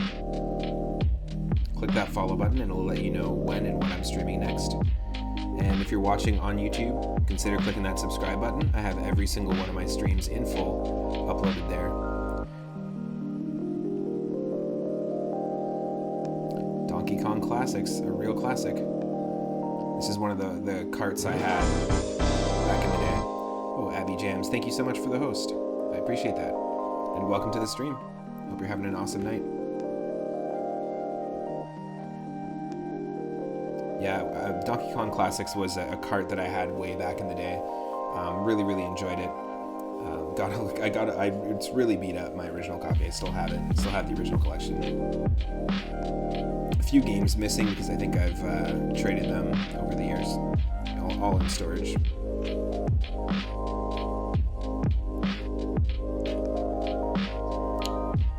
For some reason... There we go.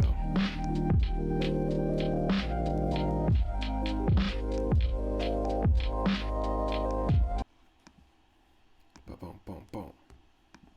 Should be up here in just a second. And there we go. Now this is something that's super nostalgic. Just sends me right back. Spent hours and hours and hours playing the first Donkey Kong. But we're going to be playing Donkey Kong Jr., which is a very fun one as well. It's the second game.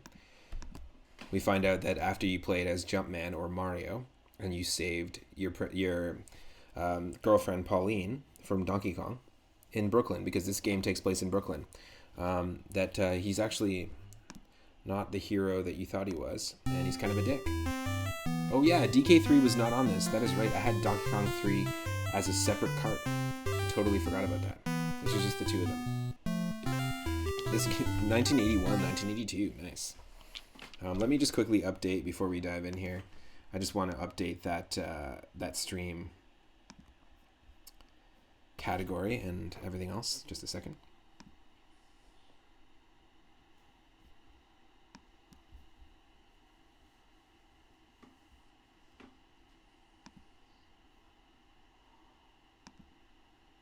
It usually just takes a second.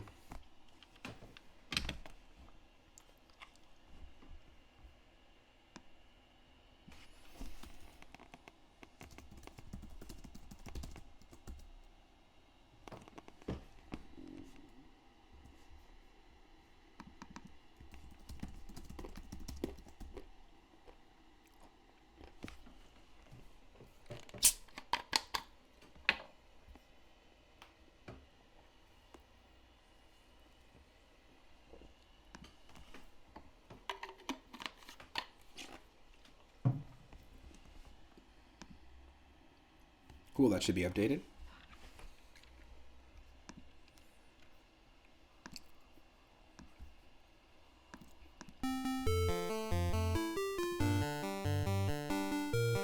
Yeah.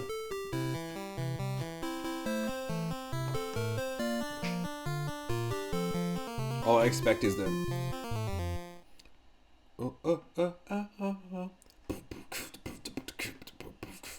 I just expect the opening to Donkey Kong Country, just because I played it so many times.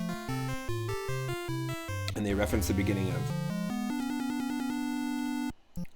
of Donkey Kong 1, which is kind of funny.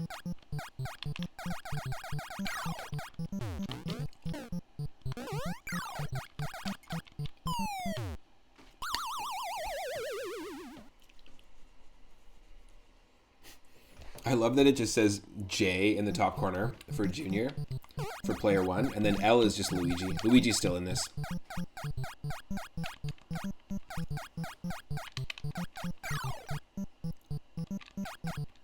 Dang claptraps. They did not originate in Donkey Kong Country. They originated in this.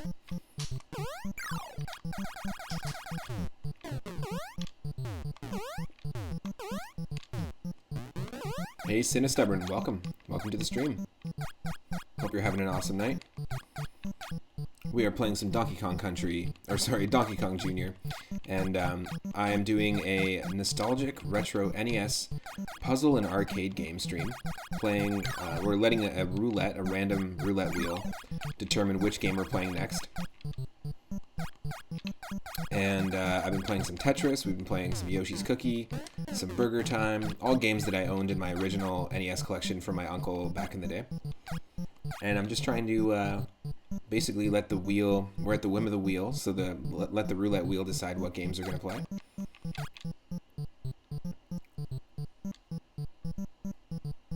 Really going to do this to me, eh?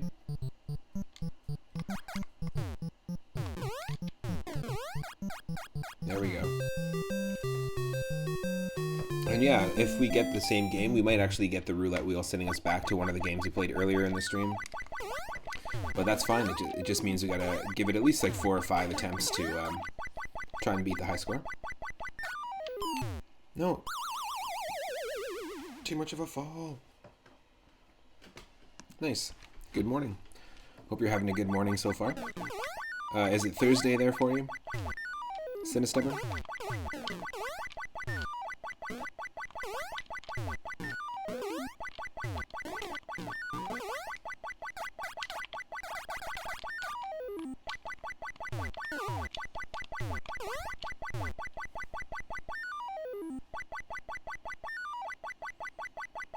Oh wow. No. Great. It's Thursday. Nice. Well, happy Thursday.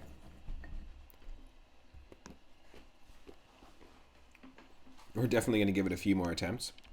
Now, I cannot remember what the difference between game A and game B is. If anyone can chime in.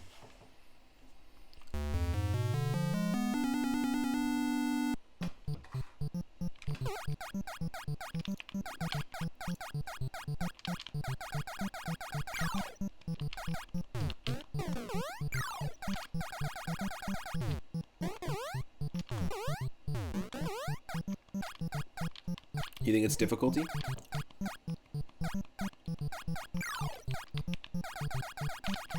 We'll try game A for a bit, and then we'll try game B. Nice.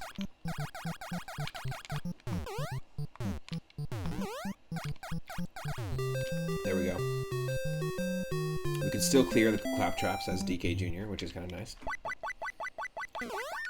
And as you know, the canon of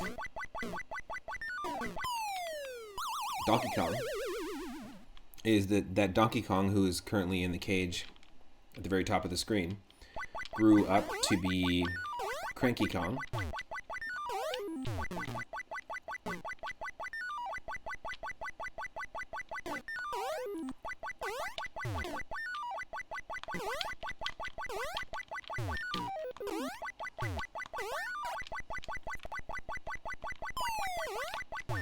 No. Damn.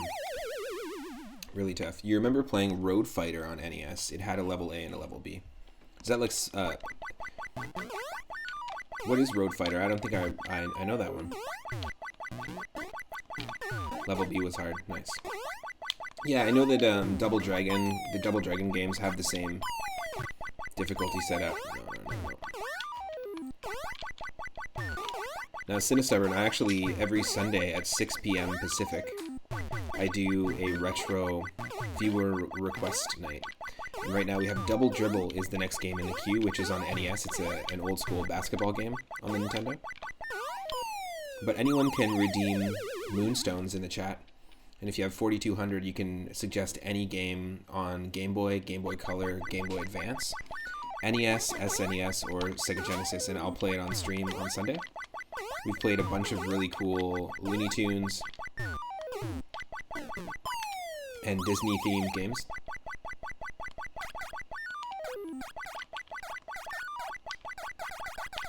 I save-stated here, so I just kind of want to die.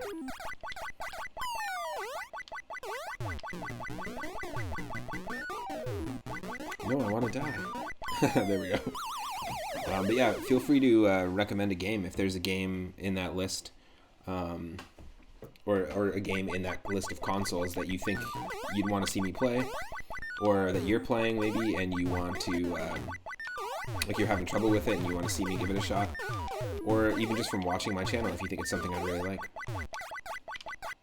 I feel like that's the perfect, from watching some of your content, I feel like that makes the most sense. I feel like you're the person that retro redeem night has been made for. Whoa. And we played some pretty cool ones. So far, we only had one NES redeem so far. Everything's been on the Super Nintendo.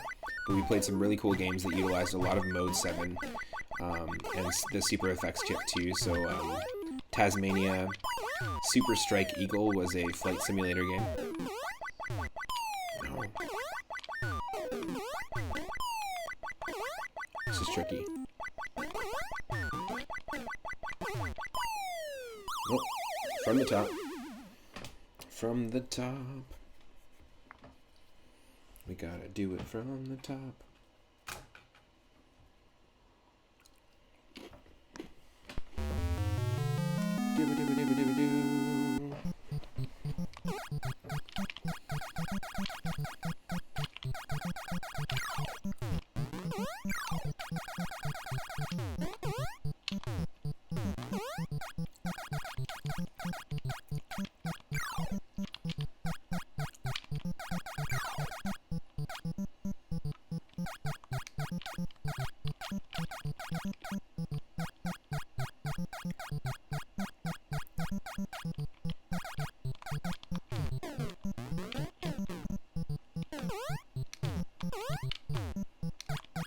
Yes.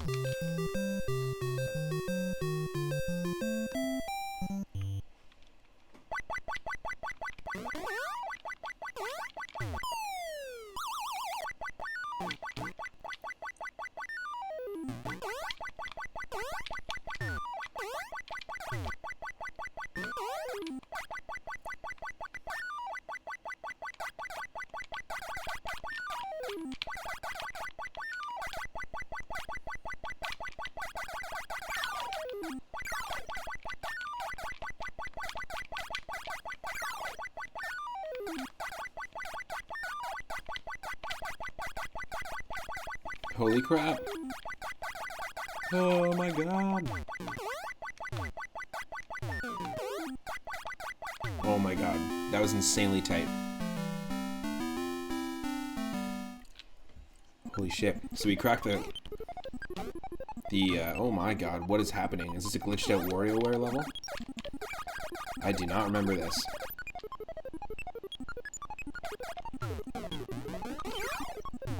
Oh my god. What are we, in Tron? Are we getting digitized like that one cowboy kid from Charlie and the Chocolate Factory? The original one?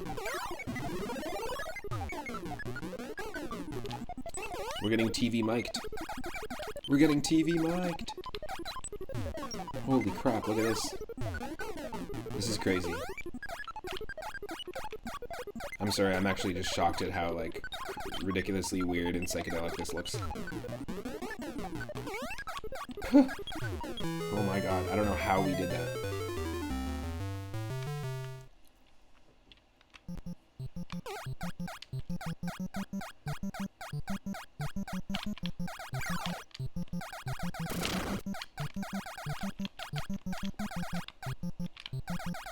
Yes. Such a satisfying level. I feel like this one's a very satisfying level.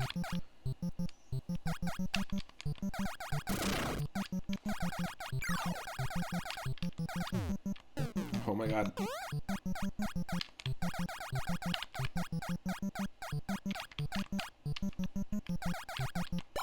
Oh, that's the worst timing. Bit right in the ape gut. Whew.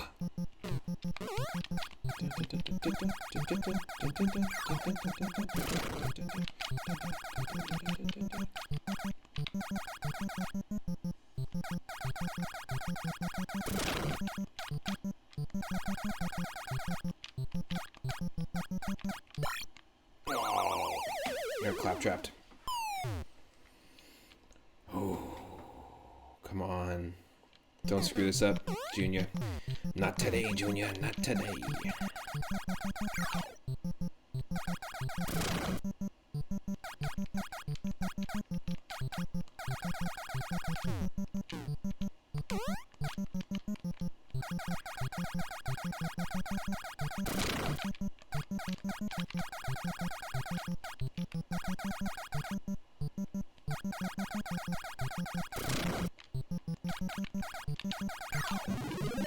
Yes.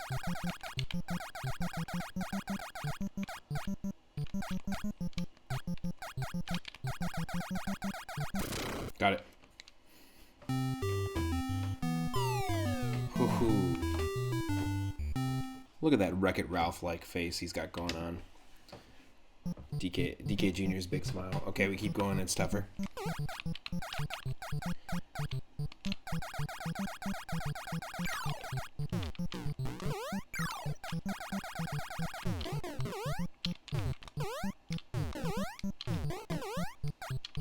Oh, it says level 2. That's what the L2 means. It means level 2, not... No, this is level 1. Never mind then. Maybe it does mean Luigi, and they just didn't edit it. But Luigi wasn't in this game. Is that our lives? No, it's not our lives. I'm very confused. Very confused at what the L in the HUD means.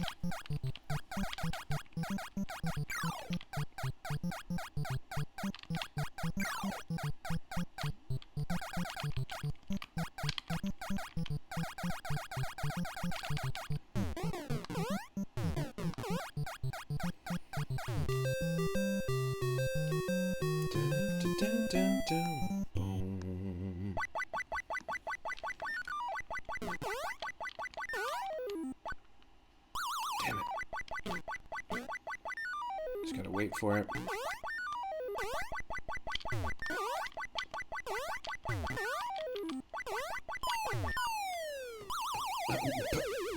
What?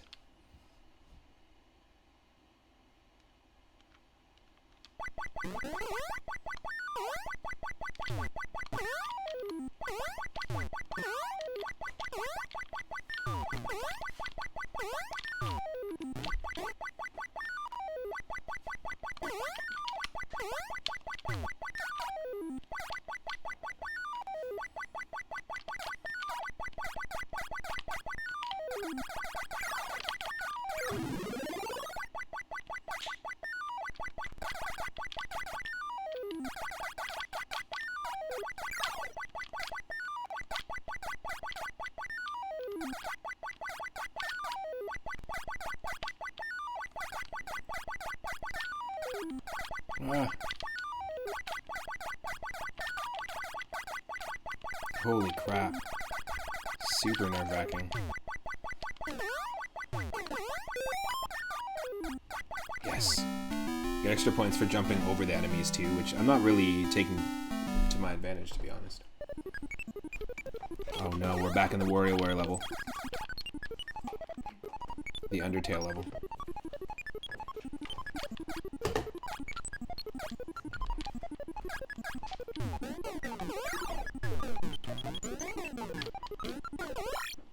Wow.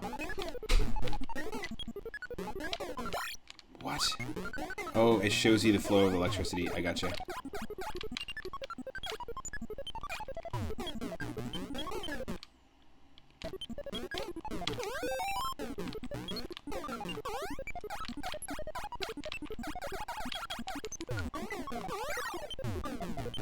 This is a crazy level.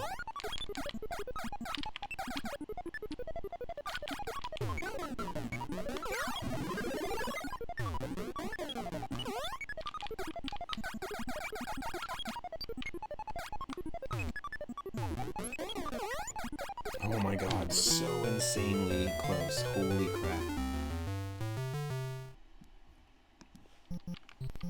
I didn't think DK Jr. was going to come in so clutch right now. This is crazy.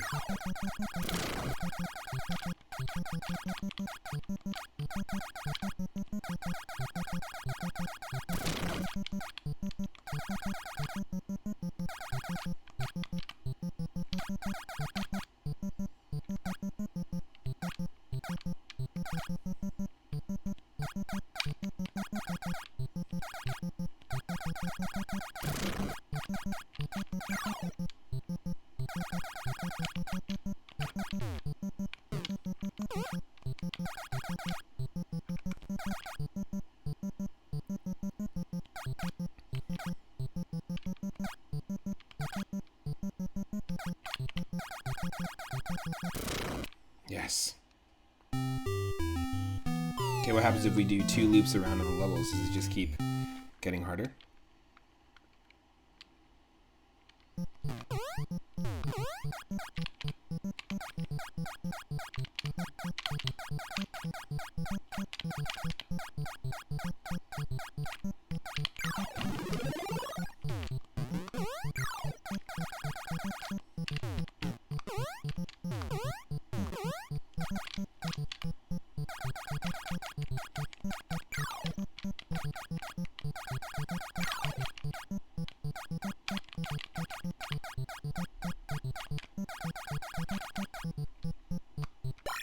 Oh no! Did not expect that. No, that was so tough. Okay. So we were able to do 2 loops around. 52,800. Wow.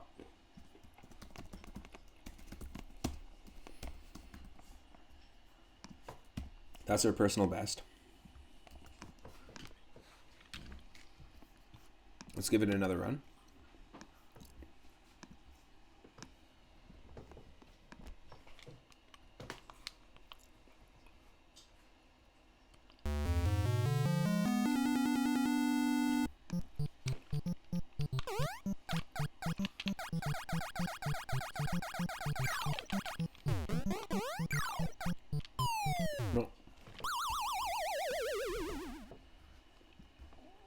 Nope, nope, nope, nope, nope, nope, nope, nope.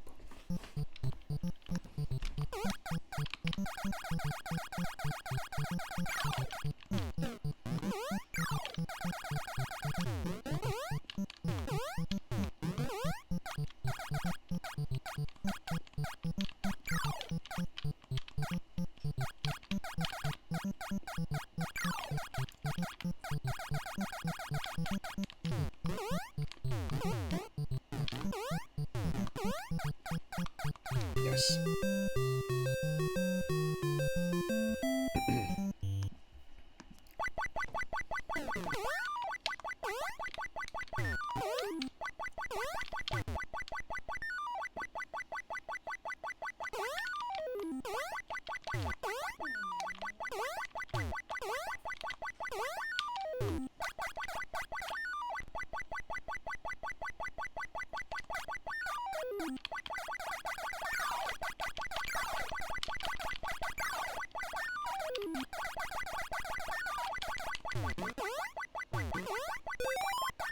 Yes.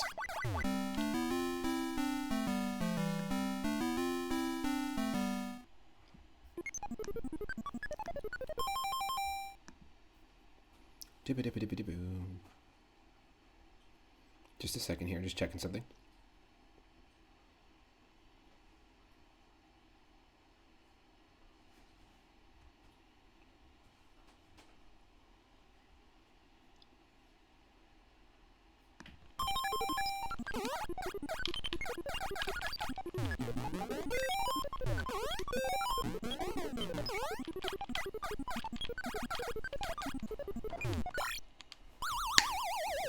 Dang.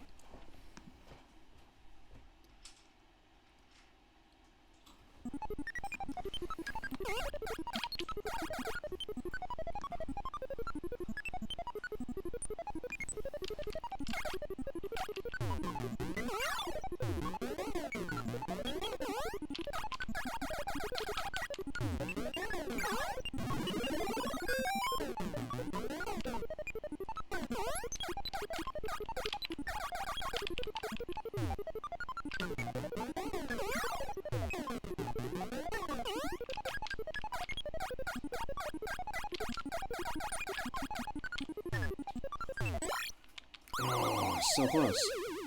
Come on. Only 14,000.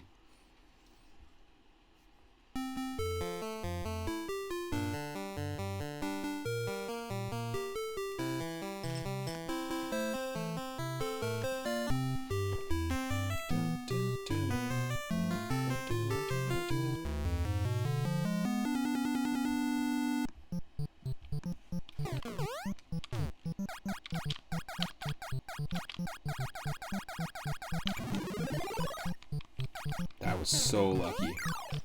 We somehow were able to kill the enemy there.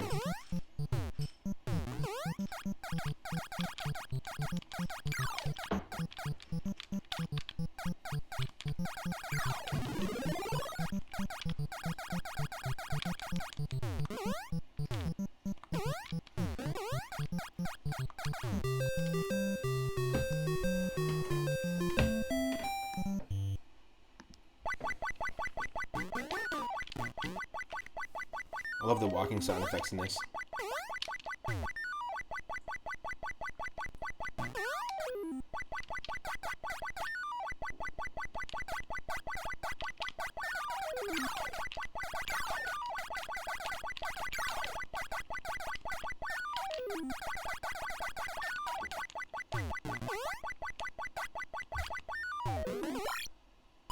Oh, come on! So close.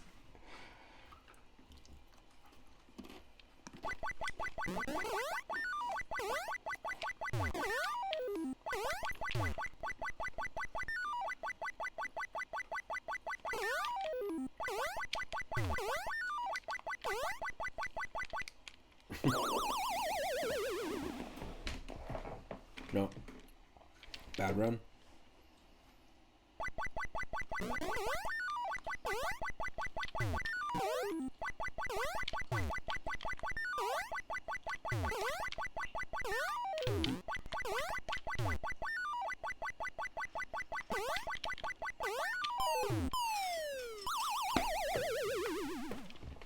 super bad run.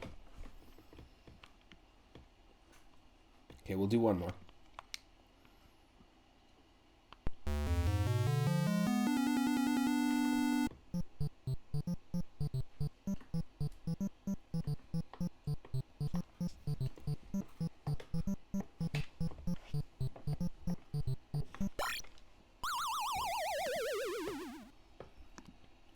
Gonna reset. Nope.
What? That was ultra janky.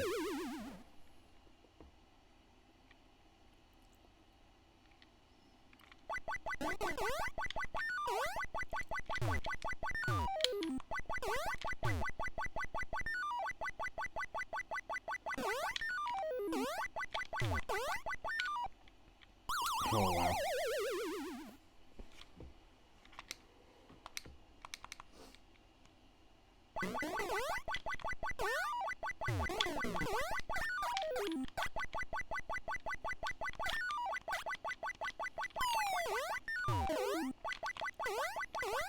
Why is that not working now?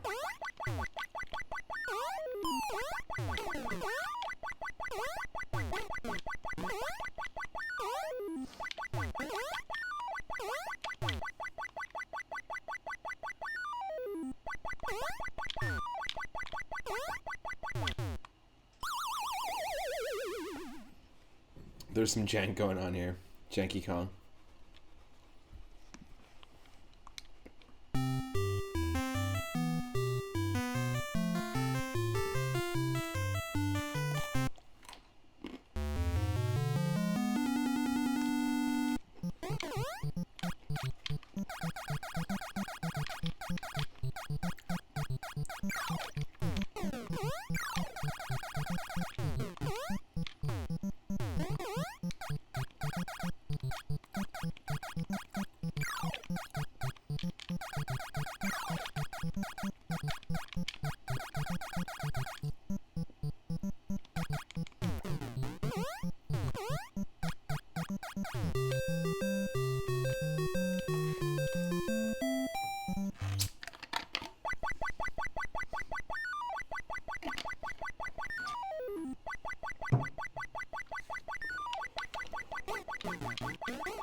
What?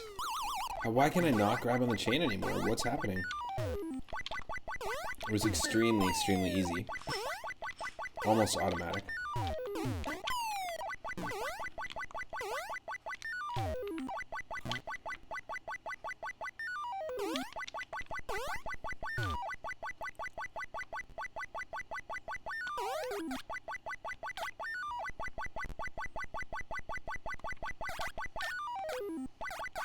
Okay, I don't know what happened there, but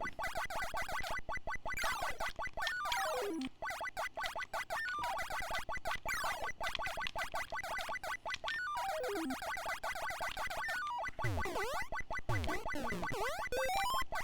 we go.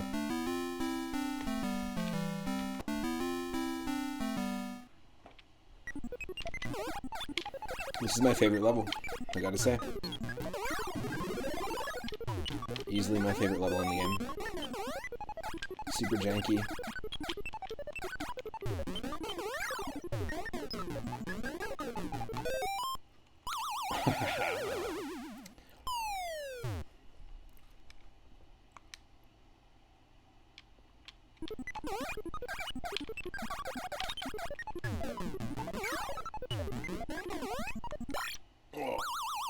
It does not look like it felt good.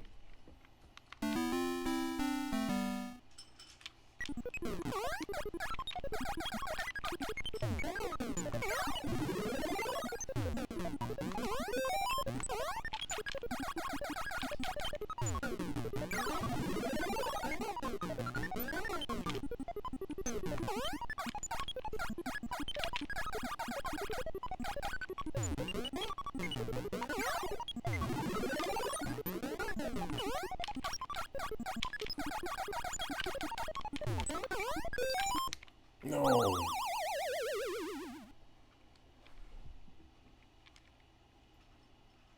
So close.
Yes.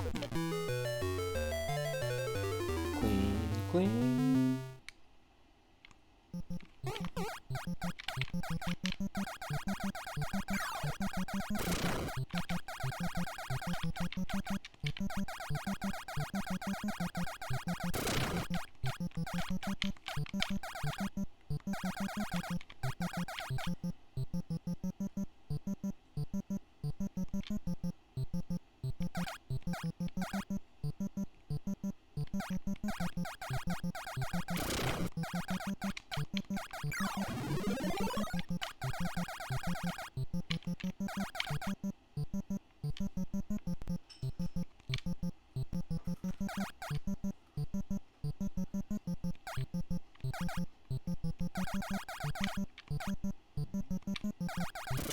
Yes.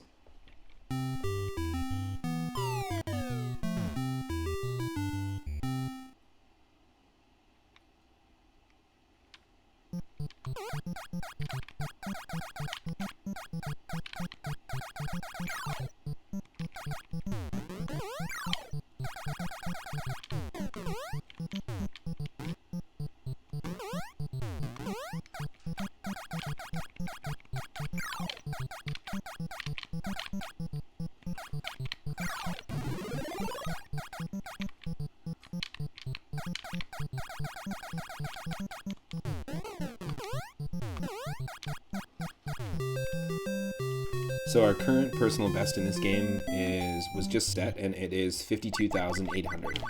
So we need to beat that high score here.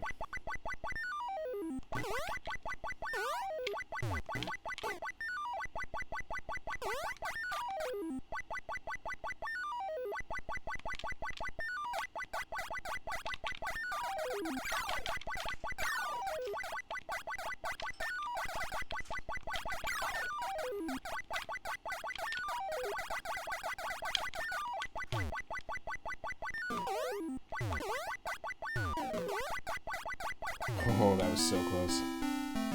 Super tight.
Yes.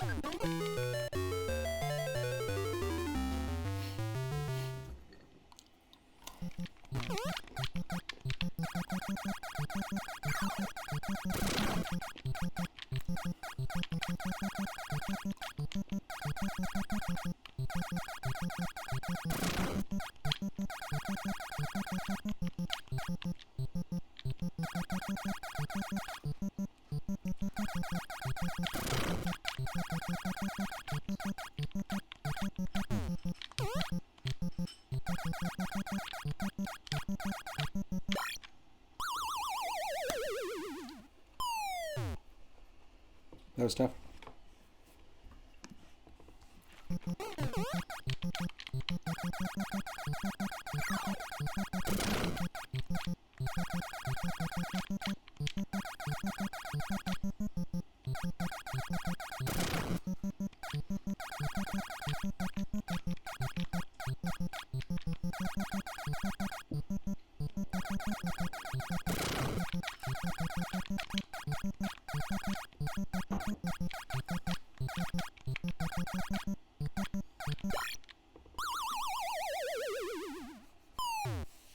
No, 49,500. Really close. Really close.